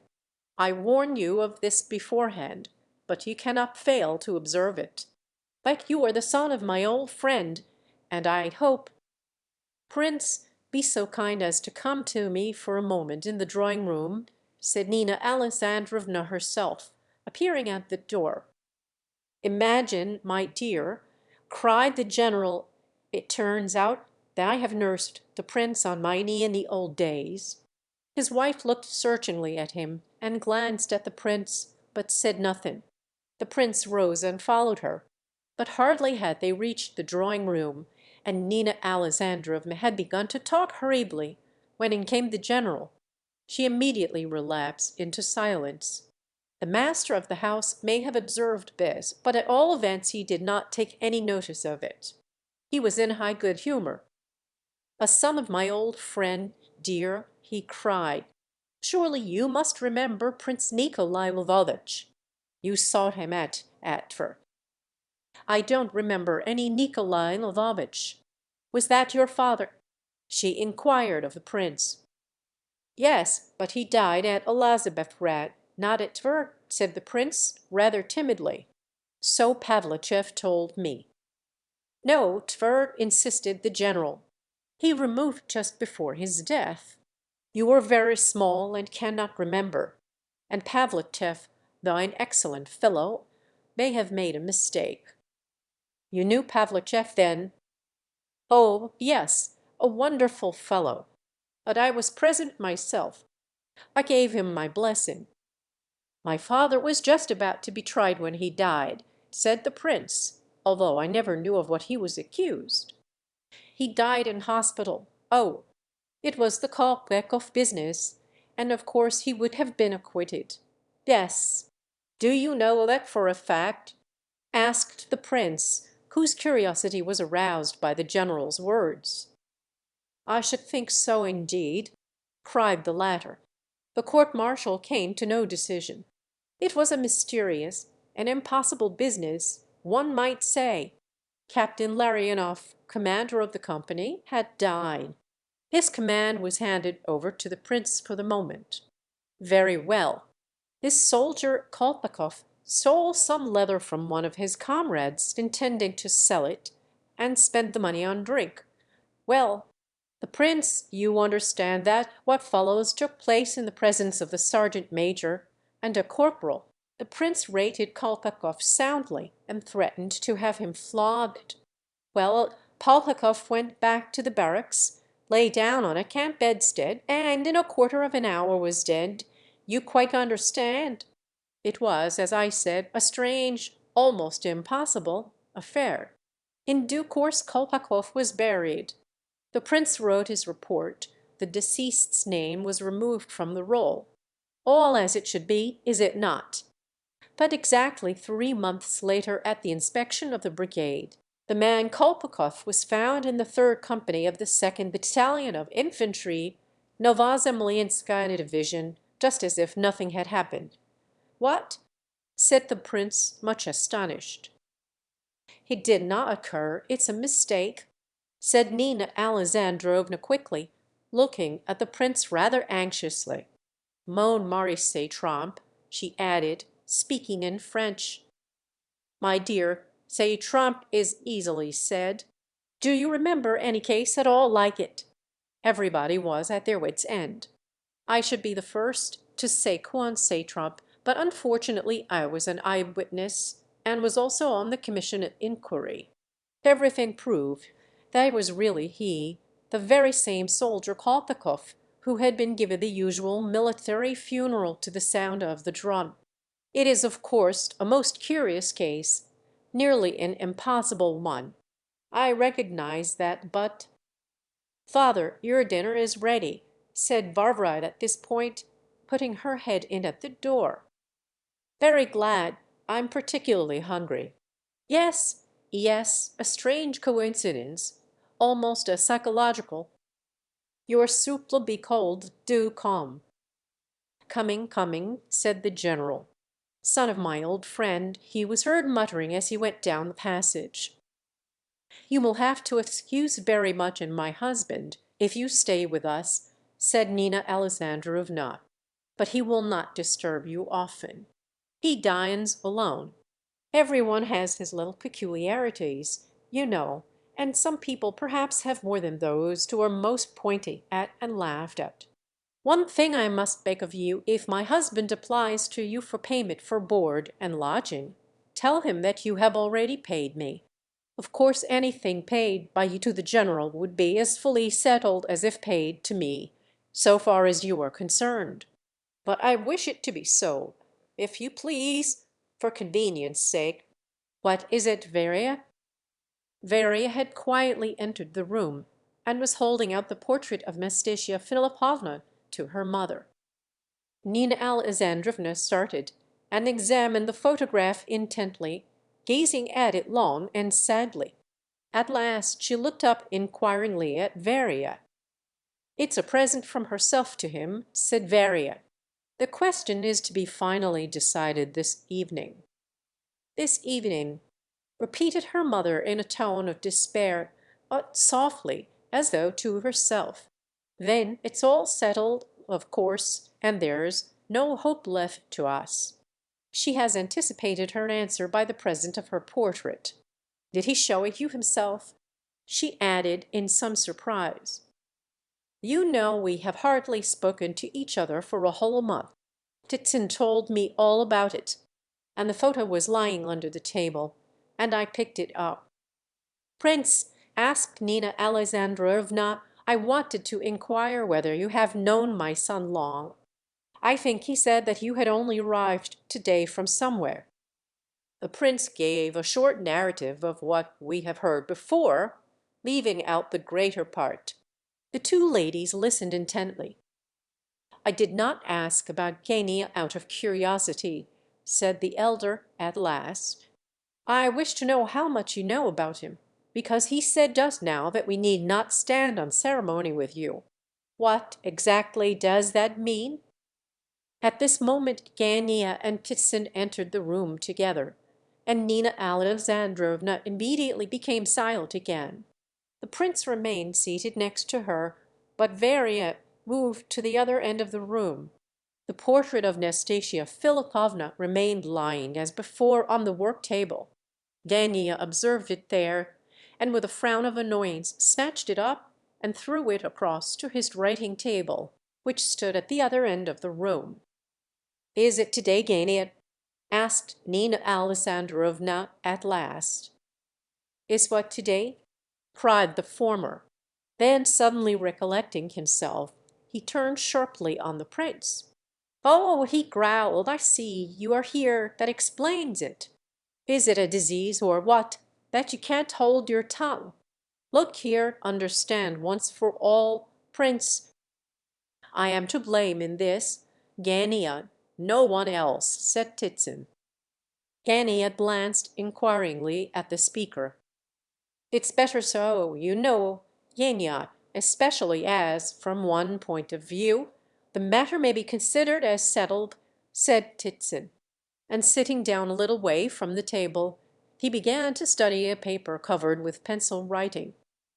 Gania stood and frowned. He expected a family scene. He never thought of apologizing to the prince, however.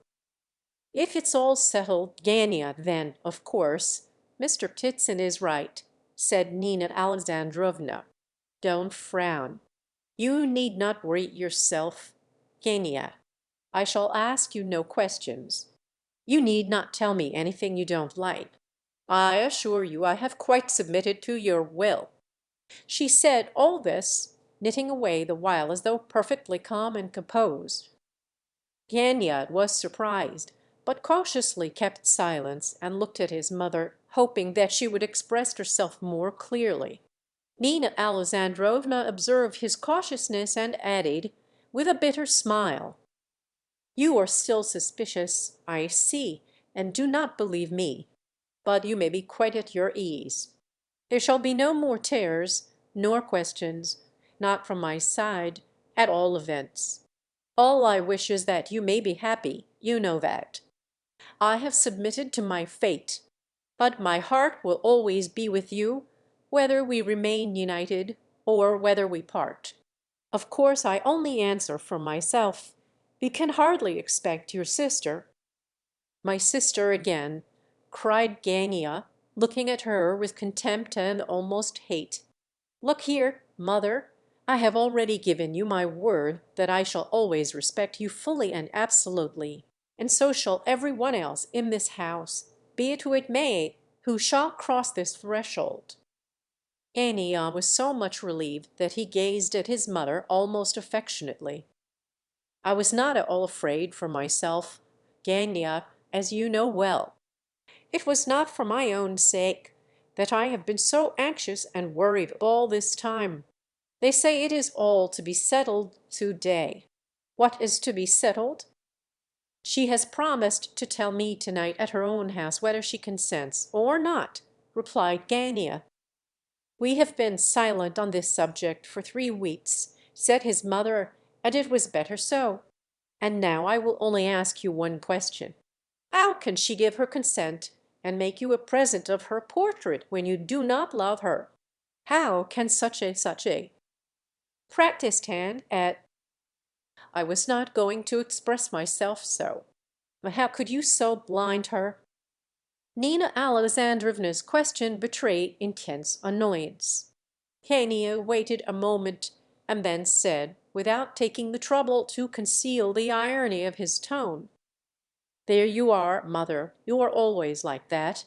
You begin by promising that there are to be no reproaches or insinuations or questions, and here you are beginning them at once.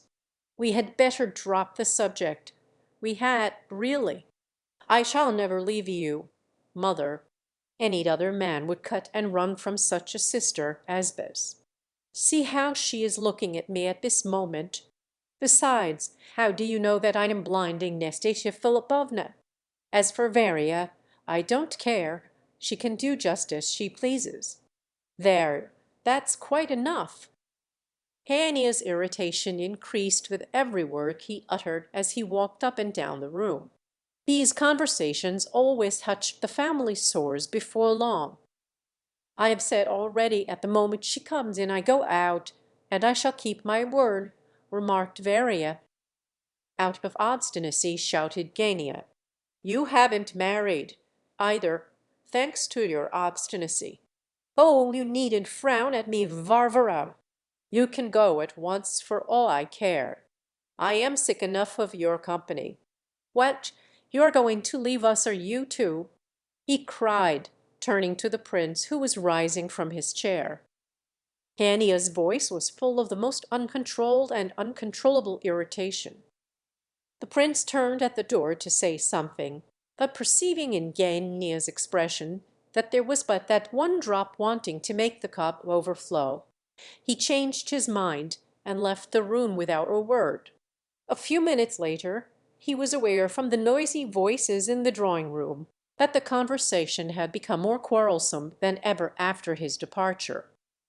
He crossed the salon and the entrance hall, so as to pass down the corridor into his own room. As he came near the front door he heard someone outside vainly endeavoring to ring the bell, which was evidently broken, and only shook a little without emitting any sound. The prince took down the chain and opened the door. He started back in amazement, for there stood Nastasia Philipovna. He knew her at once from her photograph. Her eyes blazed with anger as she looked at him.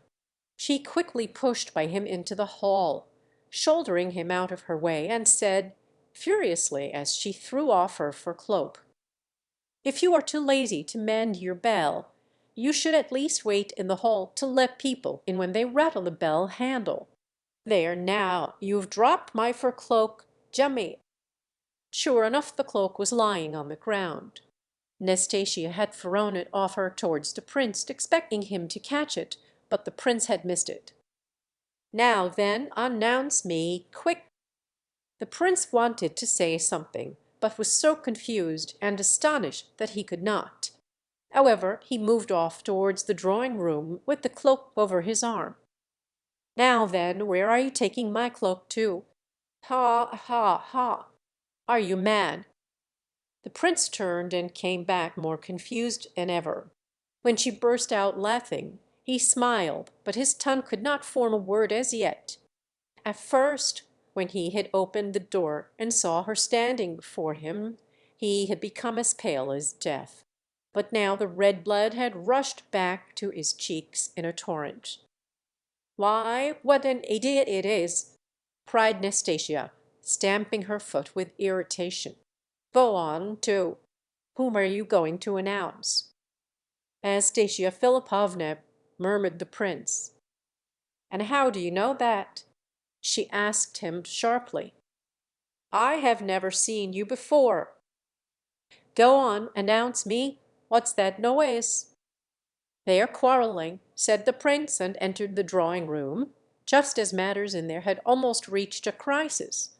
Nina Alexandrovna had forgotten that she had submitted to everything. She was defending Varia. Kitsyn was taking her part, too. Not that Varia was afraid of standing up for herself.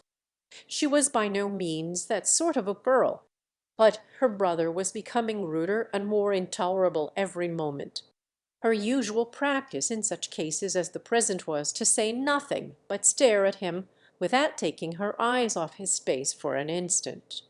This maneuver, as she well knew, could drive Gania distracted. Just at this moment the door opened and the prince entered, announcing, "Nastasia Philipovna." Chapter 9. Silence immediately fell on the room. All looked at the prince as though they neither understood nor hoped to understand.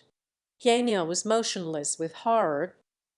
Nastasia's arrival was a most unexpected and overwhelming event to all parties. In the first place, she had never been before, Up to now she had been so haughty that she had never even asked Gania to introduce her to his parents. Of late she had not so much as mentioned them. Gania was partly glad of this, but still he had put it to her debit in the account to be settled after marriage. He would have borne anything from her rather than this visit. But one thing seemed to him quite clear: her visit now, and the present of her portrait on this particular day, pointed out plainly enough which way she intended to make her decision.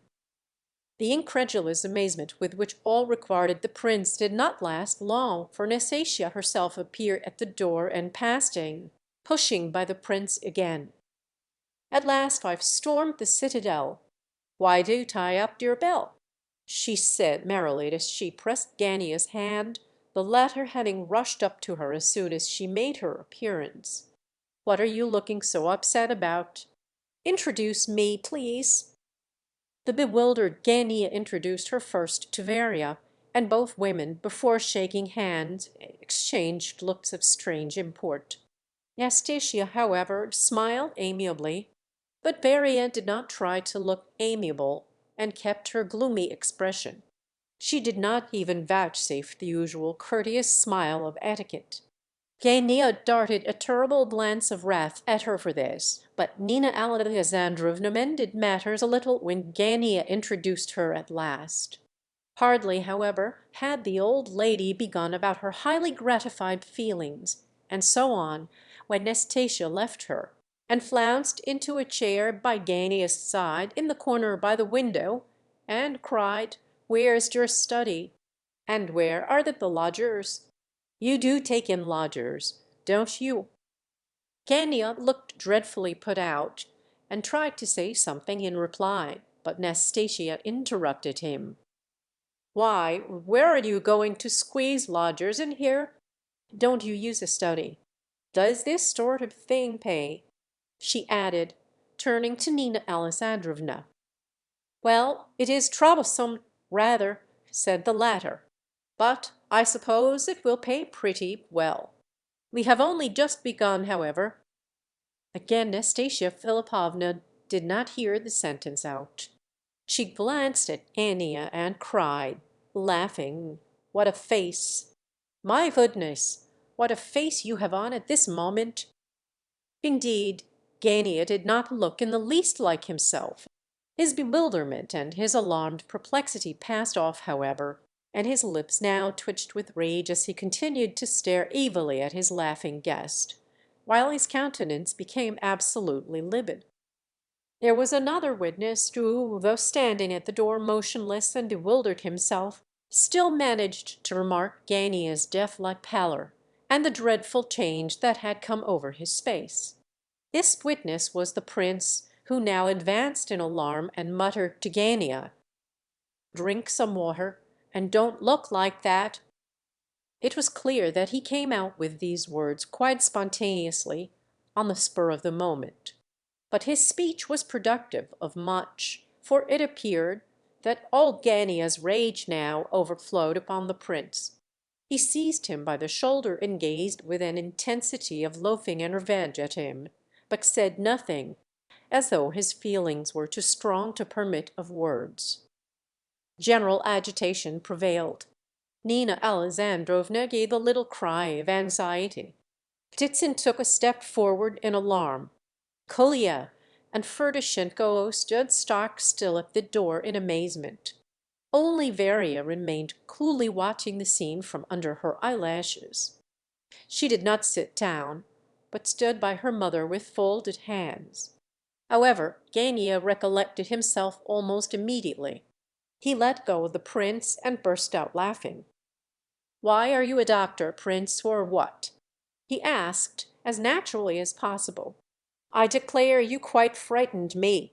Nastasia Philipovna, let me introduce this interesting character to you, though I have only known him myself since the morning." Nastasia gazed at the prince in bewilderment.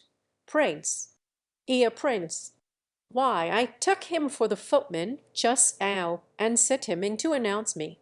Ha, ha, ha! Isn't that good? Not bad, that, not bad at all. put in Ferdishenko Seinani Vero. "I rather think I pitched into you too, didn't I? Forgive me, do. Who is he, did you say? What prince, Wiskin?" she added, addressing Gania. "He is a lodger of ours," explained the latter. "An idiot." The prince distinctly heard the word half whispered from behind him. This was Ferdishenko's voluntary information for Anastasia's benefit. "Tell me, why didn't you put me right when I made such a dreadful mistake just now?" continued the latter, examining the prince from head to foot without the slightest ceremony. She awaited the answer as though convinced that it would be so foolish that she must inevitably fail to restrain her laughter over it. "I was astonished, seeing you so suddenly," murmured the prince. "How did you know who I was? Where had you seen me before? And why were you so struck dumb at the sight of me? What was there so overwhelming about me?" "Oh! Ho! Ho! Ho!" cried Ferdishenko. "Now then, prince, my word, what things I would say if I had such a chance as that! My goodness, prince, go on." "So should I, in your place, have no doubt," laughed the prince to Ferdishenko; then continued, addressing Nastasia, "Your portrait struck me very forcibly this morning. Then I was talking about you to the Epanchins. And then, in the train, before I reached Petersburg, Parfen Rogojin told me a good deal about you. And at the very moment that I opened the door to you, I happened to be thinking of you when there you stood before me." "And how did you recognize me?" "From the portrait." "What else?" "I seemed to imagine you exactly as you are. I seemed to have seen you somewhere." Where?" "I seem to have seen your eyes somewhere. But it cannot be. I have not seen you. I never was here before. I may have dreamed of you. I don't know." The prince said all this with manifest effort, in broken sentences, and with many drawings of breath. He was evidently much agitated. Anastasia Philipovna looked at him inquisitively, but did not laugh. "Bravo, prince!" cried Ferdishenko, delighted. At this moment a loud voice from behind the group which hedged in the prince and Nastasia Philipovna divided the crowd, as it were, and before them stood the head of the family, General Ivaldi. He was dressed in evening clothes. His moustache was dyed. This apparition was too much for Gania. Vain and ambitious almost to morbidness, he had had much to put up with in the last 2 months, and was seeking feverishly for some means of enabling himself to lead a more presentable kind of existence. At home he now adopted an attitude of absolute cynicism, but he could not keep this up before Nastasia Philipovna, although he had sworn to make her pay after marriage for all he suffered now. He was experiencing a last humiliation, the bitterest of all, at this moment, the humiliation of blushing for his own kindred in his own house. A question flashed through his mind as to whether the game was really worth the candle. For that had happened at this moment, which for 2 months had been his nightmare, which had filled his soul with dread and shame, the meeting between his father and Nastasia Philipovna. He had often tried to imagine such an event, but had found the picture too mortifying and exasperating, and had quietly dropped it. Very likely he anticipated far worse things than was at all necessary. It is often so with vain persons. He had long since determined, therefore, to get his father out of the way anywhere before his marriage in order to avoid such a meeting. But when Astasia entered the room just now, he had been so overwhelmed with astonishment that he had not thought of his father, and had made no arrangements to keep him out of the way. And now it was too late, there he was, and Gadat, too, in a dress coat and white tie, and Nastasia in the very humour to heap ridicule on him and his family circle. Of this last fact he felt quite persuaded. What else had she come for? There were his mother and his sister sitting before her, and she seemed to have forgotten their very existence already. And if she behaved like that, he thought, she must have some object in view. Ferdishenko led the general up to Nastasia Philipovna.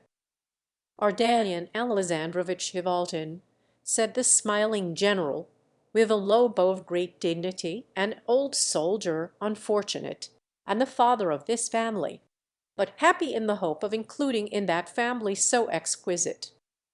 He did not finish his sentence, for at this moment Ferdishenko pushed a chair up from behind, and the general, not very firm on his legs, at this postprandial hour, flopped into it backwards. It was always a difficult thing to put this warrior to confusion, and his sudden descent left him as composed as before. He had sat down just opposite to Nastasia, whose fingers he now took and raised to his lips with great elegance and much courtesy. The general had once belonged to a very select circle of society, but he had been turned out of it 2 or 3 years since on account of certain weaknesses, in which he now indulged with all the less restraint. But his good manners remained with him to this day, in spite of all. Nastasia Philipovna seemed delighted at the appearance of this latest arrival, of whom she had of course heard a good deal by report. "I have heard that my son," began Ardalion Alexandrovitch. "Your son, indeed? A nice papa you are. You might have come to see me anyhow, without compromising any one. Do you hide yourself, or does your son hide you?" "The children of the 19th century and their parents," began the general again. "Nastasia Philipovna, will you excuse the general for a moment? Someone is inquiring for him," said Nina Alexandrovna in a loud voice, interrupting the conversation. "Excuse him. Oh no, I have wished to see him too long for that. Why, what business can he have? He has retired, hasn't he? You won't leave me, general, will you? I give you my word that he shall come and see you, but he needs rest just now." "General, they say you require rest," said Nastasia Philipovna, with the melancholy face of a child whose toy is taken away. Ardalion Alexandrovitch immediately did his best to make his foolish position a great deal worse. My dear," he said solemnly and reproachfully, looking at his wife with one hand on his heart. "Won't you leave the room, mamma?" asked Varia aloud. "No, Varia, I shall sit it out to the end." Nastasia must have overheard both question and reply, but her vivacity was not in the least damped. On the contrary, it seemed to increase. She immediately overwhelmed the general once more with questions, and within 5 minutes that gentleman was as happy as a king, and holding forth at the top of his voice, amid the laughter of almost all who heard him. Kolya jogged the prince's arm. "Can't you get him out of the room somehow? Do, please," and tears of annoyance stood in the boy's eyes. "Curse that Ganaean," he muttered between his teeth. "Oh yes, I knew General Afanshin well," General Ivaldin was saying at this moment. "He and Prince Nikolai Ivanovitch Mushkin, whose son I have this day embraced after an absence of 20 years, and I were 3 inseparables. Alas, one is in the grave, torn 2 pieces by calumnies and bullets.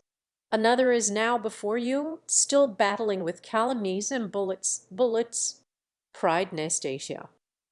"Yes, here in my chest. I received them at the siege of Kars, and I feel them in bad weather now. And as to the third of our trio, Epanchin, of course after that little affair with the poodle in the railway carriage. It was all up between us. Poodle! What was that? And in a railway carriage? Dear me," said Nastasia thoughtfully, as though trying to recall something to mind. "Oh, just a silly little occurrence, really not worth telling, about Princess Byelopinskaya's governess, Miss Smith, and—oh, it is really not worth telling." "No, No, we must have it," cried Nastasia merrily. "Yes, of course," said Ferdishenko. "C'est du nouveau." "Art alien," said Nina Alexandrovitch entreatingly. "Papa, you are wanted," cried Kolya. "Well, it is a silly little story in a few words," began the delighted general. "A couple of years ago, soon after the new railway was opened, I had to go somewhere or other on business. Well, I took a first class ticket, sat down, and began to smoke, or rather continued to smoke, for I had lighted up before. I was alone in the carriage.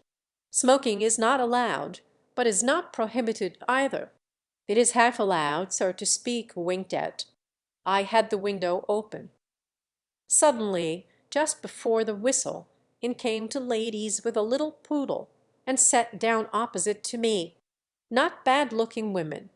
One was in light blue, the other in black silk. The poodle, a beauty with a silver collar, lay on light blue's knee. It looked haughtily about, and talked English together. I took no notice, just went on smoking. I observed that the ladies were getting angry over my cigar, doubtless. One looked at me through her tortoise-shell eyeglass. I took no notice, because they never said a word. If they didn't like the cigar, why couldn't they say so? Not a word, not a hint. Suddenly, and without the very slightest suspicion of warning, light blue seizes my cigar from between my fingers, and out of the window with it. Well, on flew the train, and I sat bewildered, and the young woman, tall and fair, and rather red in the face, to red, glared at me with flashing eyes. I didn't say a word, but with extreme courtesy, I may say with most refined courtesy, I reached my finger and thumb over towards the poodle, took it up delicately by the nape of the neck, and tucked it out of the window, after the cigar. The train went flying on, and the poodle's yells were lost in the distance. "Oh, you naughty man!" cried Nastasia, laughing and clapping her hands like a child. "Bravo!" said Ferdishenko. Titsin laughed too, though he had been very sorry to see the general appear. Even Kolya laughed and said, "Bravo!" "And I was right, truly right," cried the general, with warmth and solemnity, for if cigars are forbidden in railway carriages, Klubels are much more so. "Well, and what did the lady do?" asked Nastasia impatiently. That's where all the mischief of it lies," replied Evaldine, frowning. "Without a word, as it were of warning, she slapped me on the cheek. An extraordinary woman, and you—" The general dropped his eyes and elevated his brows, shrugged his shoulders, tightened his lips, spread his hands, and remained silent. At last he blurted out, "I lost my head." "Did you hit her?" "No, oh no. There was a great flare-up, but I didn't hit her. I had to struggle a little, purely to defend myself. But the very devil was in the business. It turned out that light blue was an Englishwoman, governess or something, at Princess Byelkonskaya's, and the other woman was one of the old maid princesses Byelkonskaya. Well, everybody knows what great friends the princess and Mrs. Epanchin are, so there was a pretty kettle of fish. All the Byelkonskys went into mourning for the poodle. 6 princesses in tears, and the Englishwoman shrieking. Of course I wrote an apology and told, but they would not receive either me or my apology, and the Epanchins cut me, too." "But wait," said Nastasia. "How is it that 5 or 6 days since I read exactly the same story in the paper as happening between a Frenchman and an English girl? The cigar was snatched away exactly as you describe, and the poodle was chucked out of the window after it. The slapping came off, too, as in your case, and the girl's dress was light blue." The general blushed dreadfully. Kolya blushed too, and Titsin turned hastily away. Ferdishenko was the only one who laughed as gaily as before. As to Gania, I need not say that he was miserable. He stood dumb and wretched, and took no notice of anybody. "I assure you," said the general, "that exactly the same thing happened to myself. I remembered there was some quarrel between father and Miss Smith, the Bielokonskai's governess," said Kalia. "How very curious, point for point the same anecdote, and happening at different ends of Europe! Even the light blue dress the same," continued the pitiless Nastasia. "I must really send you the paper." "You must observe," insisted the general, "that my experience was 2 years earlier." "Ah, that's it, no doubt." Nastasia Philipovna laughed hysterically. "Father, will you hear a word from me outside?" said Gania, his voice shaking with agitation as he seized his father by the shoulder. His eyes shone with a blaze of hatred. At this moment there was a terrific bang at the front door, almost enough to break it down. Some most unusual visitor must have arrived. Colia ran to open. Chapter 10. The entrance hall suddenly became full of noise and people. To judge from the sounds which penetrated to the drawing room, a number of people had already come in, and the stampede continued. Several voices were talking and shouting at once. Others were talking and shouting on the stairs outside. It was evidently a most extraordinary visit that was about to take place. Every one exchanged startled glances. Gania rushed out towards the dining room, but a number of men had already made their way in and met him. "Paul, here he is, the Judas!" cried a voice which the prince recognized at once. "How d'ye do, Gania, you old lackard?" "Yes, that's the man," said another voice. There was no room for doubt in the prince's mind. One of the voices was Rogojin's, and the other Lebedeff's. Gania stood at the door like a block and looked on in silence, putting no obstacle in the way of their entrance. And 10 or a dozen men marched in behind Parfen Rogojin. They were a decidedly mixed-looking collection, and some of them came in their furs and caps. None of them were quite drunk, but all appeared to be considerably excited. They seemed to need each other's support, morally, before they dared come in. Not one of them would have entered alone, but with the rest each one was brave enough.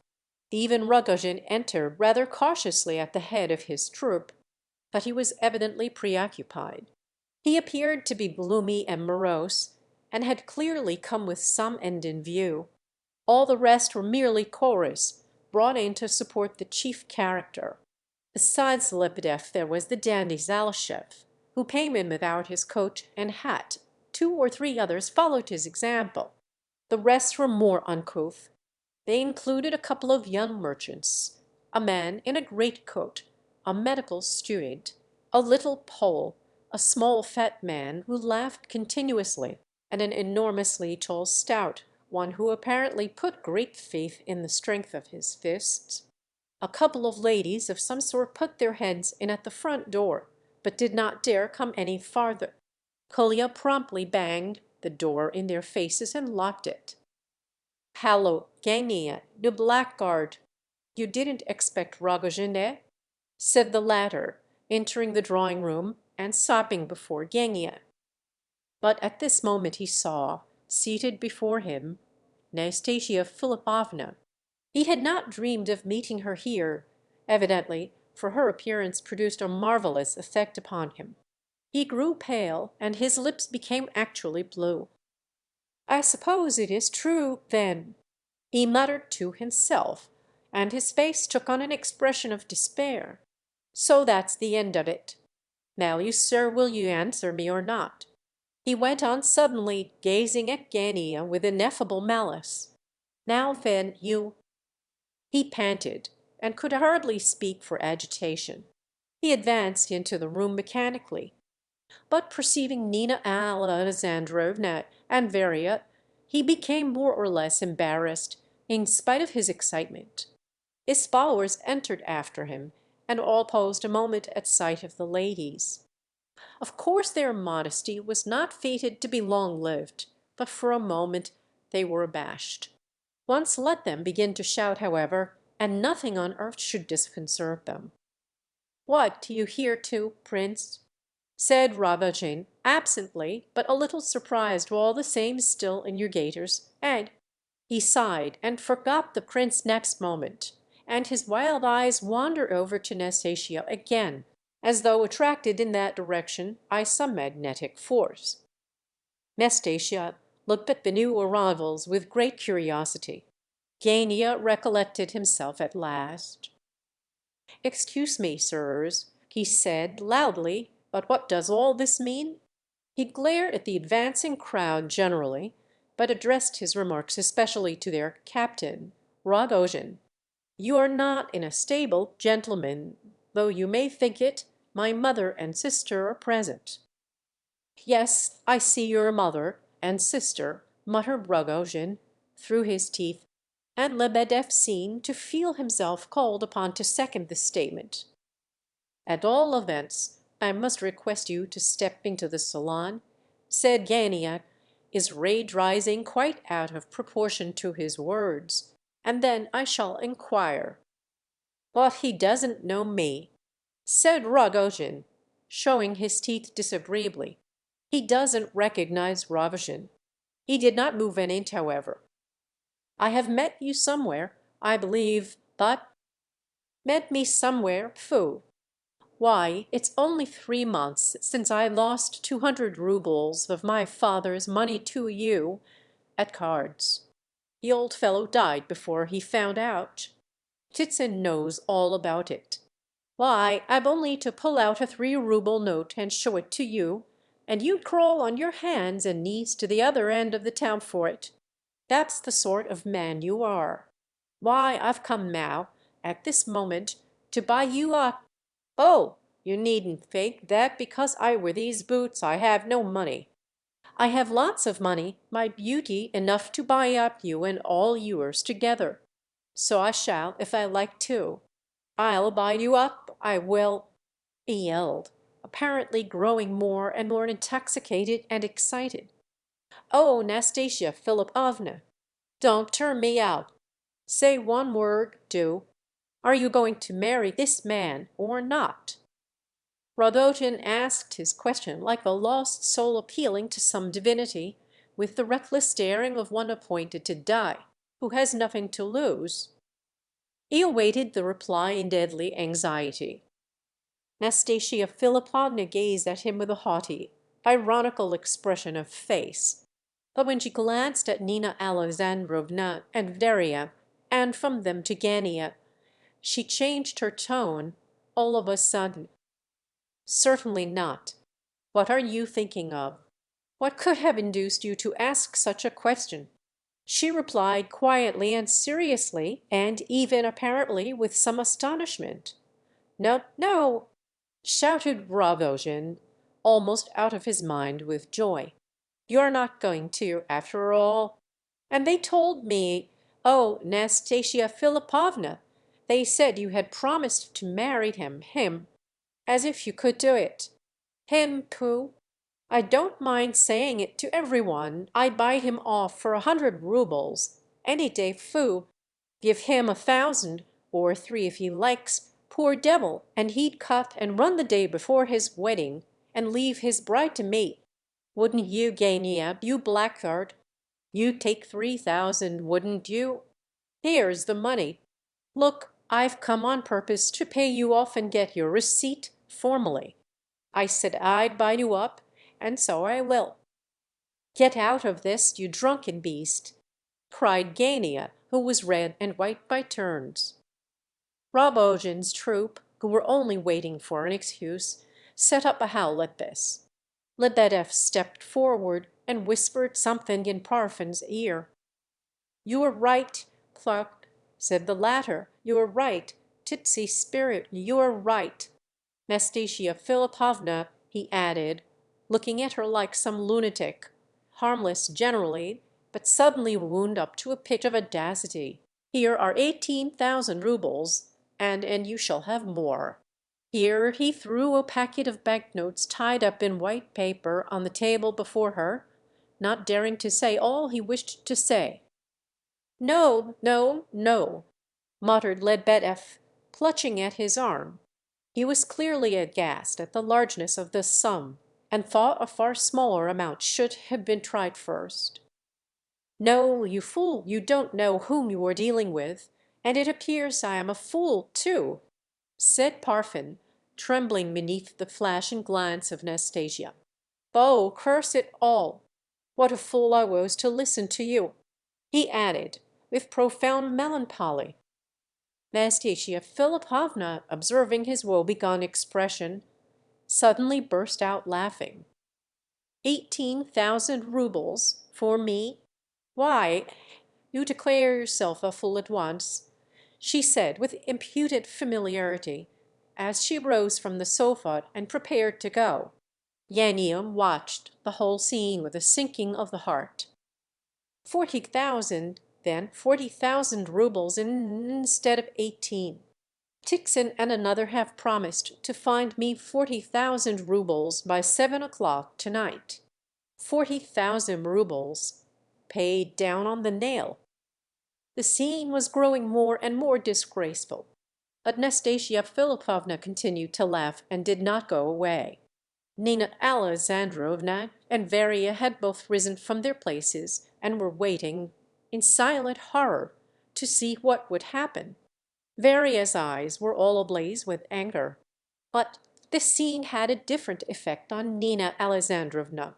She paled and trembled, and looked more and more like fainting every moment. "Very well, then, 100,000. 100,000. Paid this very day, Ptitsin. Find it for me. A good share shall stick to your fingers, come." "You are mad," said Ptitsin, coming up quickly and seizing him by the hand. "You're drunk. The police will be sent for if you don't look out. Think where you are." "Yes, he's boasting like a drunkard," added Nastasia, as though with the sole intention of goading him. "I do not boast. You shall have 100,000 this very day. Ptitsin, get the money, you get usurer. Take what you like for it, but get it by the evening. I'll show that I'm in earnest," cried Rogojin, working himself up into a frenzy of excitement.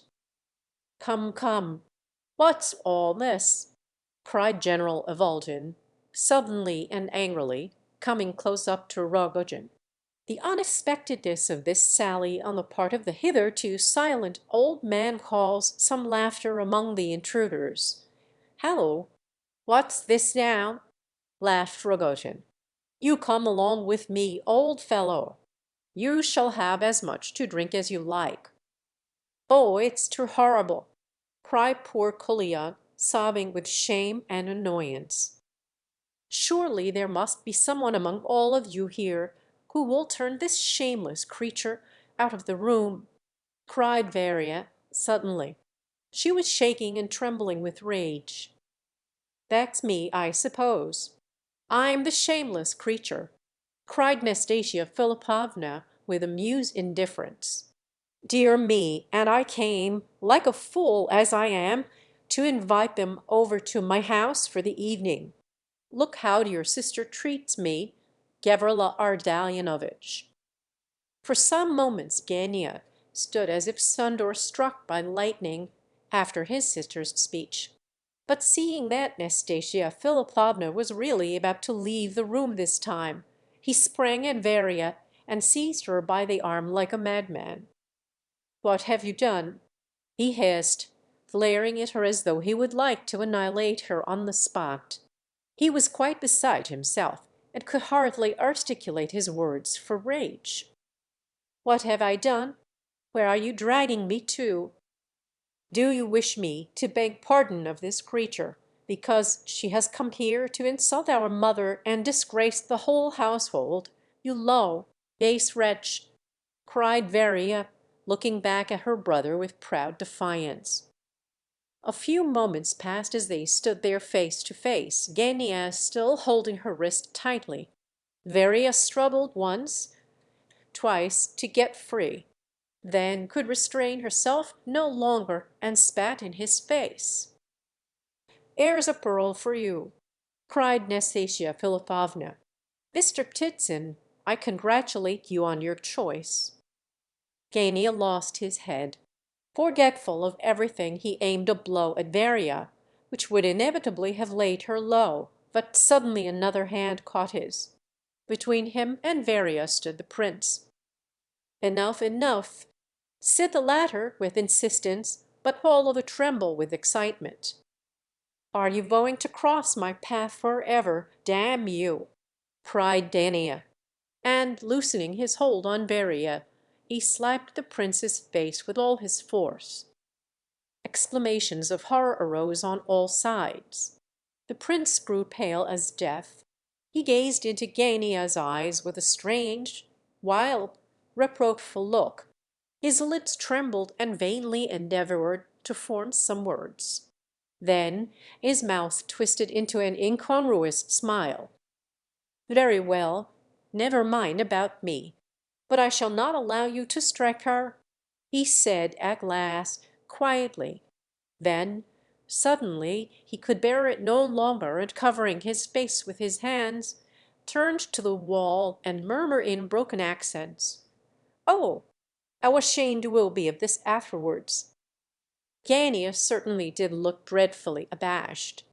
Kalia rushed up to comfort the prince, and after him crowded Varia, Rogojin, and all, even the general.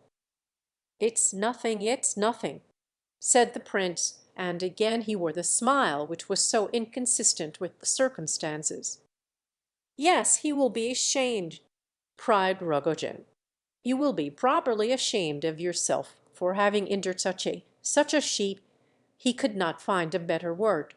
"Prince, my dear fellow, leave this and come away with me. I'll show how Rogojin shows his affection for his friends." Nastasia Philipovna was also much impressed, both with Gania's action and with the prince's reply.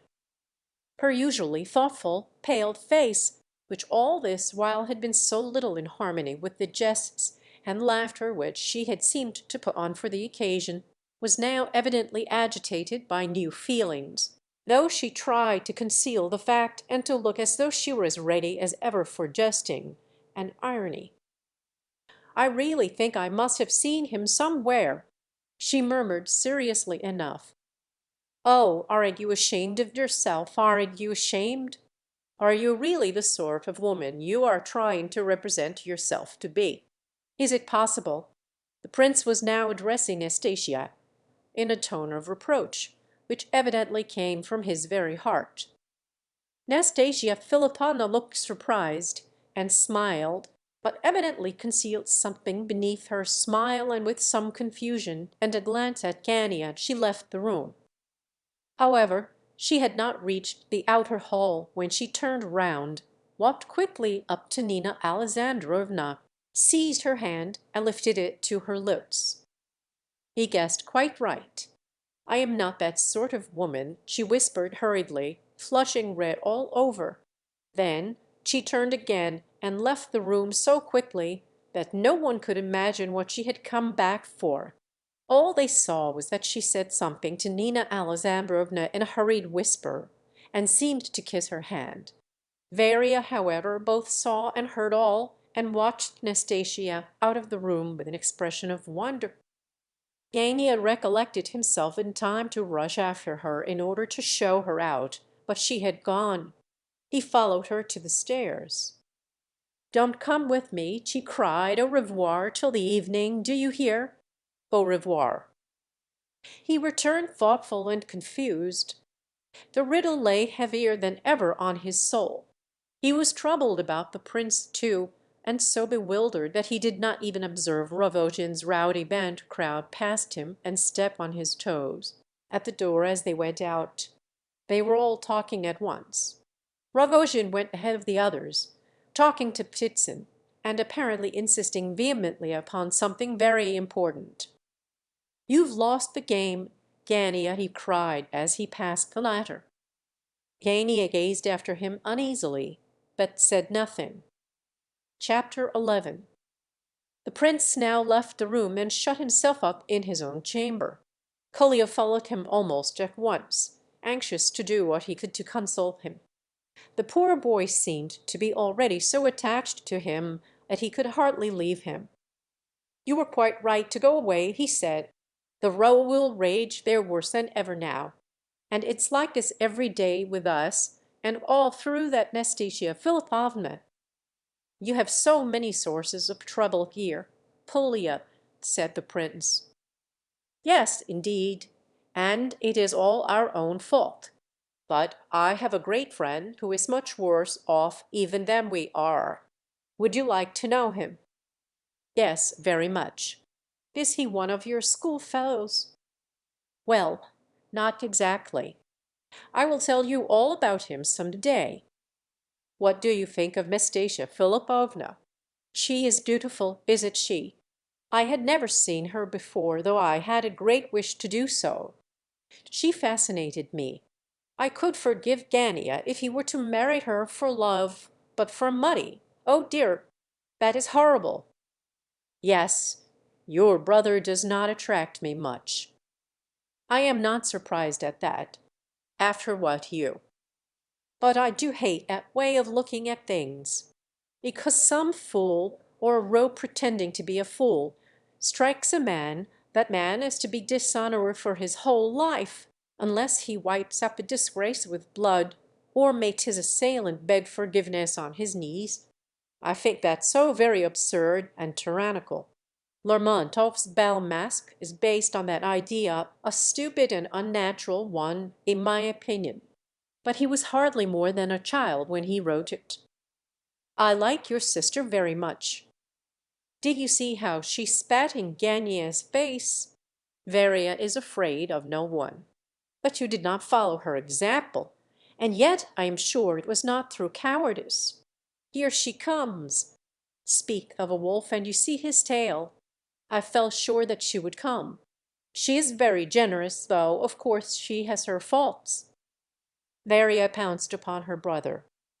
"This is not the place for you," said she. "Go to father. Is he plaguing you, prince?" "Not in the least. On the contrary, he interests me." Scolding, as usual, Varia. It is the worst thing about her. After all, I believe father may have started off with Rogojin. No doubt he is sorry now. Perhaps I had better go and see what he is doing," added Colia, running off. "Thank God I have got mother away and put her to bed without another seeing. Gania is worried and ashamed, not without reason. What a spectacle!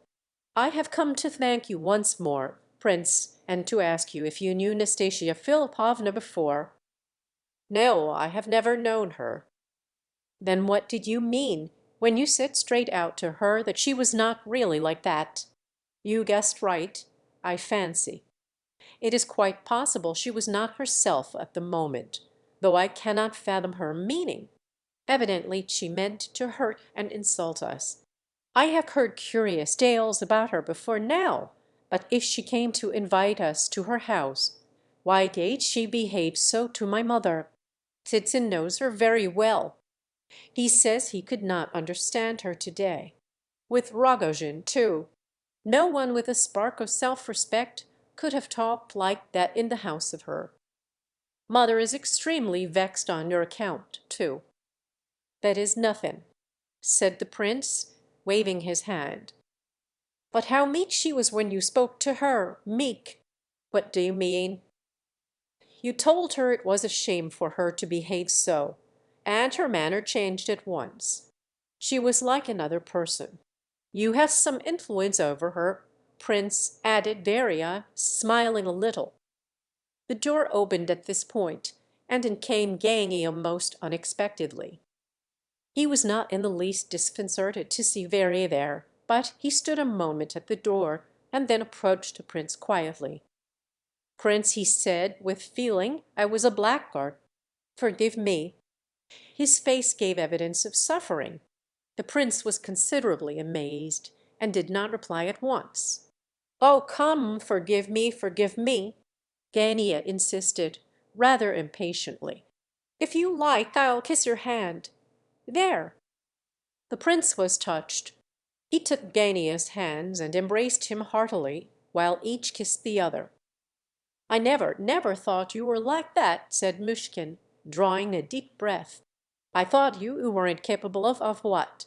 Apologizing, and where on earth did I get the idea that you were an idiot? You always observe what other people pass by unnoticed. One could talk sense to you, but—" "Here is another to whom you should apologize," said the prince, pointing to Varia. "No, no! They are all enemies. I've tried them often enough, believe me," and Gania turned his back on Varia with these words. "But if I beg you to make it up?" said Varia. "And you'll go to Nastasia Philipovna's this evening?" "If you insist. But judge for yourself. Can I go? Ought I to go?" "But she is not that sort of woman, I tell you," said Gania angrily. "She was only acting." I know that, I know that. But what a part to play!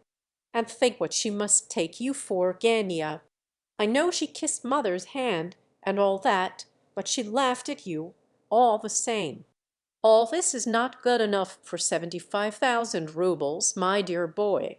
You are capable of honorable feelings still, and that's why I am talking to you so.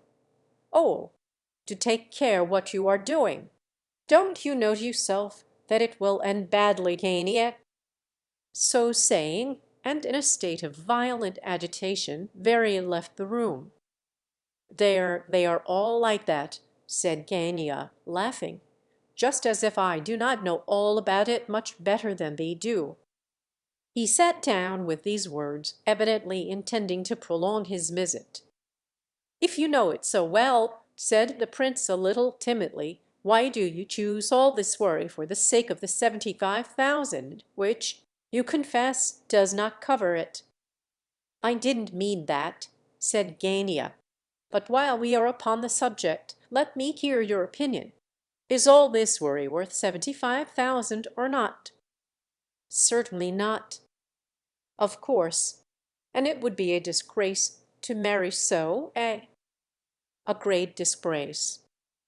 "Oh, well, then you may know that I shall certainly do it now. I shall certainly marry her. I was not quite sure of myself before, but now I am. Don't say a word. I know what you want to tell me. No. I was only going to say that what surprises me most of all is your extraordinary confidence. How so? What in—" "That Nastasia Philipovna will accept you, and that the question is as good as settled. And secondly, that even if she did, you would be able to pocket the money. Of course, I know very little about it, but that's my view. When a man marries for money, it often happens that the wife keeps the money in her own hands. Of course, you don't know all. But I assure you, you needn't be afraid. It won't be like that in our case. There are circumstances," said Gania, rather excitedly. "And as to her answer to me, there's no doubt about that. Why should you suppose she will refuse me?" "Oh, I only judge by what I see. Varvara Ardalyonovna said just now—" "Oh, they don't know anything about it. Nastasia was only chaffing Rogojin. I was alarmed at first, but I have thought better of it now. She was simply laughing at him. She looks on me as a fool because I show that I meant her money, and doesn't realize that there are other men who would deceive her in far worse fashion. I'm not going to pretend anything, and you'll see she'll marry me all right. If she likes to live quietly, so she shall. But if she gives me any of her nonsense, I shall leave her at once, but I shall keep the money. I'm not going to look a fool. That's the first thing, not to look a fool. But Nastasia Philipovna seems to me to be such a sensible woman, and as such, why should she run blindly into this business? That's what puzzles me so," said the prince. "You don't know all, you see. I tell you there are things, and besides, I am sure that she is persuaded that I love her to distraction. And I give you my word I have a strong suspicion that she loves me too, in her own way, of course. She thinks she will be able to make a sort of slave of me all my life. But I shall prepare a little surprise for her. I don't know whether I ought to be confidential with you, Prince, but I assure you, you are the only decent fellow I have come across. I have not spoken so sincerely as I am doing at this moment for years. There are uncommonly few honest people about, Prince. There isn't one honester than Titsin. He's the best of the lot. Are you laughing? You don't know, perhaps, that blackguards like honest people, and being one myself I like you. Why am I a blackguard? Tell me honestly now. They all call me a blackguard because of her, and I'd have got into the way of thinking myself one. That's what is so bad about the business. I for one shall never think you a blackguard again, said the prince. I confess I had a poor opinion of you at first, but I have been so joyfully surprised about you just now. It's a good lesson for me. I shall never judge again without a thorough trial. I see now that you are not only not a blackguard, but are not even quite spoiled. I see that you are quite an ordinary man, not original in the least degree, but rather weak. Gania laughed sarcastically, but said nothing. The prince, seeing that he did not quite like the last remark, blushed, and was silent too. "Has my father asked you for money?" asked Gania suddenly. "No." "Don't give it to him if he does. Fancy, he was a decent, respectable man once. He was received in the best society. He was not always the liar he's now. Of course, wine is at the bottom of it all. But he is a good deal worse than an innocent liar now. Do you know that he keeps a mistress? I can't understand how mother is so long suffering. Did he tell you the story of the siege of Kars? Or perhaps the one about his grey horse that talked? He loves to enlarge on these absurd histories." And Gania burst into a fit of laughter. Suddenly he turned to the prince and asked, "Why are you looking at me like that?" "I am surprised to see you laugh in that way. I've a child. You came to make friends with me again just now, and you said, 'I will kiss your hand, if you like,' just as a child would have said it. And then, all at once you are talking of this mad project of these 75,000 roubles. It all seems so absurd and impossible. Well, what conclusion have you reached?" "That you are rushing madly into the undertaking, and that you would do well to think it over again. It is more than possible that Varvara Ardalionovna is right." "Ah, now you begin to moralize." "I know that I am only a child. Very well," replied Gania impatiently. "That is proved by my having this conversation with you. It is not for money only, Prince, that I am rushing into this affair," he continued, hardly master of his words, so closely had his vanity been touched. "If I reckoned on that I should certainly be deceived, for I am still too weak in mind and character. I am obeying a passion, an impulse perhaps, because I have but one aim, one that overmasters all else. You imagine that once I am in possession of these 75,000 roubles, I shall rush to buy a carriage. No, I shall go on wearing the old overcoat I have worn for 3 years, and I shall give up my club. I shall follow the example of men who have made their fortunes. When Tixon was 17, he slept in the street, he sold penknives, and began with a kopeck. Now he has 60,000 roubles, but to get them what has he not done? Well, I shall be spared such a hard beginning, and shall start with a little capital.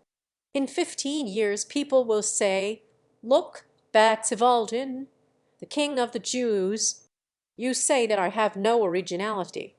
Now mark this, Prince, there is nothing so offensive to a man of our time and race than to be told that he is wanting in originality. that he is weak in character, has no particular talent, and is, in short, an ordinary person. You have not even done me the honor of looking upon me as a rogue. Do you know, I could have knocked you down for that just now. You wounded me more cruelly than Nippenchen, who thinks me capable of selling him my wife. Observe, it was a perfectly gratuitous idea on his part, seeing there has never been any discussion of it between us. This has exasperated me, and I am determined to make a fortune. I will do it. Once I am rich, I shall be a genius, an extremely original man. One of the vilest and most hateful things connected with money is that it can buy even talent, and it will do so as long as the world lasts. You will say that this is childish or romantic. Well, that will be all the better for me, but the thing shall be done. I will carry it through. He laughs most who laughs last. Why does Epanchin insult me? Simply because, socially, I am a nobody. However, enough for the present. Kolya has put his nose in to tell us dinner is ready. Twice. I'm dining out. I shall come and talk to you now and then. You shall be comfortable enough with us. They are sure to make you one of the family. I think you and I will either be great friends or enemies. Look here now, supposing I had kissed your hand just now, as I offered to do in all sincerity, should I have hated you for it afterwards? Certainly, but not always. You would not have been able to keep it up, and would have ended by forgiving me, said the prince, after a pause for reflection, and with a pleasant smile. Oh, how careful one has to be with you, prince! Haven't you put a drop of poison in that remark now at... By the way, ha, ha, ha. I forgot to ask, was I right in believing that you were a good deal struck yourself with Nastasia Philipovna? Yes. Are you in love with her? And no. And yet you flush up as red as a rosebud. Come, that's all right. I'm not going to laugh at you. Do you know she is a very virtuous woman? Believe it or not, as you like. You think she and Totskine? Not a bit of it. Not a bit of it. Not forever so long. Au revoir. Annie left the room in great good humor. The prince stayed behind, and meditated alone for a few minutes. At length Kolya popped his head in once more. "I don't want any dinner, thanks, Kolya. I had to put a lunch at General Epanchin's." Kolya came into the room and gave the prince a note. It was from the general and was carefully sealed up. It was clear from Kolya's face how painful it was to him to deliver the missive. The prince read it, rose, and took his hat. "It's only a couple of yards," said Kolya, blushing. "He's sitting there over his bottle, and how they can give him credit, I cannot understand. Don't tell mother I brought you the note. Prince. I have sworn not to do it 1,000 times, but I'm always so sorry for him. Don't stand on ceremony. Give him some trifle, and let that end it. Come along, Kolya, I want to see your father." "I have an idea," said the prince. Chapter 12. Kolya took the prince to a public house in the Litania, not far off. In one of the side rooms there sat, at a table, looking like one of the regular guests of the establishment, Ardanian Alexandrovitch, with a bottle before him, and a newspaper on his knee. He was waiting for the prince, and no sooner did the latter appear than he began a long harangue about something or other. But so far gone was he that the prince could hardly understand a word. "I have not got a 10-rouble note," said the prince, "but here is a 25. Change it, and give me back the 15, or I shall be left without a farthing myself." "Oh, of course, of course. And you quite understand that I... Yes, and I have another request to make, General. Have you ever been at Nastasia Philipovna's?" I. "Do you mean me?" "Often, my friend, often." I only pretended I had not in order to avoid a painful subject. You saw today, you were a witness, that I did all that a kind, an indulgent father could do. Now a father of altogether another type shall step into the scene. You shall see. The old soldier shall lay bare this intrigue, or a shameless woman will force her way into a respectable and noble family. Yes, quite so. I wished to ask you whether you could show me the way to Nastasia Philipovna's tonight. I must go. I have business with her. I was not invited, but I was introduced. Anyhow, I am ready to trespass the laws of propriety, if only I can get in somehow or other. My dear young friend, you have hit on my very idea. It was not for this rubbish I asked you to come over here. He pocketed the money, however, at this point. It was to invite your alliance in the campaign against Nastasia Philipovna tonight. How well it sounds, General Vivaldin and Prince Mushkin.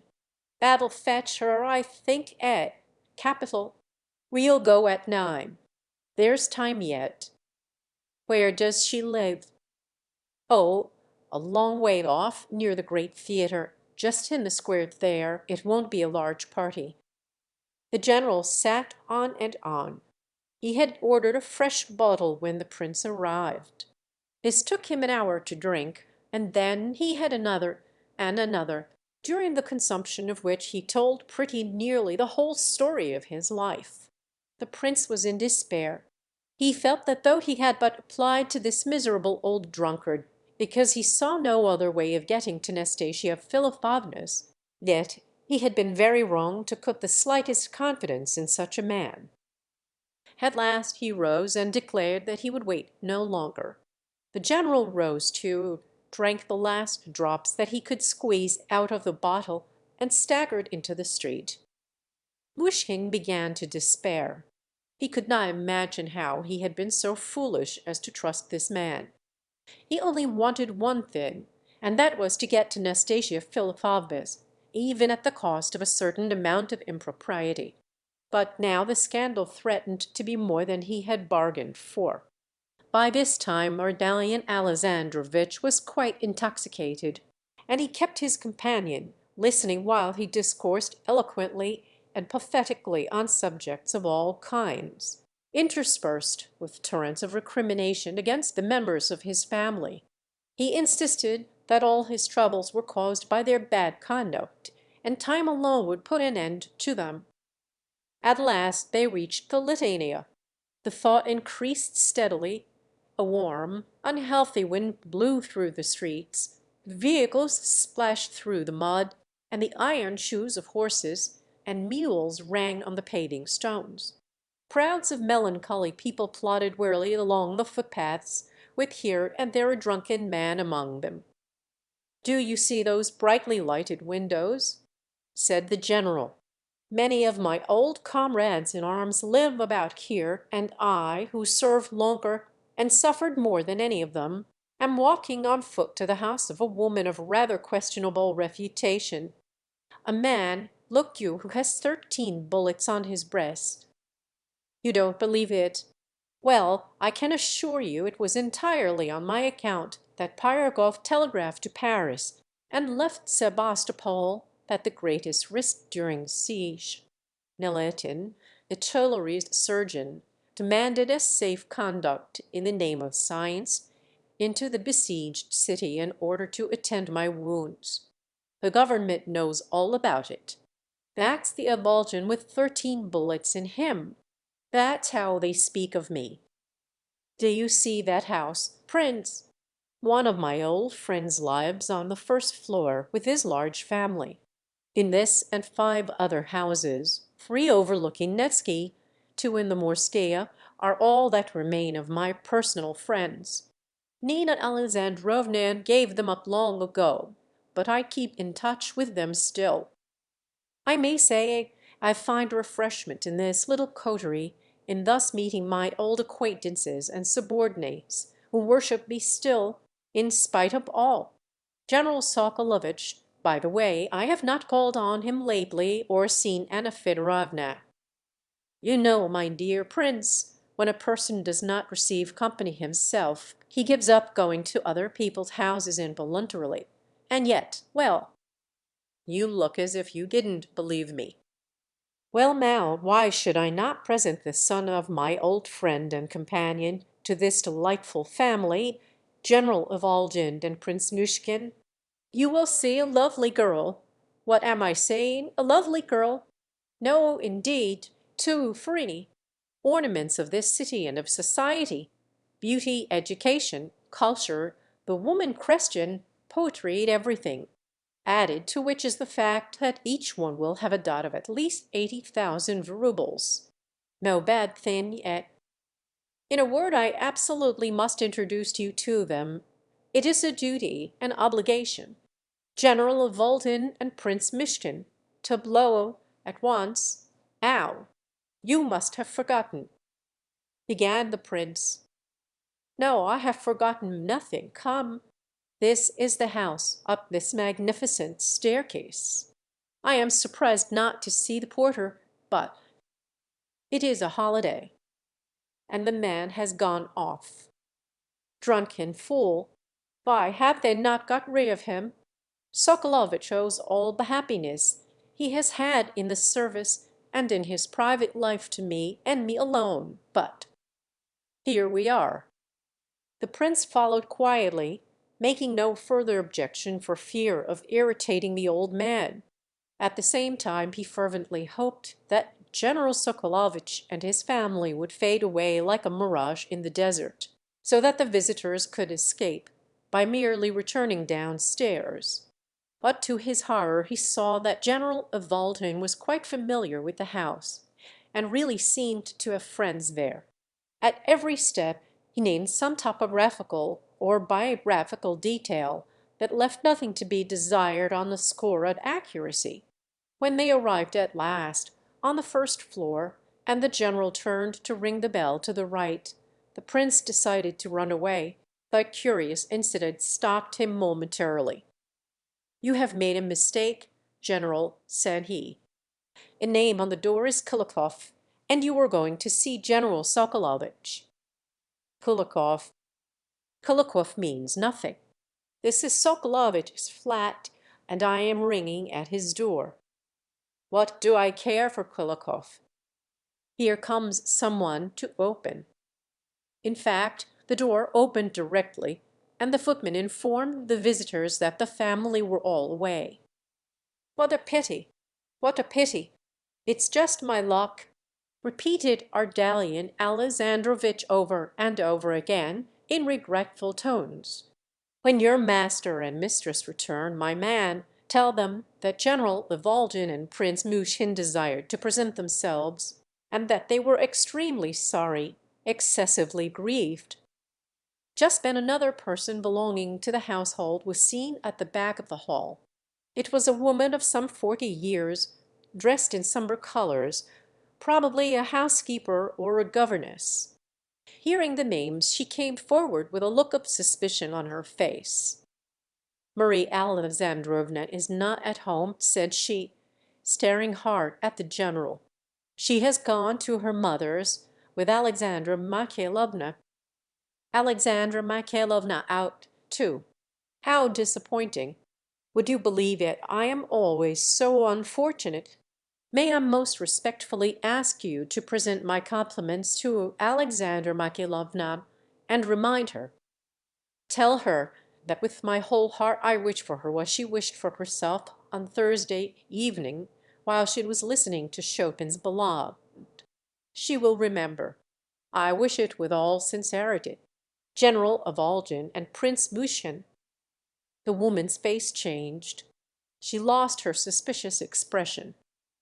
"I will not fail to deliver your message," she replied, and bowed them out. As they went downstairs, the general regretted repeatedly that he had failed to introduce the prince to his friends. "You know I am a bit of a poet," said he. "Have you noticed it? The poetic soul, you know." Then he added suddenly, "But after all, I believe we made a mistake this time. I remember that the Sokolovitchs live in another house, and what is more, they are just now in Moscow. Yes, I certainly was at fault. However, it is of no consequence. Just tell me, said the prince in reply, may I count still on your assistance? Or shall I go on alone to see Nastasia Philipovna? Count on my assistance? Go alone? How can you ask me that question when it is a matter on which the fate of my family so largely depends? You don't know Evaldine, my friend. To trust Evaldine is to trust a rock. That's how the first squadron I commanded spoke of me. Depend upon Evaldine, said they all, he is as steady as a rock. But, excuse me, I must just call at a house on our way, a house where I have found consolation and help in all my trials for years. You are going home? No, I wish to visit Madame Tarantief, the widow of Captain Tarantief, my old subordinate and friend. She helps me to keep up my courage and to bear the trials of my domestic life, and as I have an extra burden on my mind today. It seems to me, interrupted the prince, that I was foolish to trouble you just now. However, at present you. Goodbye. Indeed, you must not go away like that, young man, you must not, cried the general. My friend here is a widow, the mother of a family. Her words come straight from her heart and find an echo in mine. A visit to her is merely an affair of a few minutes. I am quite at home in her house. I will have a wash and dress, and then we can drive to the Grand Theatre. Make up your mind to spend the evening with me. We are just there. That's a house. Why, Kolya, you here? Well, is Marfa Borisovna at home, or have you only just come? Oh, no! I'd have been here a long while, replied Kolya, who was at the front door when the general met him. I am keeping Hippolyte company. He is worse, and has been in bed all day. I came down to buy some cards. Marfa Borisovna expects you. But what a state you're in, father, added the boy, noticing his father's unsteady gait. Well, let us go in. On meeting Kolya, the prince determined to accompany the general, though he made up his mind to stay as short a time as possible. He wanted Kolya, but firmly resolved to leave the general behind. He could not forgive himself for being so simple as to imagine that Evaldine would be of any use. The three climbed up the long staircase until they reached the fourth floor where Madame Tarantief lived. "You intend to introduce the prince?" asked Kolya as they went up. "Yes, my boy. I wish to present him. General Evaldine and Prince Mushkin. But what's the matter? What? How is Marfa Borisovna? You know, father, you would have done much better not to come at all. She is ready to eat you up. You have not shown yourself since the day before yesterday, and she is expecting the money. Why did you promise her any? You are always the same. Well, now you will have to get out of it as best you can." They stopped before a somewhat low doorway on the fourth floor. Ardalian Alexandrovitch, evidently much out of countenance, pushed Mushkin in front. "I will wait here," he stammered. "I should like to surprise her." Kolya entered first, and as the door stood open, the mistress of the house peeped out. The surprise of the general's imagination fell very flat, for she at once began to address him in terms of reproach. Marfa Borisovna was about 40 years of age. She wore a dressing jacket, her feet were in slippers, her face painted, and her hair was in dozens of small plaits. No sooner did she catch sight of Ardalian Alexandrovitch than she screamed. "There he is, that wicked, mean wretch! I knew it was he. My heart misgave me." The old man tried to put a good face on the affair. "Come, let us go in. It's all right," he whispered in the prince's ear. But it was more serious than he wished to think.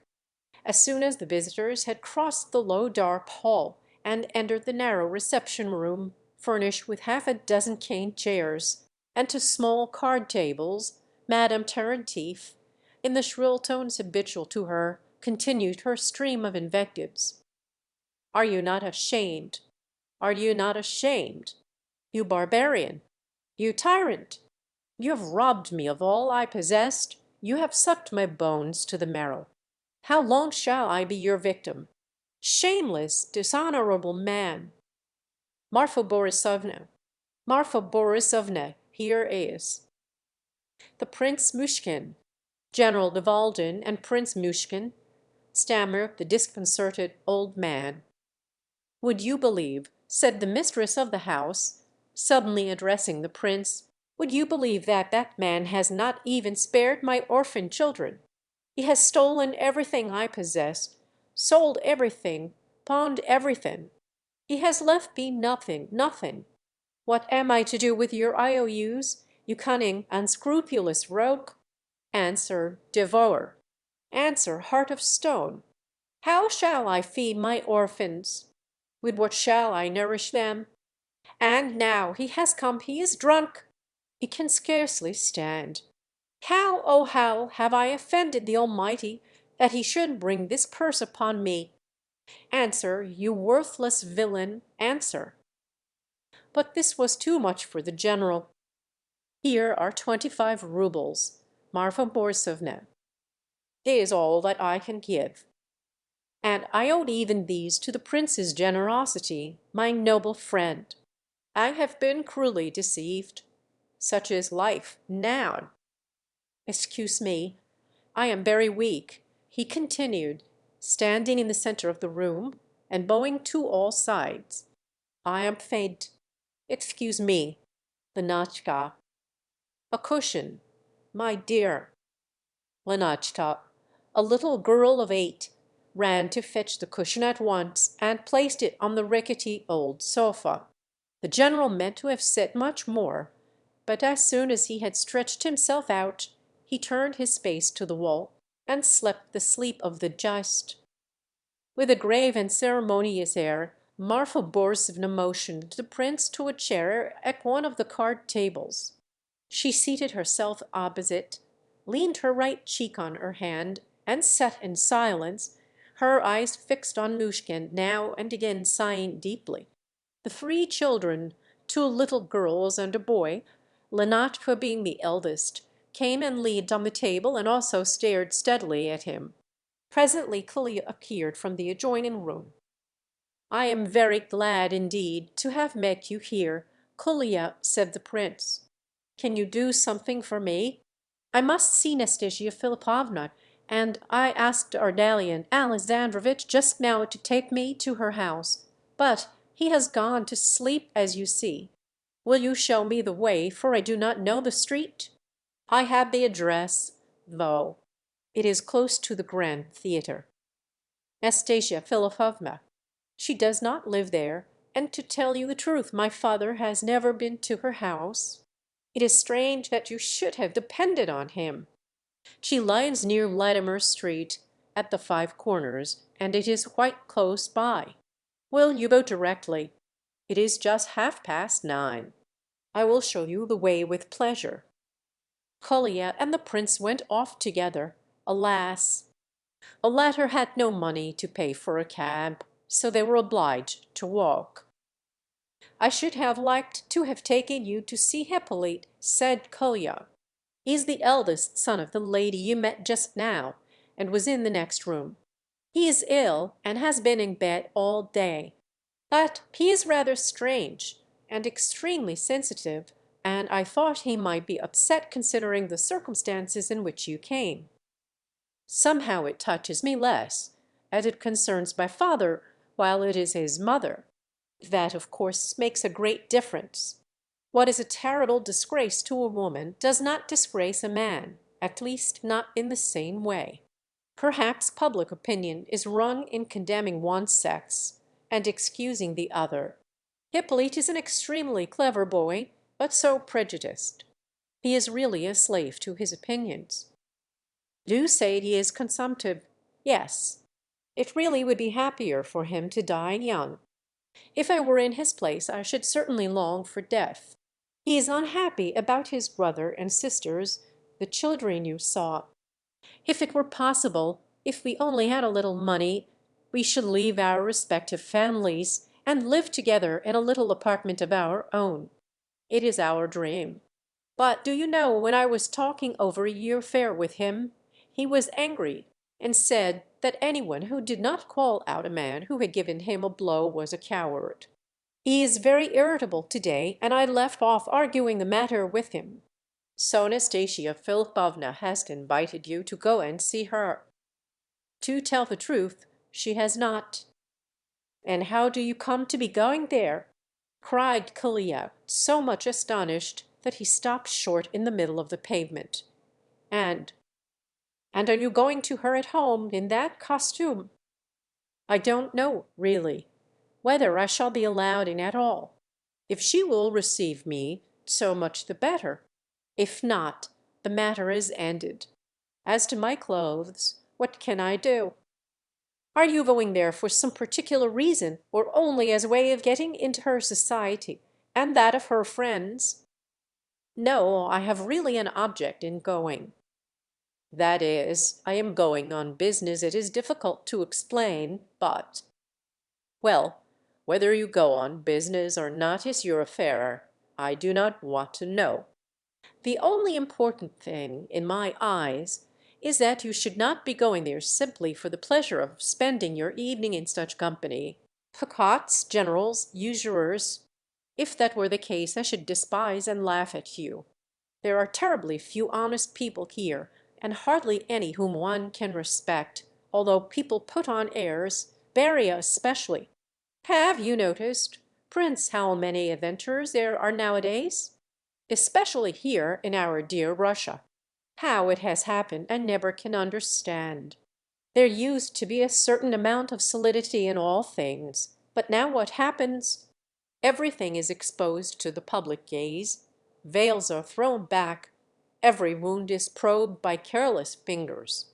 We are forever present at an orgy of scandalous revelations. Parents blush when they remember their old-fashioned morality. At Moscow lately a father was heard urging his son to stop at nothing, mind you, to get money. The press seized upon the story, of course, and now it is public property. Look at my father, the general. See what he is, and yet I assure you he is an honest man. Only he drinks too much, and his morals are not all we could desire. Yes, that's true.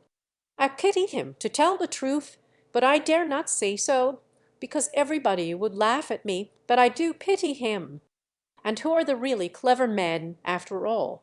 Money grubbers, every one of them, from the first to the last. Hippolyte finds excuses for money lending, and says it is a necessity. He talks about the economic movement, and the ebb and flow of capital. The devil knows what he means. It makes me angry to hear him talk so, but he is soured by his troubles. Just imagine, the general keeps his mother, but she lends him money.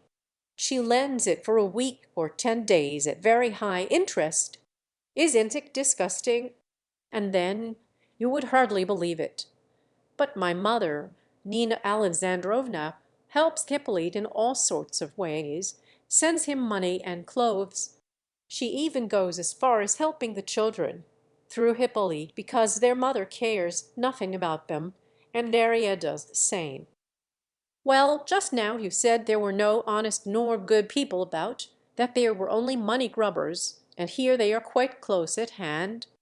These honest and good people, your mother and Varia, I think there is a good deal of moral strength in helping people in such circumstances. Varia does it from pride and likes showing off and giving herself airs. As to my mother, I really do admire her. Yes, and honor her. Hippolyte, hardened as he is, feels it. He laughed at first and thought it vulgar of her, but now he is sometimes quite touched and overcome by her kindness. You call that being strong and good? I will remember that. Gania knows nothing about it. He would say that it was encouraging vice. Ah, Gania knows nothing about it. It seems there are many things that Gania does not know, exclaimed the prince as he considered Kolya's last words. Do you know, I like you very much indeed, prince. I shall never forget about this afternoon. I like you too, Kolya. Listen to me. You are going to live here, are you not? Said Kolya. I mean to get something to do directly, and earn money. Then shall we three live together? You and I and Hippolyte. We will hire a flat, and let the general come and visit us. What do you say? It would be very pleasant, returned the prince. But we must see. I am really rather worried just now. What? Are we there already? Is that the house?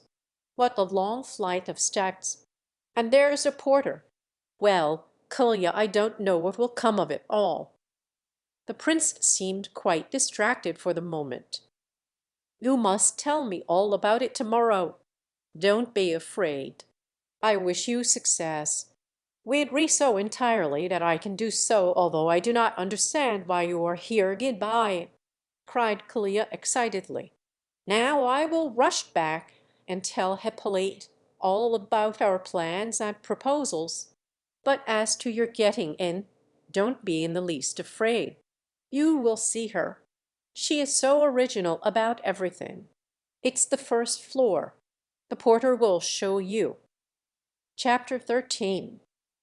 The prince was very nervous as he reached the outer door, but he did his best to encourage himself with the reflection that the worst thing that could happen to him would be that he would not be received, or perhaps received, then laughed at for coming.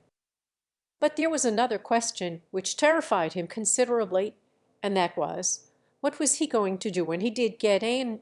And to this question he could fashion no satisfactory reply. If only he could find an opportunity of coming close up to Nastasia Philipovna and saying to her, "Don't ruin yourself by marrying this man. He does not love you, he only loves your money. He told me so himself, and so did Adlaya Ivanovna, and I have come on purpose to warn you." But even that did not seem quite a legitimate or practicable thing to do. Then, again, there was another delicate question to which he could not find an answer, dared not, in fact, think of it, but at the very idea of which he trembled and blushed. However, in spite of all his fears and heart-quakings, he went in and asked for Nastasia Philipovna. Nastasia occupied a medium-sized, but distinctly tasteful, flat, beautifully furnished and arranged. At one period of these 5 years of Petersburg life, Totskaya had certainly not spared his expenditure upon her. He had calculated upon her eventual love, and tried to tempt her with a lavish outlay upon comforts and luxuries, knowing too well how easily the heart accustoms itself to comforts, and how difficult it is to tear one's self away from luxuries which have become habitual and, little by little, indispensable. Nastasia did not reject all this. She even loved her comforts and luxuries, but, strangely enough, never became, in the least degree, dependent upon them, and always gave the impression that she could do just as well without them. In fact, she went so far as to inform Totskay on several occasions that such was the case, which the latter gentleman considered a very unpleasant communication indeed. But of late Totskay had observed many strange and original features and characteristics in Nastasia, which he had neither known nor reckoned upon in former times, and some of these fascinated him even now, in spite of the fact that all his old calculations with regard to her were long ago cast to the winds. A maid opened the door for the prince. Nastasia's servants were all females, and, to his surprise, received his request to announce him to her mistress without any astonishment. Neither his dirty boots, nor his wide-brimmed hat, nor his sleeveless cloak, nor his evident confusion of manner produced the least impression upon her. She helped him off with his cloak, and begged him to wait a moment in the ante-room while she announced him. The company assembled at Nastasia Philipovna's consisted of none but her most intimate friends, and formed a very small party in comparison with her usual gatherings on this anniversary. In the first place there were present Totski and General Epanchin. They were both highly amiable, but both appeared to be labouring under a half-hidden feeling of anxiety as to the result of Nastasia's deliberations with regard to Gania, which result was to be made public this evening. Then, of course, there was Vania, who was by no means so amiable as his elders, but stood apart, gloomy and miserable and silent. He had determined not to bring Varia with him. That Nastasia had not even asked after her, and no sooner had he arrived than she had reminded him of the episode between himself and the prince. The general, who had heard nothing of it before, began to listen with some interest, while Gania, drily, but with perfect candour, went through the whole history, including the fact of his apology to the prince. He finished by declaring that the prince was a most extraordinary man, and goodness knows why he had been considered an idiot hitherto, for he was very far from being one. Nastasia listened to all this with great interest, but the conversation soon turned to Rogojin and his visit, and this theme proved of the greatest attraction to both Totski and the general. Tixin was able to afford some particulars as to Rogojin's conduct since the afternoon. He declared that he had been busy finding money for the latter ever since, and up to 9 o'clock, Rogojin having declared that he must absolutely have 100,000 roubles by the evening. He added that Rogojin was drunk, of course, but that he thought the money would be forthcoming, for the excited and intoxicated rapture of the fellow impelled him to give any interest or premium that was asked of him, and there were several others engaged in beating up the money also. All this news was received by the company with somewhat gloomy interest. Nastasia was silent, and would not say what she thought about it. Gania was equally uncommunicative. The general seemed the most anxious of all, and decidedly uneasy. The present of pearls, which he had prepared with so much joy in the morning, had been accepted but coldly, and Nastasia had smiled rather disagreeably as she took it from him. Ferdishenko was the only person present in good spirits. Totskak himself, who had the reputation of being the capital talker, and was usually the life and soul of these entertainments, was as silent as any on this occasion, and sat in a state of for him most uncommon perturbation. The rest of the guests, an old tutor or schoolmaster, goodness knows why invited, a young man very timid and shy and silent, a rather loud woman of about 40, apparently an actress, and a very pretty, well-dressed German lady who hardly said a word all the evening, not only had no gift for enlivening the proceedings, but hardly knew what to say for themselves when addressed. Under these circumstances the arrival of the prince came almost as a godsend. The announcement of his name gave rise to some surprise and to some smiles, especially when it became evident, from Nastasia's astonished look, that she had not thought of inviting him. But her astonishment once over, Nastasia showed such satisfaction, that all prepared to greet the prince with cordial smiles of welcome. "Of course," remarked General Epanchin, "he does this out of pure innocence. It's a little dangerous, perhaps, to encourage this sort of freedom, but it is rather a good thing that he has arrived just at this moment. He may enliven us a little with his originalities."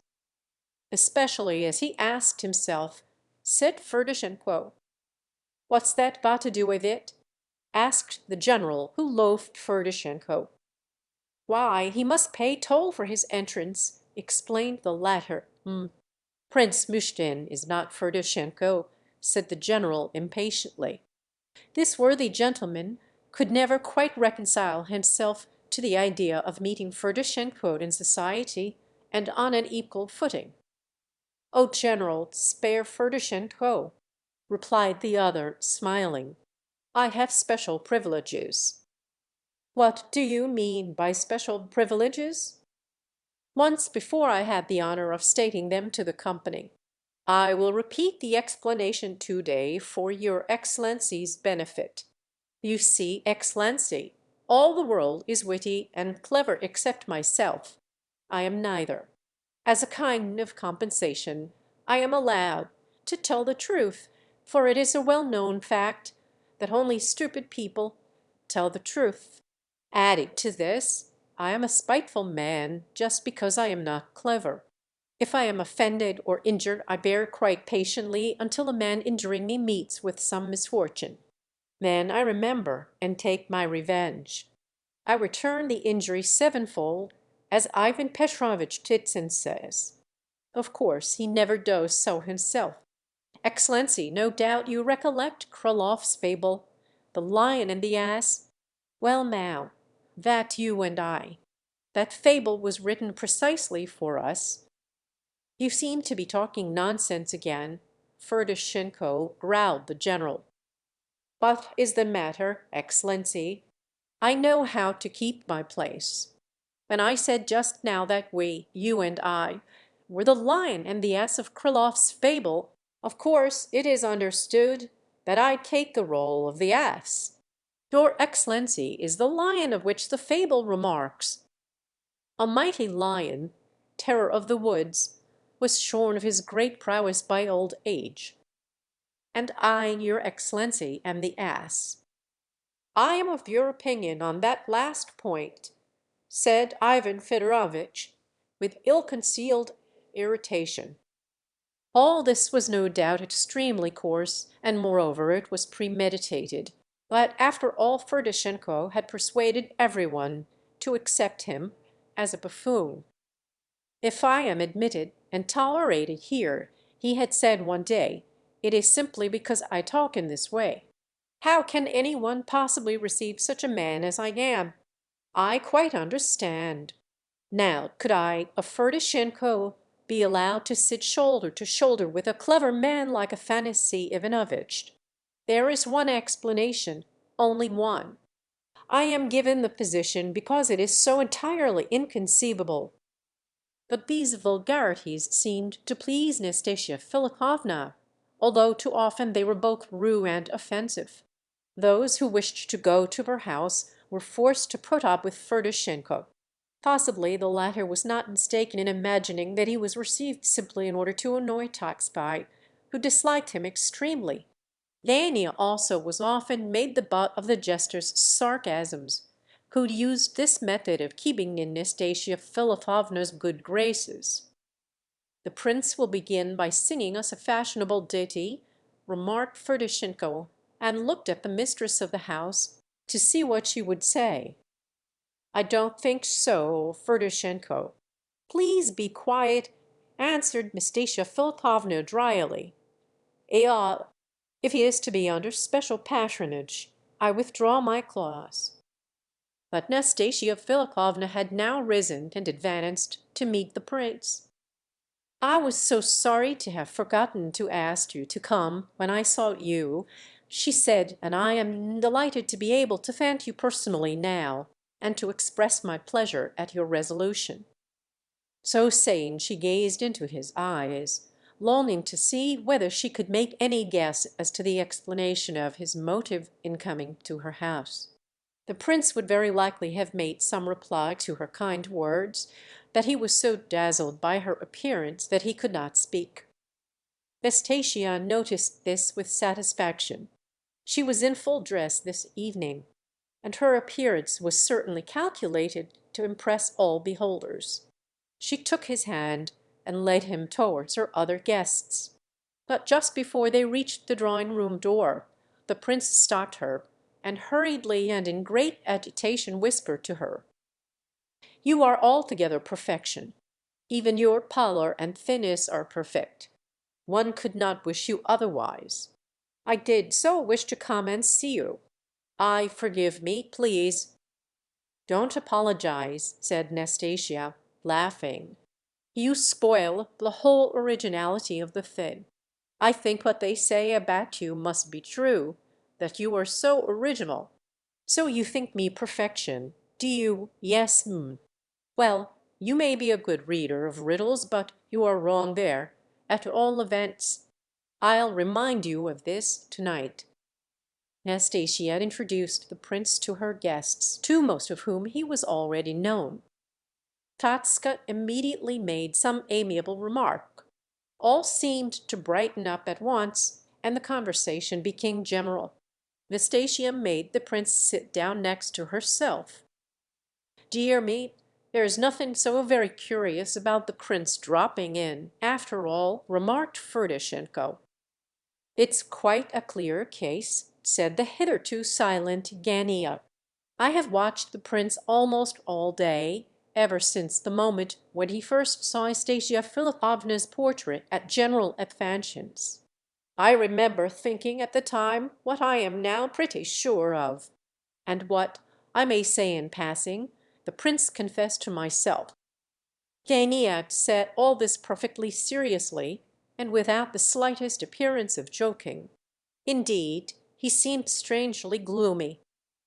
"I did not confess anything to you," said the prince, blushing. "I only answered your question." "Bravo! That's frank at any rate," shouted Ferdishenko, and there was general laughter. "Oh, prince, prince, I never should have thought it of you," said General Epanchin. "And I imagined you a philosopher. Oh, all you silent fellows!" Judging from the fact that the prince blushed at this innocent joke, like a young girl, I should think that he must, as an honourable man, harbour the noblest intentions," said the old toothless schoolmaster. Most unexpectedly, he had not so much as opened his mouth before. This remark provoked general mirth, and the old fellow himself laughed loudest of the lot, but ended with a stupendous fit of coughing. Nastasia Philipovna, who loved originality and drollery of all kinds, was apparently very fond of this old man, and rang the bell for more tea to stop his coughing. It was now 10:30. "Gentlemen, wouldn't you like a little champagne now?" she asked. "I have it all ready." "It will cheer us up. Do now. No ceremony." This invitation to drink, couched, as it was, in such informal terms, came very strangely from Nastasia Philipovna. Her usual entertainments were not quite like this. There was more style about them. However, the wine was not refused. Each guest took a glass excepting Gania, who drank nothing. It was extremely difficult to account for Nastasia's strange condition of mind, which became more evident each moment, and which none could avoid noticing. She took her glass, and vowed she would empty it 3 times that evening. She was hysterical, and laughed aloud every other minute with no apparent reason, the next moment relapsing into gloom and thoughtfulness. Some of her guests suspected that she must be ill, but concluded at last that she was expecting something, for she continued to look at her watch impatiently and unceasingly. She was most absent and strange. "You seem to be a little feverish tonight," said the actress. "Yes, I feel quite ill. I have been obliged to put on this shawl, I feel so cold," replied Nastasia. She certainly had grown very pale, and every now and then she tried to suppress a trembling in her limbs. "Had we not better allow our hostess to retire?" asked Totska of the general. "Not at all, gentlemen, not at all. Your presence is absolutely necessary to me tonight," said Nastasia, significantly. As most of those present were aware that this evening a certain very important decision was to be taken, these words of Nastasia Philipovna's appeared to be fraught with much hidden interest. The general and Totska exchanged looks. Gania fidgeted convulsively in his chair. "Let's play at some game," suggested the actress. "I know a new and most delightful game," added Ferdishenko. "What is it?" asked the actress. "Well, when we tried it we were a party of people, like this, for instance, and somebody proposed that each of us, without leaving his place at the table, should relate something about himself. It had to be something that he really and honestly considered the very worst action he had ever committed in his life. But he was to be honest, that was the chief point. He wasn't to be allowed to lie." "What an extraordinary idea!" said the general. "That's the beauty of it, General." "It's a funny notion," said Totskai, "and yet quite natural. It's only a new way of boasting." "Perhaps that is just what was so fascinating about it." "Why, it would be a game to cry over, not to laugh at," said the actress. "Did it succeed?" asked Nastasia Philipovna. "Come, let's try it, let's try it. We really are not quite so jolly as we might be. Let's try it. We may like it. It's original, at all events." "Yes," said Ferdishenko. "It's a good idea. Come along. The men begin. Of course no one need tell a story if he prefers to be disobliging. We must draw lots. Throw your slips of paper, gentlemen, into this hat, and the prince shall draw for turns. It's a very simple game. All you have to do is to tell the story of the worst action of your life. It's as simple as anything. I'll prompt anyone who forgets the rules." No one liked the idea much. Some smiled, some frowned, some objected, but faintly, not wishing to oppose Nastasia's wishes. For this new idea seemed to be rather well received by her. She was still in an excited, hysterical state, laughing convulsively at nothing and everything. Her eyes were blazing, and her cheeks showed to bright red spots against the white. The melancholy appearance of some of her guests seemed to add to her sarcastic humor, and perhaps the very cynicism and cruelty of the game proposed by Ferdishenko pleased her. At all events, she was attracted by the idea, and gradually her guests came round to her side. The thing was original, at least, and might turn out to be amusing. "And supposing it's something that one can't speak about before ladies?" asked the timid and silent young man. "Why, then, of course, you won't say anything about it. As if there are not plenty of sins to your score without the need of those," said Ferdishenko. "But I really don't know which of my actions is the worst," said the lively actress. "Ladies are exempted, if they like." "And how are you to know that one isn't lying? And if one lies, the whole point of the game is lost," said Yenya. "Oh, but think how delightful to hear how one's friends lie. Besides, you needn't be afraid, Yenya. Everybody knows what your worst action is without the need of any lying on your part. Only think, gentlemen," and Ferdishenko here grew quite enthusiastic, "only think with what eyes we shall observe one another tomorrow, after our tales have been told." "But surely this is a joke, Nastasia Philipovna?" asked Totskai. "You don't really mean us to play this game?" "Whoever is afraid of wolves had better not go into the wood," said Nastasia, smiling. "But pardon me, Mr. Ferdishenko, is it possible to make a game out of this kind of thing?" persisted Totskai, growing more and more uneasy. "I assure you it can't be a success." "And why not?" "Why, the last time I simply told straight off about how I stole 3 rubles." "Perhaps so, but it is hardly possible that you told it so that it seemed like truth, or so that you were believed. And as Gavrila Ardalionovitch has said, the least suggestion of a falsehood takes all point out of the game. It seems to me that sincerity, on the other hand, is only possible if combined with a kind of bad taste that would be utterly out of place here." "How subtle you are, Afanasy Ivanovitch! You astonish me," cried Ferdishenko. You will remark, gentlemen, that in saying that I could not recount the story of my theft so as to be believed, Afanasy Ivanovitch has very ingeniously implied that I am not capable of thieving. It would have been bad taste to say so openly. And all the time he is probably firmly convinced in his own mind that I am very well capable of it. But now, gentlemen, to business. Put in your slips, ladies and gentlemen. Is yours in, Mr. Totspy? So, then, we are all ready.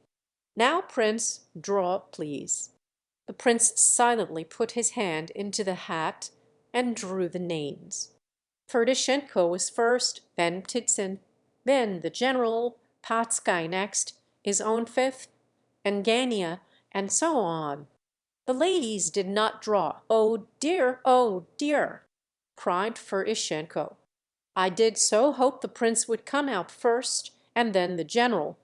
Well, gentlemen, I suppose I must set a good example. What vexes me much is that I am such an insignificant creature that it matters nothing to anybody whether I have done bad actions or not. Besides, which am I to choose? It's an embarrassed richesse.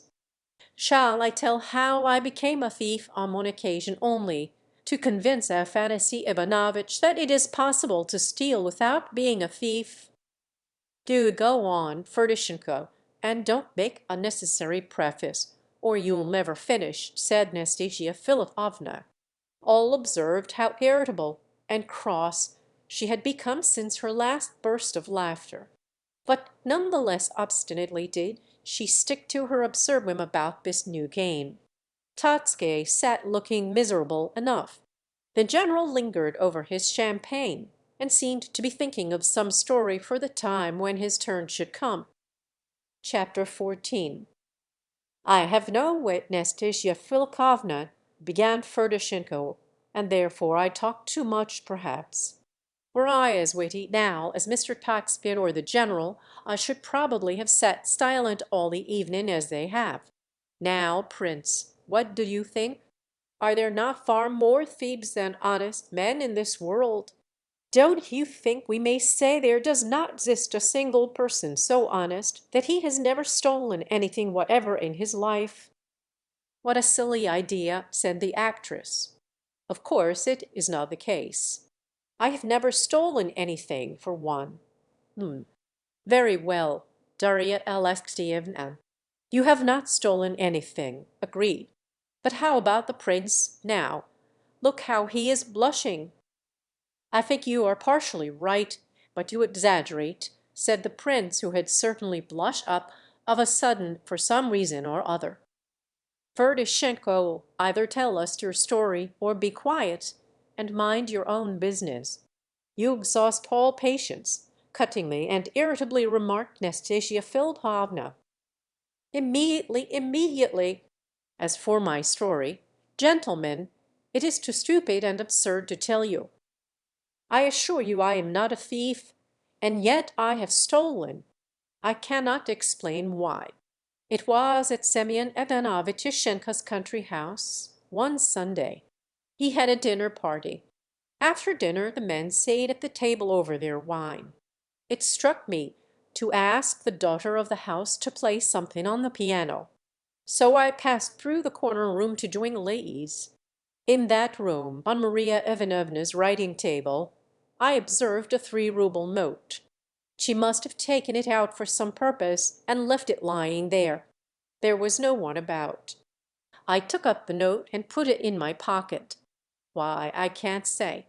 I don't know what possessed me to do it, but it was done, and I went quickly back to the dining room and reseated myself at the dinner table. I sat and waited there in a great state of excitement. I talked hard and told lots of stories and laughed like mad. Then I joined the ladies.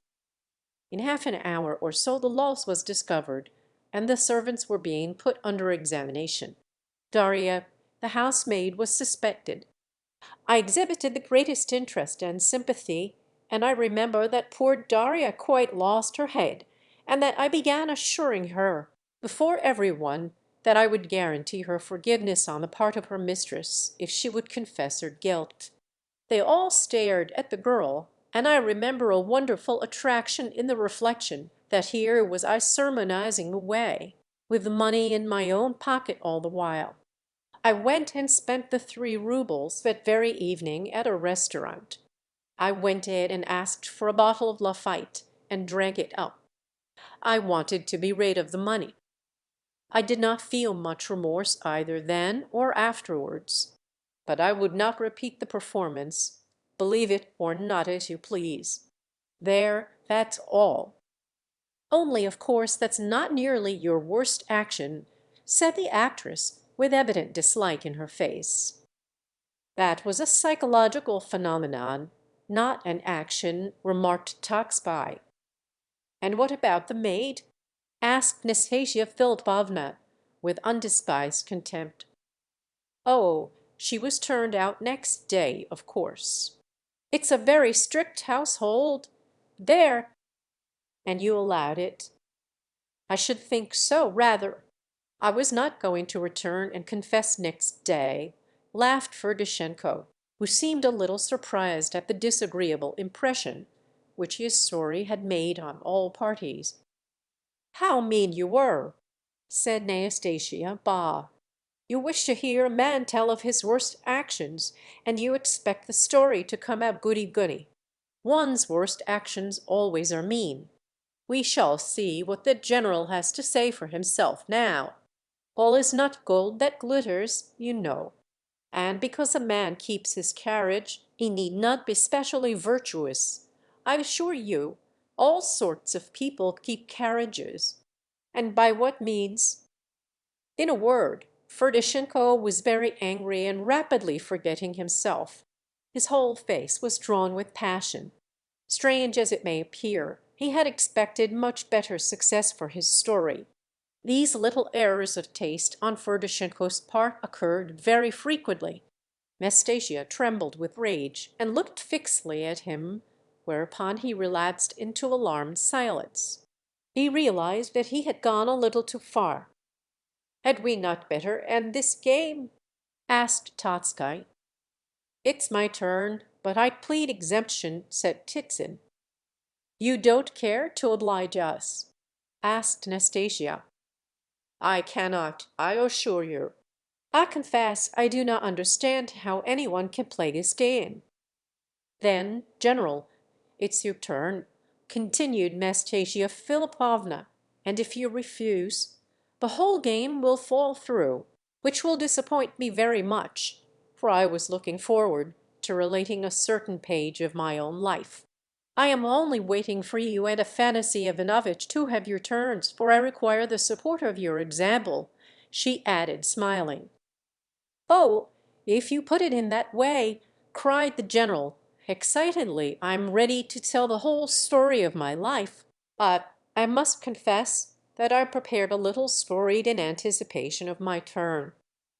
Nastasia smiled amiably at him, but evidently her depression and irritability were increasing with every moment. Totska was dreadfully alarmed to hear her promise a revelation out of her own life. "I, like everyone else," began the general, "have committed certain not altogether graceful actions, so to speak, during the course of my life.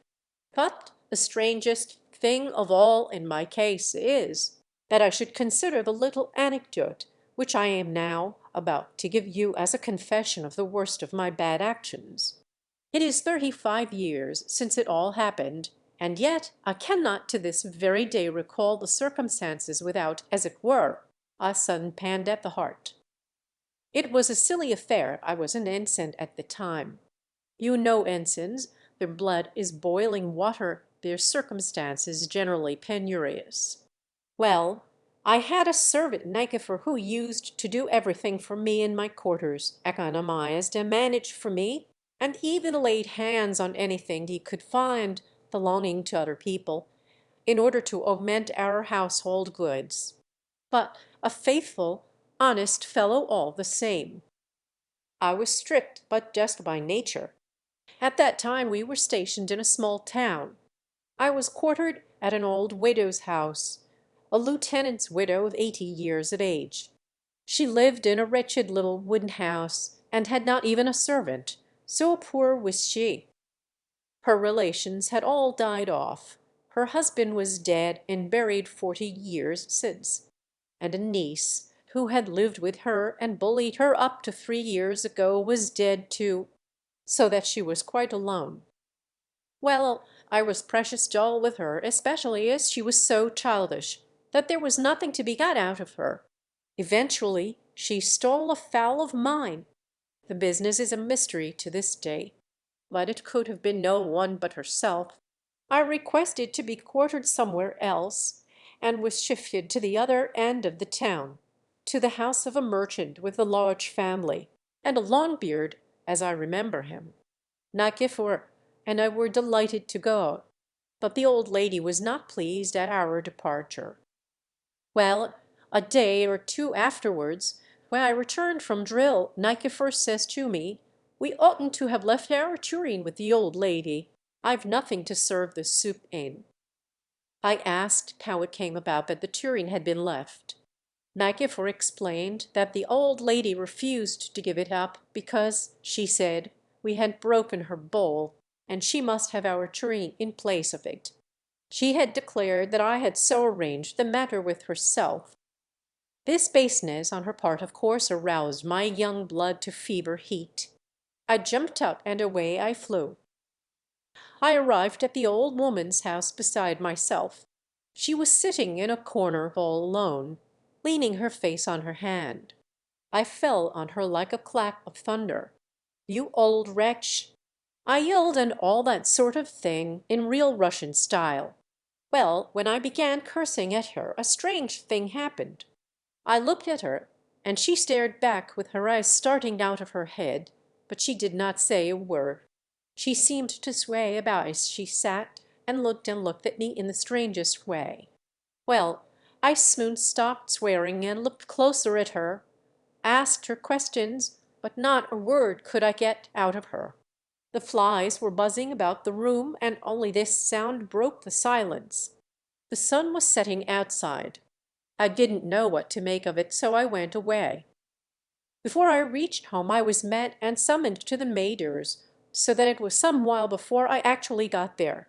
When I came in, Nicephor met me. "Have you heard, sir, that our old lady is dead?" "Dead when?" "Oh, an hour and a half ago." That meant nothing more nor less than that she was dying at the moment when I pounced on her and began abusing her. This produced a great effect upon me.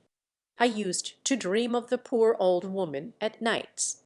I really am not superstitious, but 2 days after, I went to her funeral, and as time went on I thought more and more about her. I said to myself, this woman, this human being, lived to a great age. She had children, a husband and family, friends and relations. Her household was busy and cheerful. She was surrounded by smiling faces. And then, suddenly ere gone, and she is left alone like a solitary fly. Like a fly cursed with the burden of her age. At last, God calls her to himself. At sunset, on a lovely summer's evening, my little old woman passes away, a thought, you will notice, which offers much food for reflection. And behold, instead of tears and prayers to start her on her last journey, she has insults and jeers from a young ensign, who stands before her with his hands in his pockets, making a terrible row about a soup tureen. Of course I was to blame, and even now that I have time to look back at it calmly, I pity the poor old thing no less. I repeat that I wonder at myself, for after all I was not really responsible. Why did she take it into her head to die at that moment? But the more I thought of it, the more I felt the weight of it upon my mind, and I never got quite rid of the impression until I put a couple of old women into an almshouse and kept them there at my own expense. There, that's all. I repeat, I dare say I have committed many a grievous sin in my day. But I cannot help always looking back upon this as the worst action I have ever perpetrated. Mm, And instead of a bad action, your Excellency has detailed one of your noblest deeds," said Ferdishenko. Ferdishenko was dumb. "Dear me, General," said Nastasia Philipovna absently, "I really never imagined you had such a good heart." The general laughed with great satisfaction, and applied himself once more to the champagne.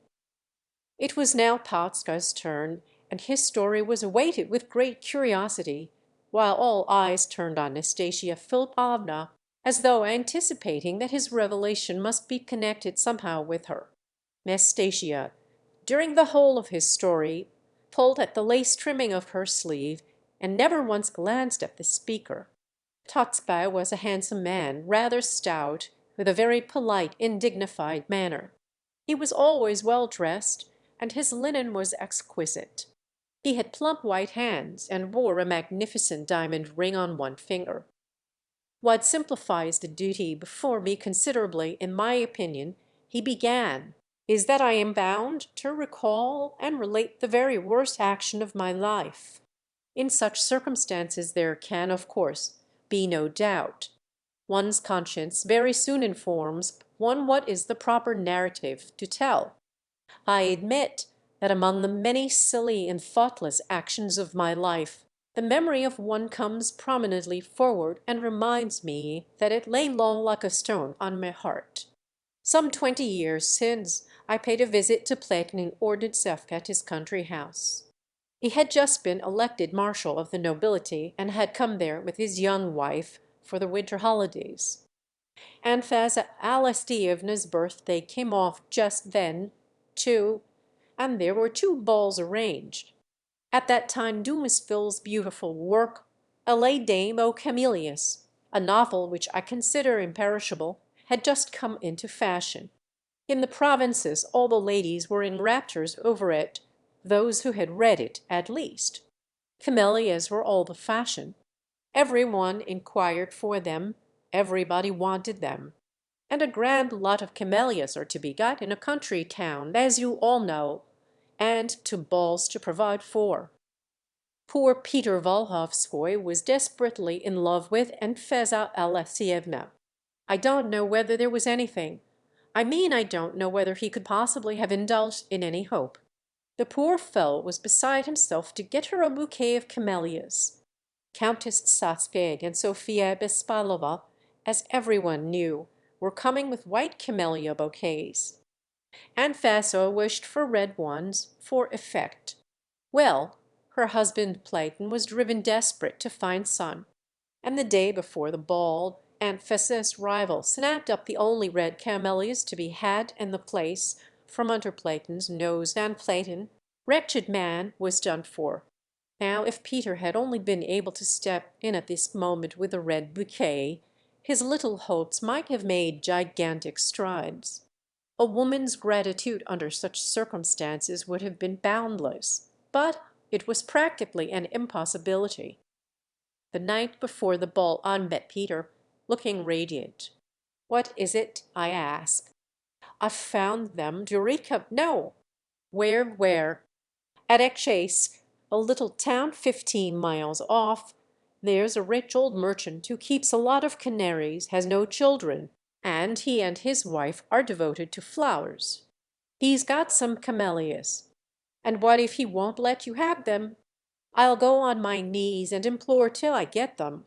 I won't go away. When shall you start?" "Tomorrow morning at 5 o'clock." "Go on," I said, "and good luck to you." I was glad for the poor fellow, and went home, but an idea got hold of me somehow. I don't know how. It was nearly 2 in the morning. I rang the bell and ordered the coachman to be waked up and sent to me. He came. I gave him a tip of 15 roubles, and told him to get the carriage ready at once. In half an hour it was at the door. I got in and off we went. By 5 I drew up at the Ekchaisky Inn. I waited there till dawn, and soon after 6 I was off, and at the old merchant Trekdalov's. Camellias. I said, Father, save me, save me. Let me have some camellias. He was a tall, gray old man, a terrible-looking old gentleman. Not a bit of it, he says, I won't. Down I went on my knees. Don't say so, don't. Think what you're doing, I cried. It's a matter of life and death. If that's the case, take 'em, says he. So up I get, and cut such a bouquet of red camellias. He had a whole greenhouse full of them, lovely ones. The old fellow sighs. I pull out 100 roubles. No, no, says he, don't insult me that way. Oh, if that's the case, give it to the village hospital, I say. Ah, he says, that's quite a different matter. That's good of you and generous. I'll pay in there for you with pleasure. I like that old fellow. Russian to the core. De élève such. I went home in raptures, but took another road in order to avoid Peter. Immediately on arriving, I sent up the bouquet for Aunt Vasa to see when she awoke. You may imagine her ecstasy, her gratitude. The wretched Platon, who had almost died since yesterday of the reproaches showered upon him, wept on my shoulder. Of course poor Peter had no chance after this. I thought he would cut my throat at first, and went about armed ready to meet him. But he took it differently. He fainted and had brain fever and convulsions. A month after, when he had hardly recovered, he went off to the Crimea, and there he was shot. I assure you this business left me no peace for many a long year. Why did I do it? I was not in love with her myself. I'm afraid it was simply mischief, pure cussedness on my part. If I hadn't seized that bouquet from under his nose, he might have been alive now, and a happy man. He might have been successful in life and never have gone to fight the Turks. Totski ended his tale with the same dignity that had characterized its commencement. Nastasia Philipovna's eyes were flashing in a most unmistakable way now, and her lips were all aquiver by the time Totski finished his story. All present watched both of them with curiosity. "You were right, Totski," said Nastasia. "Is a dull game and a stupid one. I'll just tell my story, as I promised, and then we'll play cards." "Yes, but let's have the story first," cried the general. "Prince," said Nastasia Philipovna, unexpectedly turning to Mnushkin, "here are my old friends, Totski and General Epanchin, who wish to marry me off. Tell me what you think. Shall I marry or not? As you decide, so shall it be." Totski grew white as a sheet. The general was struck dumb. All present started and listened intently. Gania sat rooted to his chair. "Married whom?" asked the prince, faintly. "Gavrila Ardalionovitch Evaldin," said Nastasia, firmly and evenly. There were a few seconds of dead silence. The prince tried to speak, but could not form his words. A great weight seemed to lie upon his breast and suffocate him. "And no, don't marry him," he whispered at last, drawing his breath with an effort. "So be it, then. Gavrila Ardalionovitch," she spoke solemnly and forcibly, "you hear the prince's decision? Take it as my decision, and let that be the end of the matter for good and all." "Nastasia Philipovna," cried Totski in a quaking voice. "Nastasia Philipovna," said the general in persuasive but agitated tones.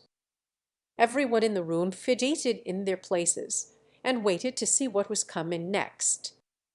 "Well, gentlemen," she continued, gazing around in apparent astonishment, "what do you all look so alarmed about? Why are you so upset?" "But recollect, Nastasia Philipovna," stammered Totski, "you gave a promise, quite a free one, and you might have spared us this. I am confused and bewildered, I know. But, in a word, at such a moment, and before company, and also so irregular, finishing off a game with a serious matter like this, a matter of honor and of heart, and— I don't follow you, Afanassy Ivanovitch. You are losing your head. In the first place, what do you mean by before company? Isn't the company good enough for you? And what's all that about a game? I wished to tell my little story, and I told it. Don't you like it? You heard what I said to the prince. As you decide, so it shall be. If he had said yes, I should have given my consent. But he said no, so I refused. Here was my whole life hanging on his one word. Surely I was serious enough. The prince— what on earth has the prince got to do with it? Oh, the deuce is the prince! Cried the general, who could conceal his wrath no longer. The prince has this to do with it, that I see in him for the first time in all my life a man endowed with real truthfulness of spirit, and I trust him. He trusted me at first sight, and I trust him. It only remains for me, then, to thank Nastasia Philipovna for the great delicacy with which she has treated me, Sengania as pale as death, and with quivering lips. That is my plain duty, of course. But the prince, what has he to do in the matter?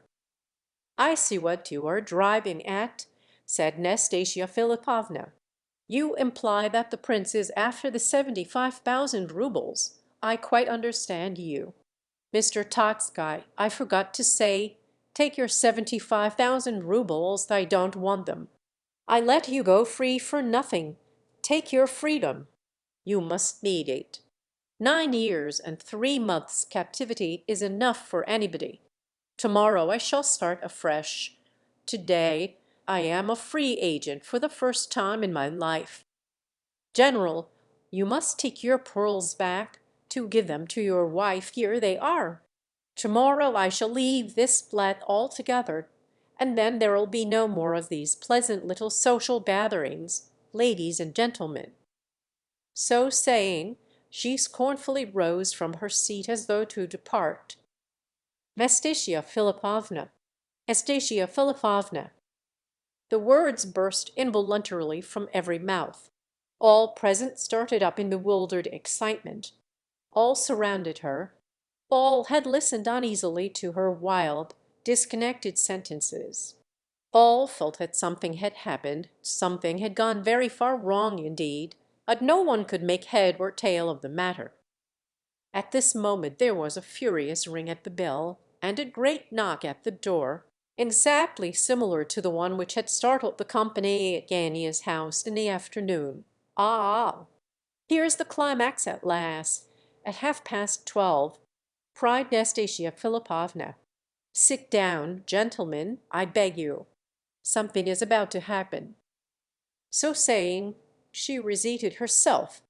A strange smile played on her lips. She sat quite still, but watched the door in a fever of impatience. Rogojin and his 100,000 roubles, no doubt of it, muttered Titsin to himself. Chapter 15. Katia, the maidservant, made her appearance, terribly frightened. "Goodness knows what it means, ma'am," she said. "There is a whole collection of men come, all tipsy, and want to see you.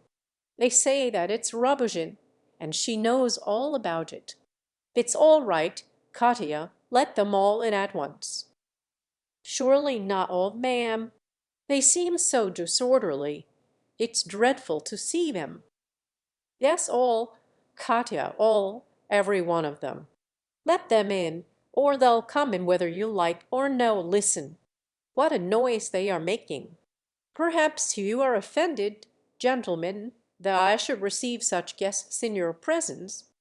I am very sorry, and ask your forgiveness, but it cannot be helped, and I should be very grateful if you could all stay and witness this climax.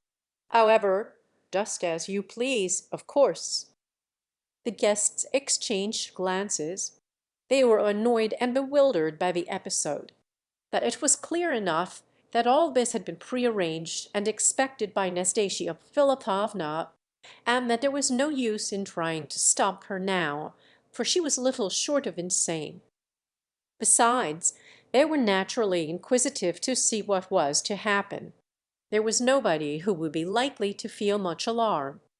There were but two ladies present, one of whom was the lively actress, who was not easily frightened, and the other the silent German beauty who, it turned out, did not understand a word of Russian, and seemed to be as stupid as she was lovely. Her acquaintances invited her to their at-homes because she was so decorative. She was exhibited to their guests like a valuable picture, or vase, or statue, or fire screen. As for the men, Titsyn was one of Rogojin's friends. Ferdishenko was as much at home as a fish in the sea. Gania, not yet recovered from his amazement, appeared to be changed to a pillory. The old professor did not in the least understand what was happening. But when he noticed how extremely agitated the mistress of the house and her friends seemed, he nearly wept, and trembled with fright, but he would rather have died than leave Nastasia Philipovna at such a crisis, for he loved her as if she were his own granddaughter. Afanasy Ivanovitch greatly disliked having anything to do with the affair, but he was too much interested to leave, in spite of the mad turn things had taken, and a few words that had dropped from the lips of Nastasia puzzled him so much that he felt he could not go without an explanation. He resolved, therefore, to see it out, and to adopt the attitude of silent spectator as most suited to his dignity. General Epanchin alone determined to depart. He was annoyed at the manner in which his gift had been returned, as though he had condescended, under the influence of passion, to place himself on a level with Titsyn and Ferdishenko. His self-respect and sense of duty now returned together with a consciousness of what was due to his social rank and official importance. In short, he plainly showed his conviction that a man in his position could have nothing to do with Rogojin and his companions. But Nastasia interrupted him at his first words. "Aunt General," she cried, "I was forgetting. If I had only foreseen this unpleasantness! I won't insist on keeping you against your will, although I should have liked you to be beside me now. In any case, I am most grateful to you for your visit and flattering attention. But if you are afraid—" "Excuse me, Nastasia Philipovna," interrupted the general with chivalric generosity. "To whom are you speaking? I have remained until now simply because of my devotion to you, and as for danger, I am only afraid that the carpets may be ruined and the furniture smashed. You should shut the door on the lot, in my opinion. But I confess that I am extremely curious to see how it ends. Rogojin," announced Ferdishenko. "What do you think about it?" said the general in a low voice to Totska. "Is she mad? I mean mad in the medical sense of the word. Eh?" "I've always said she was predisposed to it," whispered Afanasy Ivanovitch slyly. "Perhaps it is a fever." Since their visit to Genia's home, Rogojin's followers had been increased by two new recruits, a dissolute old man, the hero of some ancient scandal, and a retired sub-lieutenant. A laughable story was told of the former. He possessed, it was said, a set of false teeth, and one day when he wanted money for a drinking orgy he pawned them, and was never able to reclaim them. The officer appeared to be a rival of the gentleman who was so proud of his fists. He was known to none of Rogojin's followers, but as they passed by the Nevsky, where he stood begging, he had joined their ranks. His claim for the charity he desired seemed based on the fact that in the days of his prosperity he had given away as much as 15 roubles at a time. The rivals seemed more than a little jealous of one another. The athlete appeared injured at the admission of the beggar into the company. By nature taciturn, he now merely growled occasionally like a bear, and glared contemptuously upon the beggar, who, being somewhat of a man of the world and a diplomatist, tried to insinuate himself into the bear's good graces. He was a much smaller man than the athlete, and doubtless was conscious that he must tread warily. Gently and without argument he alluded to the advantages of the English style in boxing, and showed himself a firm believer in Western institutions. The athlete's lips curled disdainfully, and without honouring his adversary with a formal denial, he exhibited, as if by accident, that peculiarly Russian object, an enormous fist, clenched, muscular, and covered with red hairs. The sight of this preeminently national attribute was enough to convince anybody without words that it was a serious matter for those who should happen to come into contact with it. None of the band were very drunk, for the leader had kept his intended visit to Nastasia in view all day, and had done his best to prevent his followers from drinking too much. He was sober himself, but the excitement of this chaotic day, the strangest day of his life, had affected him so that he was in a dazed, wild condition which almost resembled drunkenness.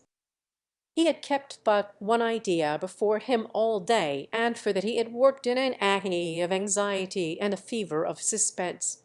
His lieutenants had worked so hard from 5 o'clock until 11 that they actually had collected 100,000 roubles for him, but at such terrific expense that the rate of interest was only mentioned among them in whispers and with bated breath. As before, Rogojin walked in advance of his troop, who followed him with mingled self-assertion and timidity. They were specially frightened of Nastasia Philipovna herself, for some reason. Many of them expected to be thrown downstairs at once, without further ceremony, the elegant and irresistible Zaloshov among them. But the party led by the athlete, without openly showing their hostile intentions, silently nursed contempt and even hatred for Nastasia Philipovna, and marched into her house as they would have marched into an enemy's fortress. Arrived there, the luxury of the rooms seemed to inspire them with a kind of respect, not unmixed with alarm. So many things were entirely new to their experience: the choice furniture, the pictures, the great statue of Venus. They followed their chief into the salon, however, with a kind of impudent curiosity. There the sight of general abstention among the guests caused many of them to beat a hasty retreat into the adjoining room, but Boxer and Vedder being among the first to go. A few only, of whom Lebedeff made one, stood their ground. He had contrived to walk side by side with Rogojin, for he quite understood the importance of a man who had a fortune of 1,000,000 odd roubles, and who at this moment carried 100,000 in his hand. It may be added that the whole company, not excepting Lebedeff, had the vaguest idea of the extent of their powers, and of how far they could safely go. At some moments Lebedeff was sure that right was on their side. At others he tried uneasily to remember various cheering and reassuring articles of the civil code. Rogojin, when he stepped into the room, and his eyes fell upon Nastasia, stopped short, grew white as a sheet, and stood staring. It was clear that his heart was beating painfully. So he stood gazing intently, but timidly, for a few seconds. Suddenly, as though bereft of his senses, he moved forward, staggering helplessly towards the table. On his way, he collided against Ptitsin's chair, and put his dirty foot on the lace skirt of the silent lady's dress. But he neither apologized for this, nor even noticed it. On reaching the table, he placed upon it a strange-looking object which he had carried with him into the drawing-room. This was a paper packet, some 6 or 7 inches thick and 8 or 9 in length, wrapped in an old newspaper, and tied round 3 or 4 times with string. Having placed this before her, he stood with drooped arms and head, as though awaiting his sentence.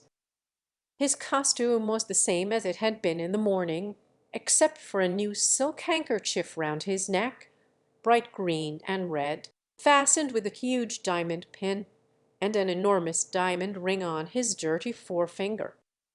The bedeth stood 2 or 3 paces behind his chief, and the rest of the band waited about near the door. The 2 maid-servants were both peeping in, frightened and amazed at this unusual and disorderly scene. "What is that?" asked Nastasia Philipovna, gazing intently at Rogojin and indicating the paper packet.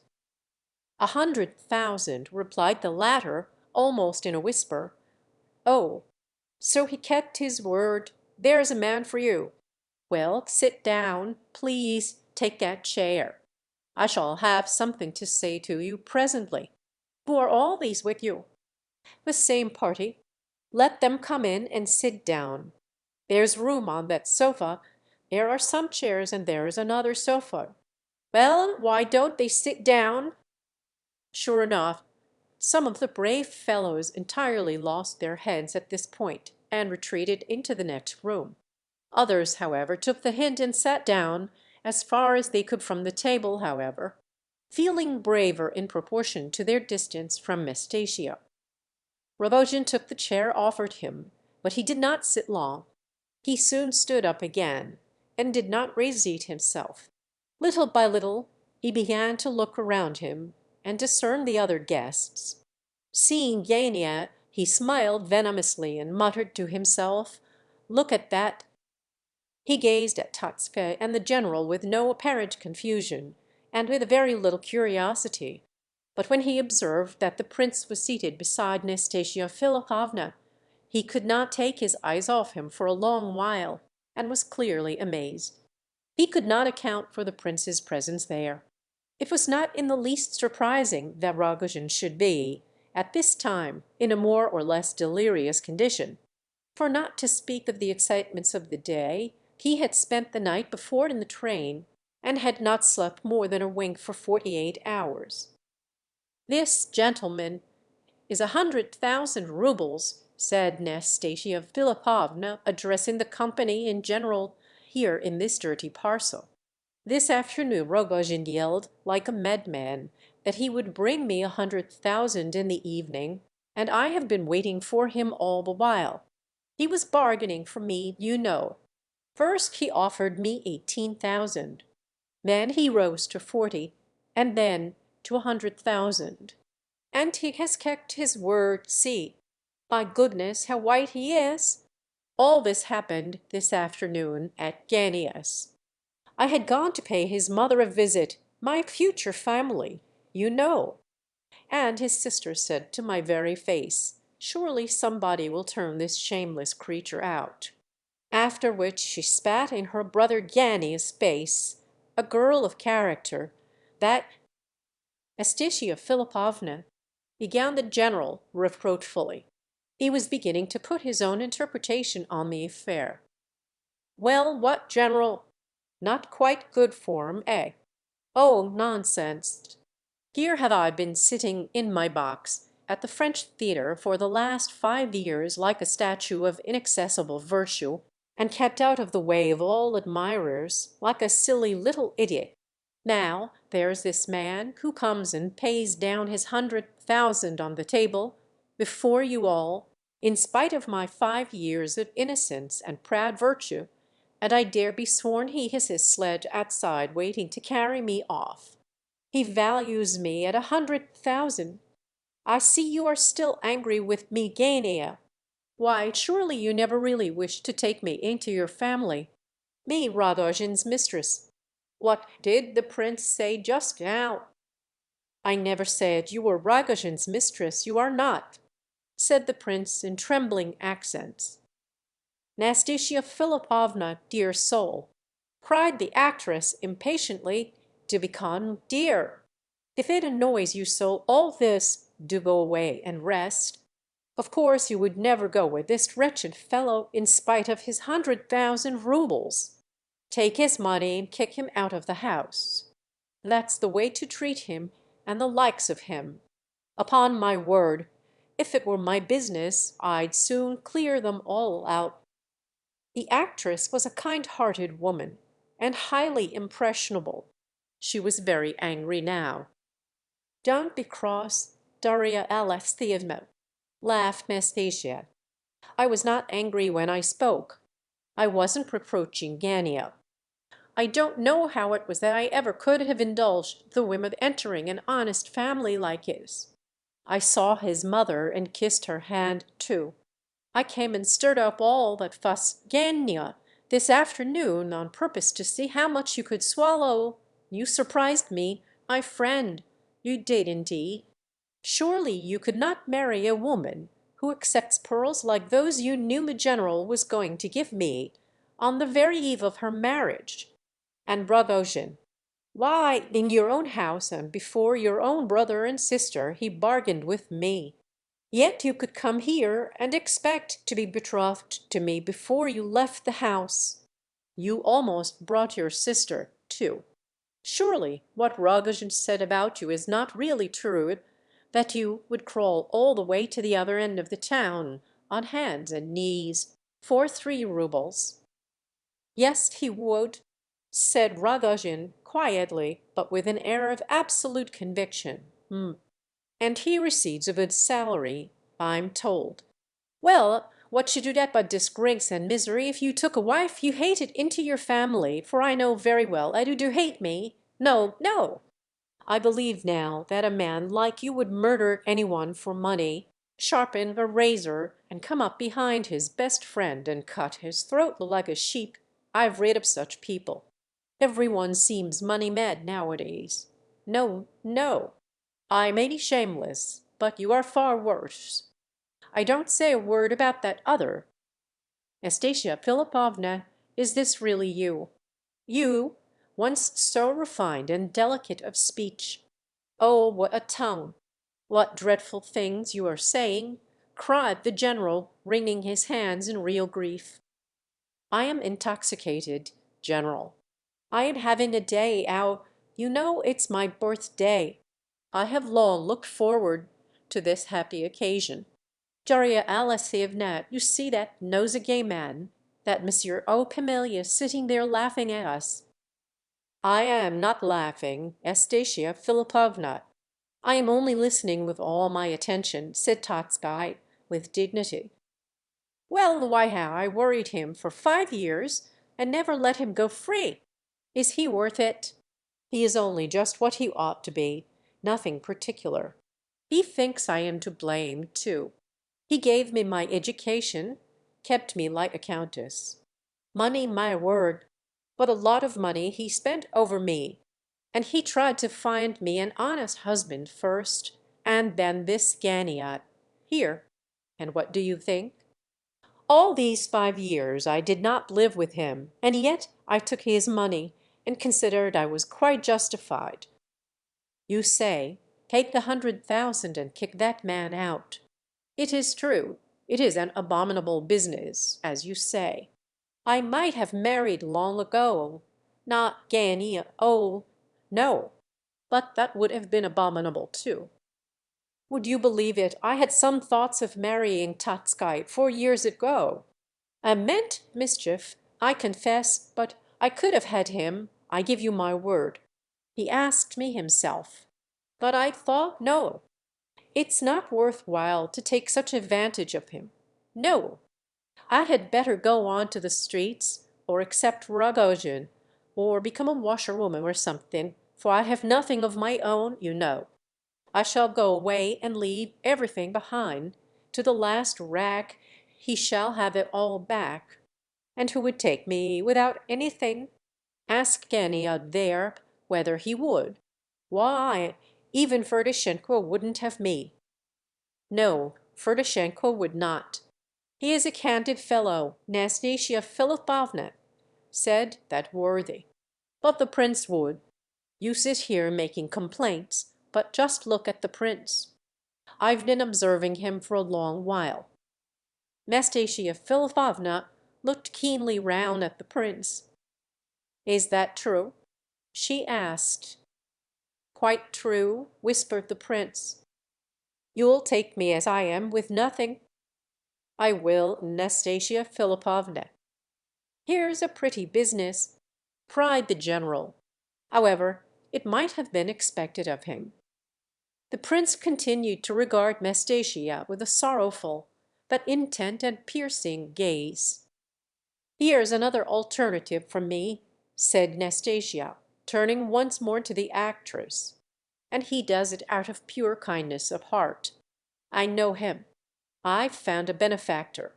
Perhaps, though, what they say about him may be true, that he's an we know what. And what shall you live on if you are really so madly in love with Rogojin's mistress that you are ready to marry her at? I take you as a good, honest woman, Astasia Philipovna, not as Rogojin's mistress. Who? I. Good and honest. Yes, you. Oh, you get those ideas out of novels. You know, times are changed now, dear prince. The world sees things as they really are. That's all nonsense. Besides, how can you marry? You need a nurse, not a wife." The prince rose and began to speak in a trembling, timid tone, but with the air of a man absolutely sure of the truth of his words. "I know nothing, Anastasia Philipovna. I have seen nothing. You are right so far. But I consider that you would be honoring me, and not on you. I am a nobody. You have suffered, you have passed through hell and emerged pure, and that is very much. Why do you shame yourself by desiring to go with Rogojin? You are delirious. You have returned to Mr. Tatska his 75,000 roubles, and declared that you will leave this house and all that is in it, which is a line of conduct that not one person here would imitate. Nastasia Philipovna, I love you. I would die for you. I shall never let any man say one word against you, Nastasia Philipovna. And if we are poor, I can work for both." As the prince spoke these last words, a titter was heard from Ferdishenko. Lebedeff laughed too. The general grunted with irritation. Pitsyn and Tatspan barely restrained their smiles. The rest all sat listening, open-mouthed with wonder. "But perhaps we shall not be poor.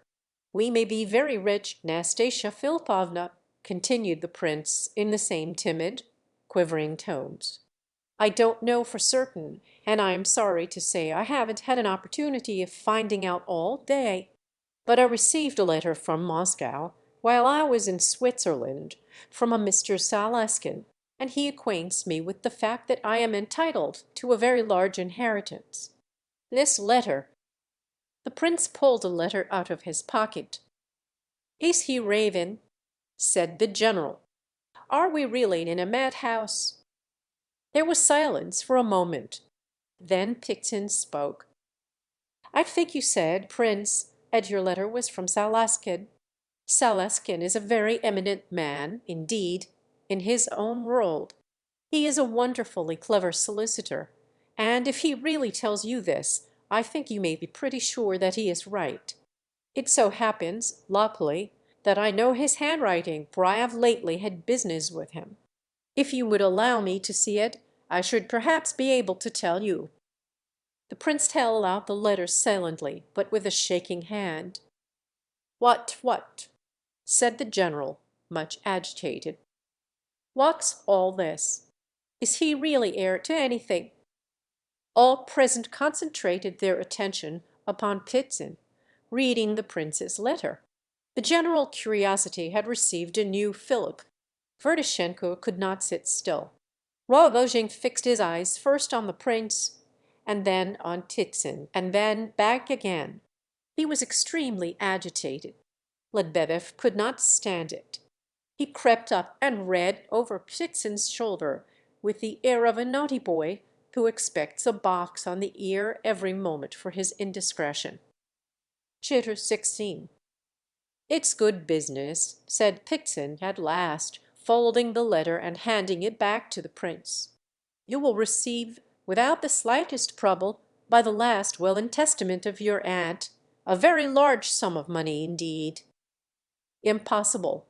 cried the general, starting up as if he had been shot. Tixin explained for the benefit of the company that the prince's aunt had died 5 months since. He had never known her, but she was his mother's own sister, the daughter of a Moscow merchant, one Paparchin, who had died a bankrupt. But the elder brother of this same Paparchin had been an eminent and very rich merchant. A year since it had so happened that his only two sons had both died within the same month. This sad event had so affected the old man that he, too, had died very shortly after. He was a widower, and had no relations left excepting the prince's aunt, a poor woman living on charity, who was herself at the point of death from dropsy, but who had time, before she died, to set Salaskin to work to find her nephew, and to make her will bequeathing her newly acquired fortune to him. It appeared that neither the prince nor the doctor with whom he lived in Switzerland had thought of waiting for further communications, but the prince had started straight away with Salaskin's letter in his pocket. "One thing I may tell you for certain," concluded Titsin, addressing the prince, "that there is no question about the authenticity of this matter.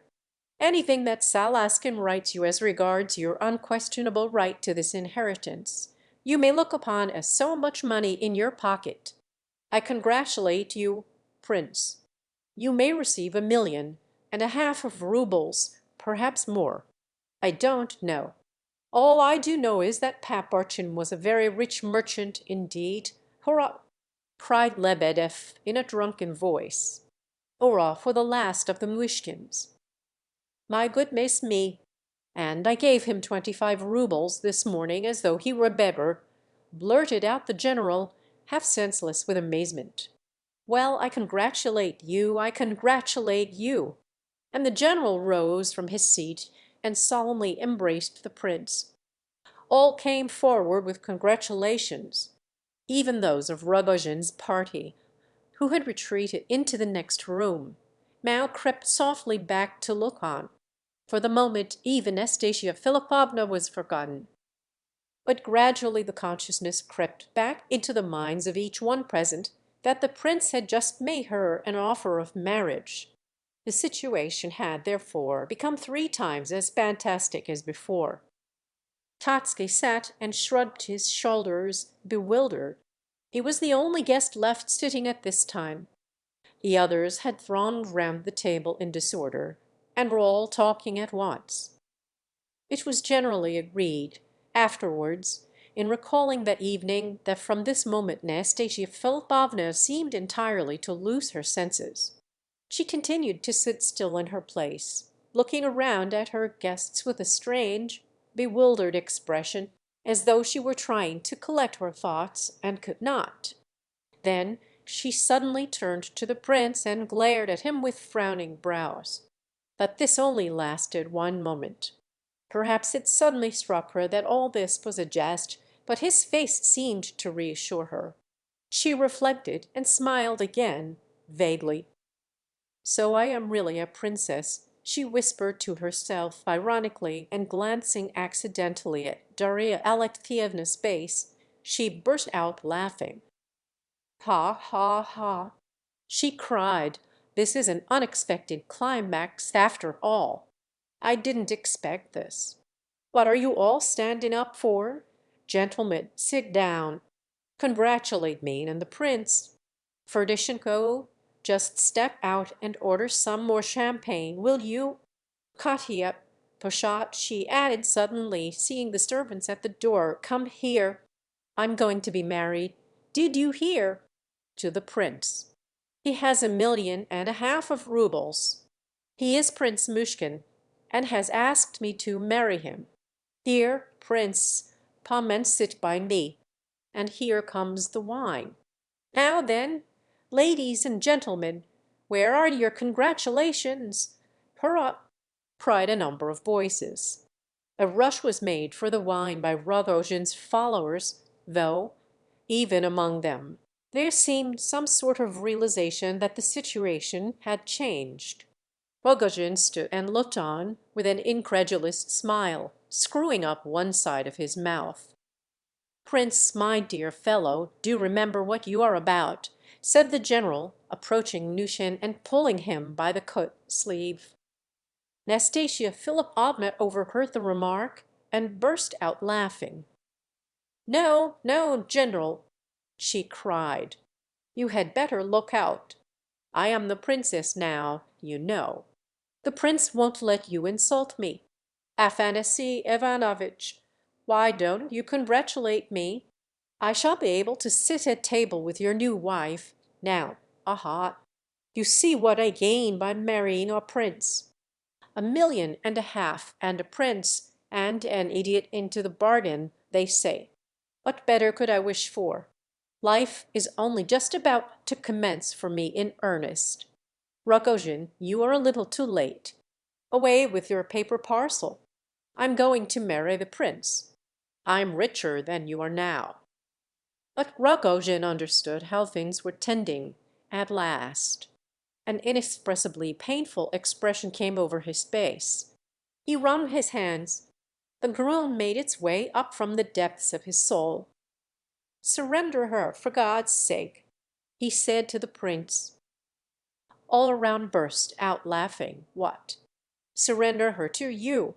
cried Darya Alexeyevna. "To a fellow who comes and bargains for a wife like a mozhak? The prince wishes to marry her and you." "So do I, so do I. This moment, if I I'd give every farthing I have to do it." "You drunken moujik," said Darya Alexeyevna once more. "You ought to be kicked out of the place." The laughter became louder than ever. "Do you hear, Prince?" said Nastasia Philipovna. "Do you hear how this moujik of a fellow goes on bargaining for your bride?" "He is drunk," said the prince quietly, "and he loves you very much. Won't you be ashamed afterwards to reflect that your wife very nearly ran away with Rogojin? Oh, you were raving, you were in a fever, you are still half delirious.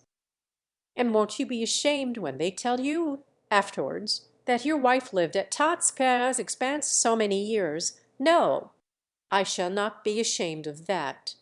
You did not so live by your own will. And you'll never reproach me with it. Never. Take care, don't commit yourself for a whole lifetime." "Nastasia Philipovna," said the prince quietly and with deep emotion, "I said before that I shall esteem your consent to be my wife as a great honor to myself, and shall consider that it is you who will honor me, not I you, by our marriage."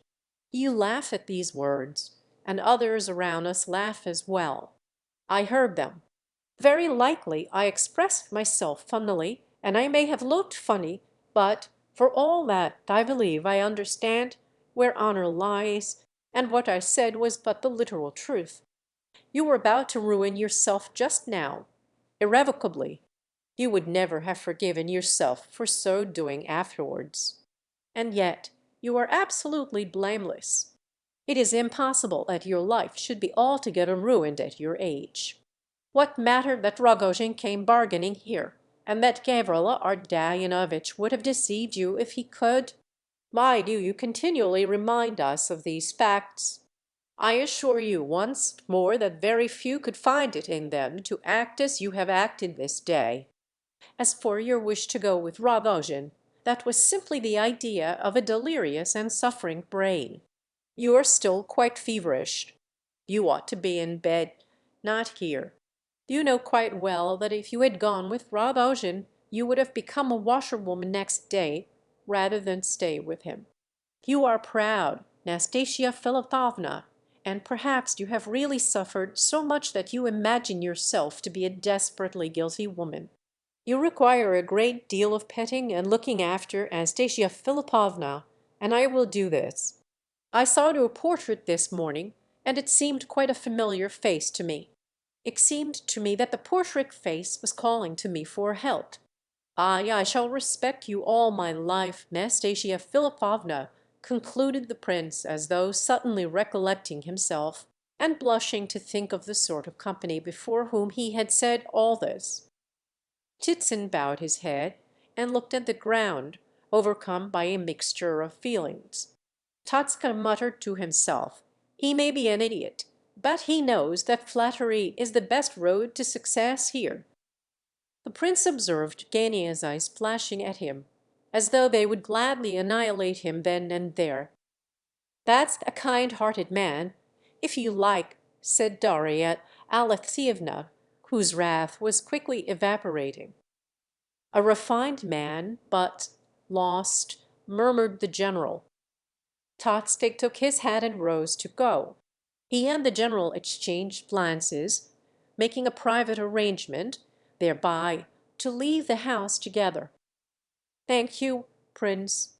No one has ever spoken to me like that before," began Nastasia Philipovna. "Men have always bargained for me before this, and not a single respectable man has ever proposed to marry me. Do you hear, Afanasy Ivanovitch? What do you think of what the prince has just been saying? It was almost immodest, wasn't it? You, Rogojin, wait a moment. Don't go yet. I see you don't intend to move, however. Perhaps I may go with you yet. Where did you mean to take me to?" "To Ekaterinhov," replied Lebedeff. Rogojin simply stood staring, with trembling lips, not daring to believe his ears. He was stunned, as though from a blow on the head. "What are you thinking of, my dear Nastasia?" said Darya Alexeyevna in alarm. "What are you saying? You are not going mad, are you?" Nastasia Philipovna burst out laughing and jumped up from the sofa. "You thought I should accept this good child's invitation to ruin him, did you?" she cried. "That's Totski's way, not mine. He's fond of children. Come along, Rogojin, get your money ready. We won't talk about marrying just at this moment, but let's see the money at all events. Come, I may not marry you either. I don't know. I suppose you thought you'd keep the money if I did. Ha, ha, ha, nonsense. I have no sense of shame left. I tell you I have been Totski's concubine. Prince, you must marry Aglaya Ivanovna, not Nastasia Philipovna, or this fellow Ferdishenko will always be pointing the finger of scorn at you. You aren't afraid, I know, but I should always be afraid that I had ruined you, and that you would reproach me for it. As for what you say about my doing you honor by marrying you, well, Totski can tell you all about that. You had your eye on Aglaya, Gania, you know you had. And you might have married her if you had not come bargaining. You are all like this. You should choose, once for all, between disreputable women and respectable ones, or you are sure to get mixed. Look at the general, how he's staring at me." "This is too horrible," said the general, starting to his feet. All were standing up now. Anastasia was absolutely beside herself. "I am very proud, in spite of what I am," she continued. "You called me perfection just now, prince. A nice sort of perfection to throw up a prince and 1.5 million of roubles in order to be able to boast of a fact afterwards. What sort of a wife should I make for you, after all I had said? Afanasy Ivanovitch, do you observe I have really and truly thrown away 1 million of roubles? And you thought that I should consider your wretched 75,000, with Gania thrown in for a husband, a paradise of bliss? Take your 75,000 back, sir. You did not reach the 100,000. Rogojin cut a better dash than you did. I'll console Gania myself. I have an idea about that. But now I must be off. I've been in prison for 10 years. I am free at last. Well, Rogojin, what are you waiting for? Let's get ready and go." "Come along," shouted Rogojin, beside himself with joy. "Hey! All of you fellows, wine! Round with it! Fill the glasses! Get away!" he shouted frantically, observing that Darya Alexeyevna was approaching to protest against Nastasia's conduct. "Get away, she's mine. Everything's mine." She's a queen, get away." He was panting with ecstasy. He walked round and round Nastasia Philipovna and told everybody to keep their distance. All the Rogojin company were now collected in the drawing-room. Some were drinking, some laughed and talked. All were in the highest and wildest spirits. Ferdishenko was doing his best to unite himself to them. The general and Totska again made an attempt to go.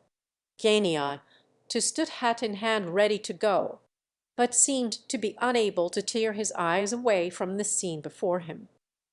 "Get out, keep your distance," shouted Rogojin. "What are you shouting about there?"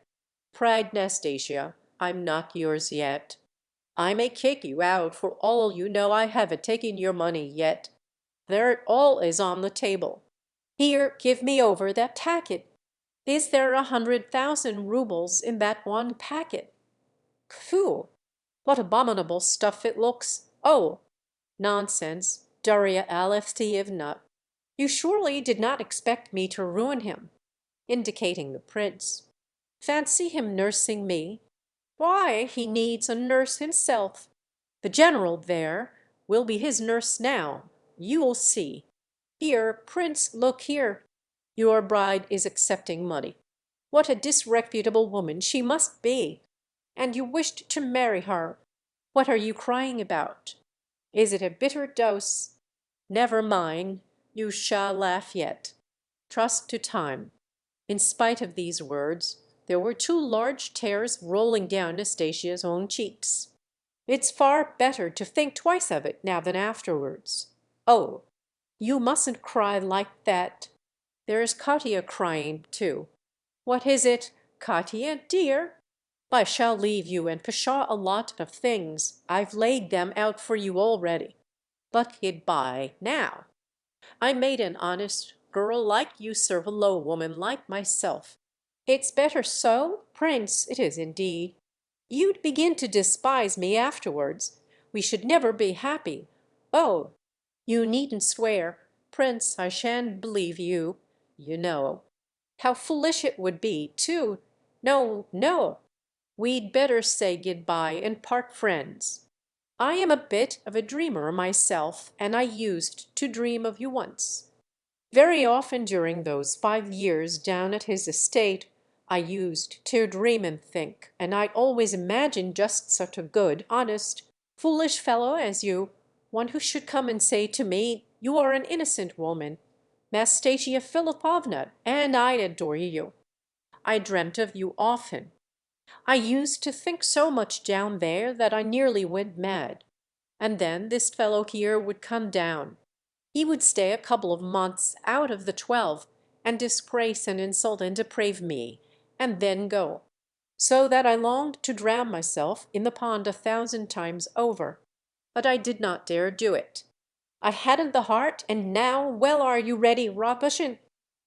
"Ready, keep your distance, all of you." "We're all ready," said several of his friends. The troika sledges, drawn by 3 horses abreast, are at the door, bells and all. Nastasia Philipovna seized the packet of banknotes. "Gania, I have an idea. I wish to recompense you. Why should you lose all?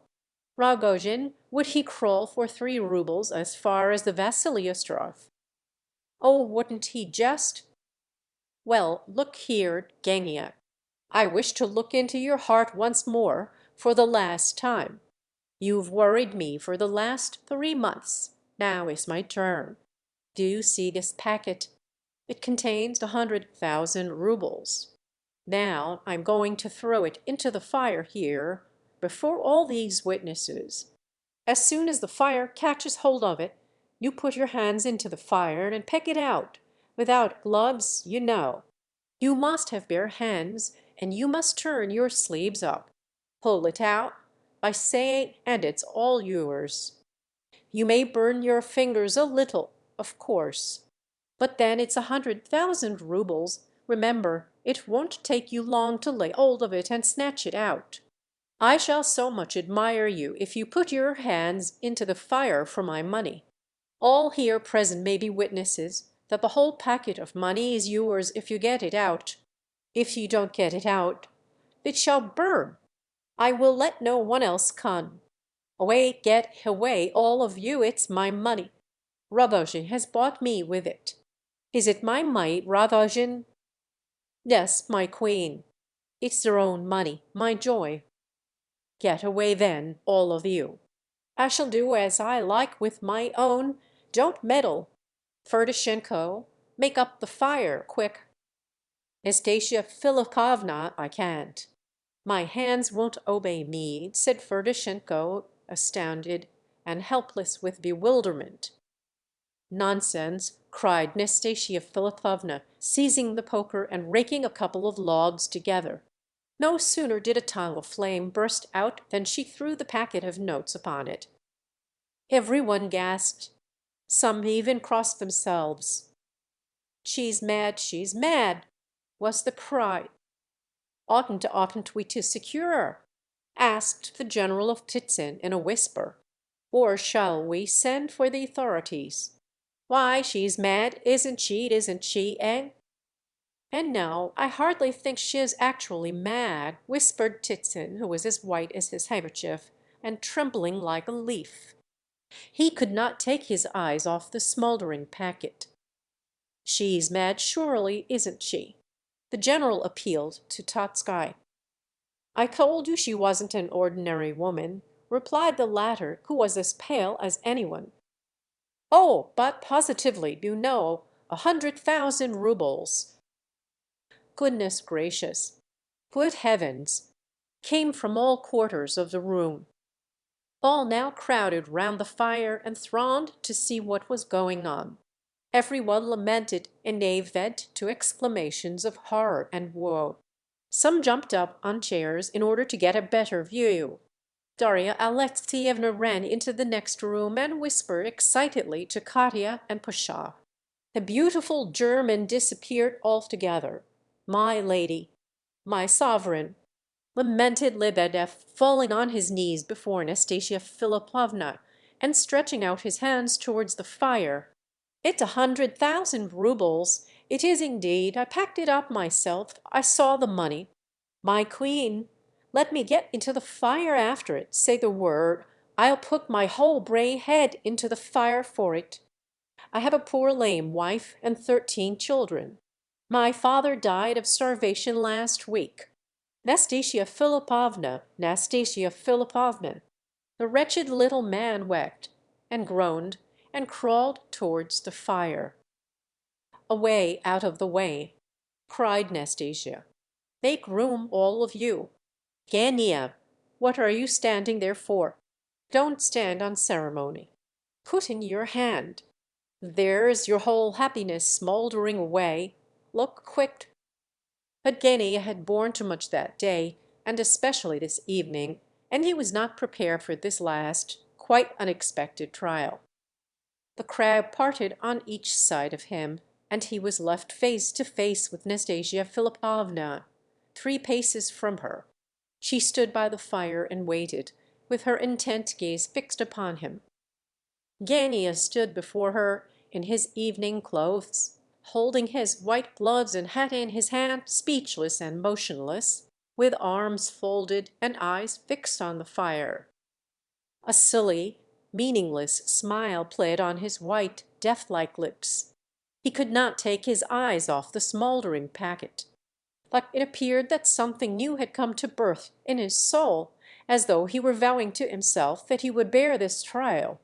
He did not move from his place. In a few seconds it became evident to all that he did not intend to rescue the money. Hey!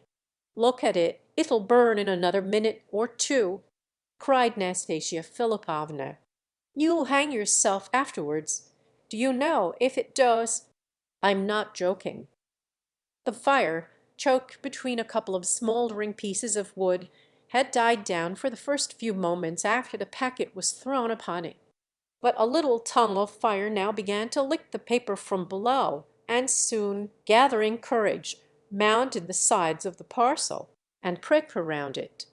In another moment the whole of it burst into flames, and the exclamations of woe and horror were redoubled. Nastasia Philipovna, lamented Lebedeff again, straining towards the fireplace. But Rogojin dragged him away and pushed him to the rear once more. The whole of Rogojin's being was concentrated in one rapturous gaze of ecstasy. He could not take his eyes off Nastasia. He stood drinking her in, as it were. He was in the seventh heaven of delight. "Oh, what a queen she is!" he ejaculated every other minute, throwing out the remark for anyone who liked to catch it. "That's the sort of woman for me. Which of you would think of doing a thing like that? Do blackguards at—" he yelled. He was hopelessly and wildly beside himself with ecstasy. The prince watched the whole scene, silent and dejected. "I'll pull it out with my teeth for 1,000, said Ferdishenko. "So would I," said another from behind, "with pleasure. Devil take the thing!" He added in a tempest of despair, "It will all be burnt up in a minute. It's burning, it's burning." "It's burning, it's burning," cried all, thronging nearer and nearer to the fire in their excitement. "Gania, don't be a fool. I tell you for the last time." "Get on quick!" shrieked Ferdishenko, rushing wildly up to Gania and trying to drag him to the fire by the sleeve of his coat. "That it, you dummy, it's burning away fast. Oh, damn the thing!" Gania hurled Ferdishenko from him. Then he turned sharp round and made for the door. But he had not gone a couple of steps when he tottered and fell to the ground. "He's fainted!" The cry went round. "And the money's burning still," Lebedeff lamented. "Burning for nothing," shouted others. "Katiakosha, bring him some water," cried Nastasia Philipovna. Then she took the tongs and fished out the packet. Nearly the whole of the outer covering was burned away, but it was soon evident that the contents were hardly touched. The packet had been wrapped in a threefold covering of newspaper, and the notes were safe. All breathed more freely. "Some dirty little 1,000 or so may be touched," said Lebedeff, immensely relieved. "But there is very little harm done, after all." "It's all his, the whole packet is for him, do you hear, all of you?" cried Nastasia Philipovna, placing the packet by the side of Gania. He restrained himself and didn't go after it. So his self-respect is greater than his thirst for money. "All right, he'll come to directly. He must have the packet, or he'll cut his throat afterwards. There, he's coming to himself. General, Taxfe, all of you, did you hear me? The money is all Gania's. I give it to him, fully conscious of my action as recompense for anything he thinks best. Tell him so. Let it lie here beside him. Off we go, Rogojin. Goodbye, Prince. I have seen a man for the first time in my life. Goodbye, Afanasy Ivanovitch, and thanks." The Rogojin gang followed their leader and Nastasia Philipovna to the entrance hall, laughing and shouting and whistling. In the hall the servants were waiting and handed her her fur cloak. Martha, the cook, ran in from the kitchen. Nastasia kissed them all round. "Are you really throwing us all over, little mother? Where are you going to? And on your birthday, too?" cried the four girls, crying over her and kissing her hands. "I am going out into the world, Katia. Perhaps I shall be a laundress. I don't know. No more of Afanasy Ivanovitch, anyhow. Give him my respects. Don't think badly of me, girls." The prince hurried down to the front gate, where the party were settling into the troikas, all the bells tinkling a merry accompaniment the while. The general caught him up on the stairs. "Prince, prince," he cried, seizing hold of his arm, "recollect yourself. Drop her, prince. You see what sort of a woman she is. I am speaking to you like a father." The prince glanced at him, but said nothing. He shook himself free and rushed on downstairs. The general was just in time to see the prince take the first sledge he could get, and, giving the order to Kerenov, start off in pursuit of the troikas.